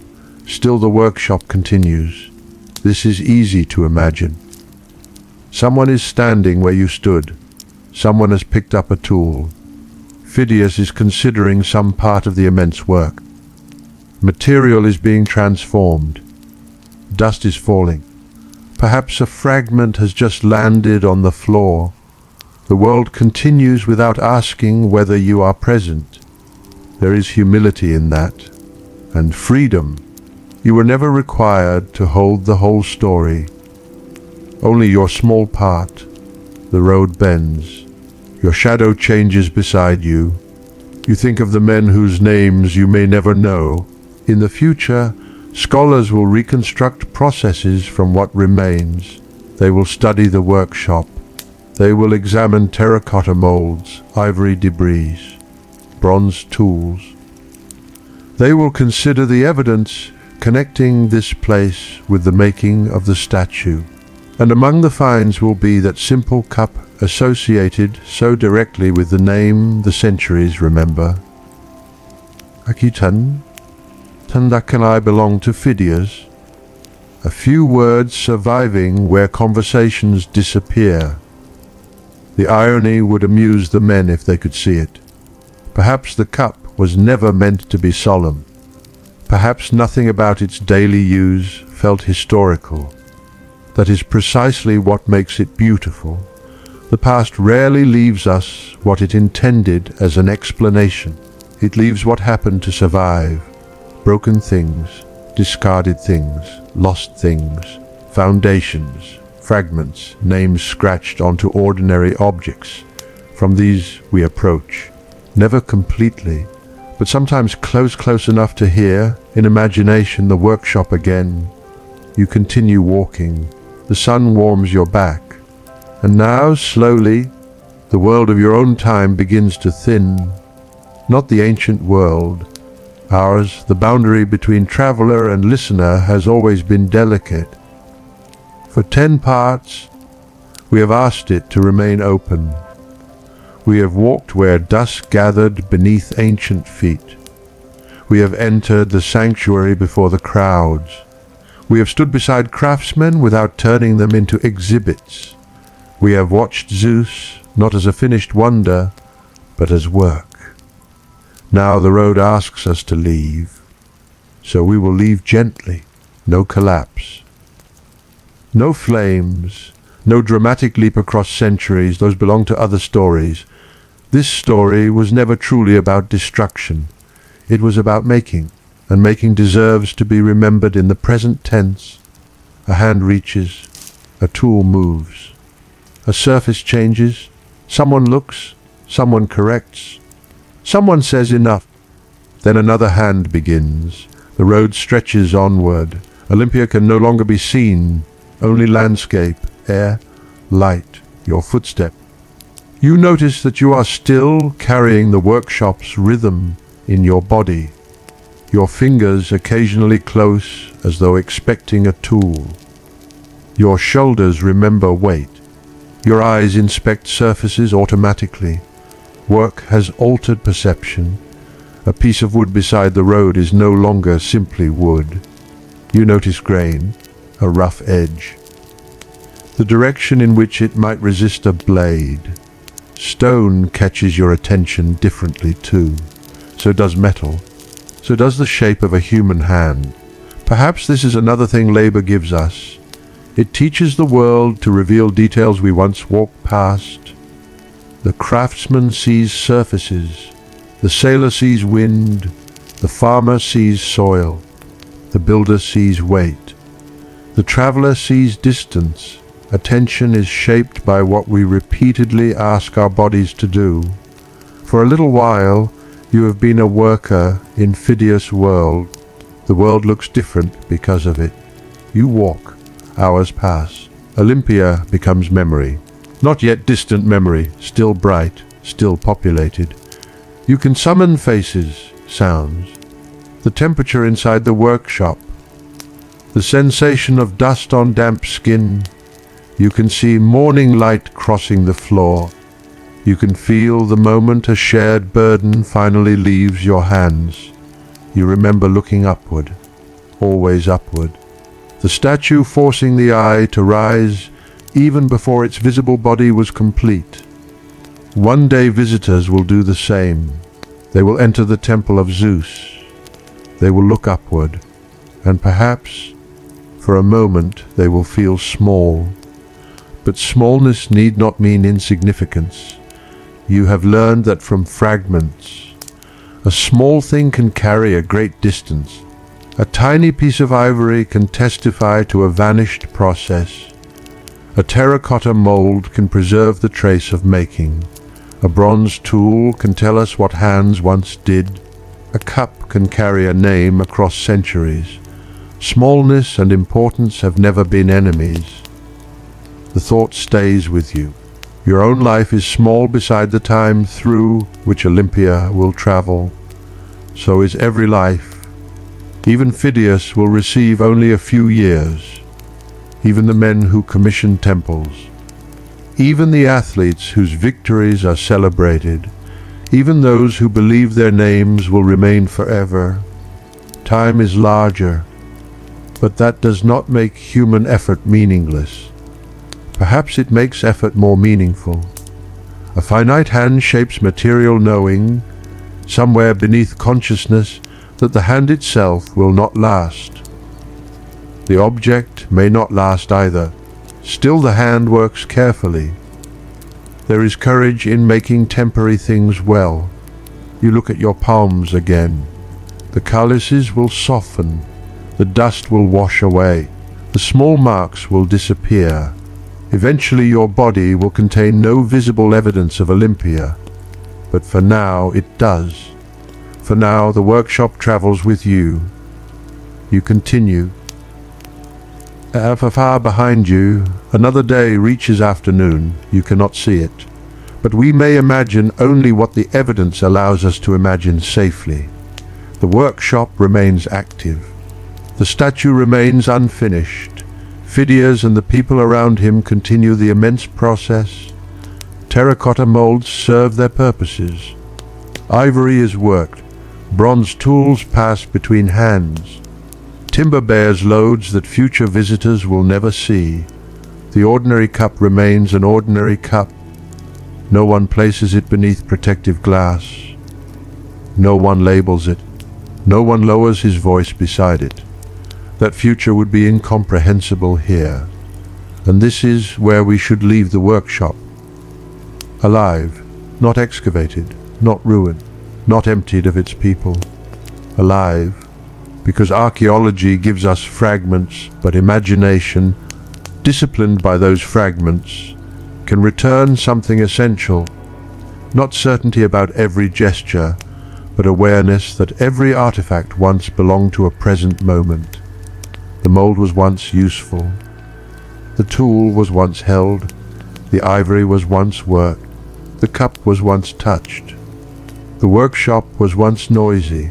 The people were once alive.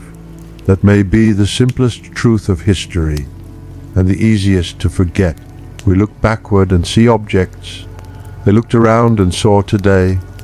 The sun begins lowering along your road. Your pace slows, not from exhaustion alone. The day has become beautiful in the quiet way evenings often become beautiful after long travel. Light stretches across the land. Edges soften. Warmth remains, but its power is fading. You find a place to rest. Sit. The ground beneath you is different from Olympia. Of course it is. Still, when you place your hands upon it, you remember the sanctuary. You drink. The water is nearly warm. You do not mind. Your breathing settles. For the first time since leaving, you allow yourself to think of the finished Zeus without the workshop around it. You try to see what future visitors will see. A colossal seated figure, ivory suggesting living flesh, gold carrying radiance, the richly constructed throne, the god occupying the temple with a scale that makes architecture itself seem to bend around his presence. You imagine standing before him. Would you recognize the timber beneath? Would you remember the rough surfaces? Would your eyes search for places your own hands once approached? Would you tell the person beside you, I saw this before it became this? Perhaps you would remain silent. Some experiences become smaller when explained. You might simply look. And somewhere beneath the gold and ivory, invisible, the structure would still be doing its work. Hidden things carrying visible beauty. You smile, then let the image go. The unfinished statue returns more easily. That is your Zeus, not lesser. Yours, a god still becoming. Evening approaches. Soon the first stars will appear, the same stars above Olympia. Distance cannot separate skies as easily as it separates people. You look upward before darkness is complete. There is still blue, then less. A first point of light. You watch it. Another appears. Your body is tired from walking. Sleep will come easily tonight. Before lying down, you touch your palm once more. The hardened skin is there. For a moment, you imagine time moving through it, days, weeks, the color softening, the mark disappearing, years passing, the memory changing. Perhaps one day you will struggle to remember the exact sound of the workshop. Perhaps the face of the man who corrected you will blur. Perhaps you will remember Phidias more clearly only because others repeat his name. Perhaps you will forget where the cup stood. This does not make memory a failure. Memory is not a storage room. It is more like the workshop, always shaping, removing, joining, reconstructing. Some parts remain visible, others become hidden structure. You lie down. The earth receives your weight. The sky is darker now. Your breathing slows, and the road becomes quiet. Centuries can pass very quickly from here. We will not walk through each of them. We do not need to. We can remain beside you for one final moment instead. A traveler beneath the night, Olympia behind him, calloused hands resting beside his body. No knowledge of archaeology, no knowledge of museums, no knowledge that people in a distant future will debate, study, excavate, reconstruct, and imagine the world he has just left. No knowledge that the statue of Zeus at Olympia will be remembered among the great wonders of the ancient world. No knowledge of how completely a living present can become a distant past. You know none of that. You only know that you are tired, that the road continues tomorrow, that somewhere behind you people are working, that somewhere beneath the same stars a colossal Zeus is still unfinished. This is where your journey can end, not at the end of Olympia, not at the end of Phidias, not at the end of the statue, at the edge of your participation. That is a gentler ending, and perhaps a truer one, because history does not end when we stop watching. The workshop continues after the doorway disappears behind us. The river continues after the traveler leaves its bank. The city continues after the stranger passes through its gate. Lives continue beyond the last surviving inscription. The past was never waiting to become the past. It was moving forward, just as we are. So now very slowly allow Olympia to become distant, not erased. Distant. First let the road disappear, then the trees, then the sanctuary. Let the temple of Zeus become only a pale shape in memory. Let the workshop doorway darken. Let the workbenches become indistinct. Let the tools become quiet. Let the dust settle. But keep one thing a little longer, a pair of hands, not famous hands, not the hands of a king, not even necessarily the hands of Phidias, just human hands, hands holding material carefully, hands learning resistance, hands making mistakes, hands correcting them, hands lifting weight together, hands becoming rough through repetition, hands setting a tool down at evening. Those hands are enough, because monuments can make the ancient world feel inhumanly large. Columns, temples, gods, gold, great names, centuries. But when you come close enough, history returns to human scale, a thumb crossing a rough surface, a shoulder beneath a load, dust in the palm, a cup lifted for water, someone tired at sunset, someone waking before work, someone trying to make one small thing correctly. That is where the distance between us and them becomes smallest. Not in the monument, in the gesture. You know the gesture, you have done it. Perhaps not with ivory, perhaps not beneath the unfinished body of Zeus. But you have held something carefully. You have tried again after a mistake. You have become tired. You have watched daylight disappear while something remained unfinished. You have wondered whether your effort mattered. Across all the centuries between your world and theirs, that part requires no translation. The night is deep now. There is nothing left for you to do. Olympia does not need you to remember every detail. The workshop does not need you to keep listening. Zeus does not need to be completed tonight. You can leave the work unfinished. Morning will belong to other hands. Let your own hands rest. Let the fingers loosen. Let the jaw soften. Let the weight of the day sink downward. The road can wait. History can wait. Even time, for a little while, can pass without being watched. Somewhere very far behind you, perhaps a bronze tool rests on a bench. Beside it, dust, fragments, a simple cup.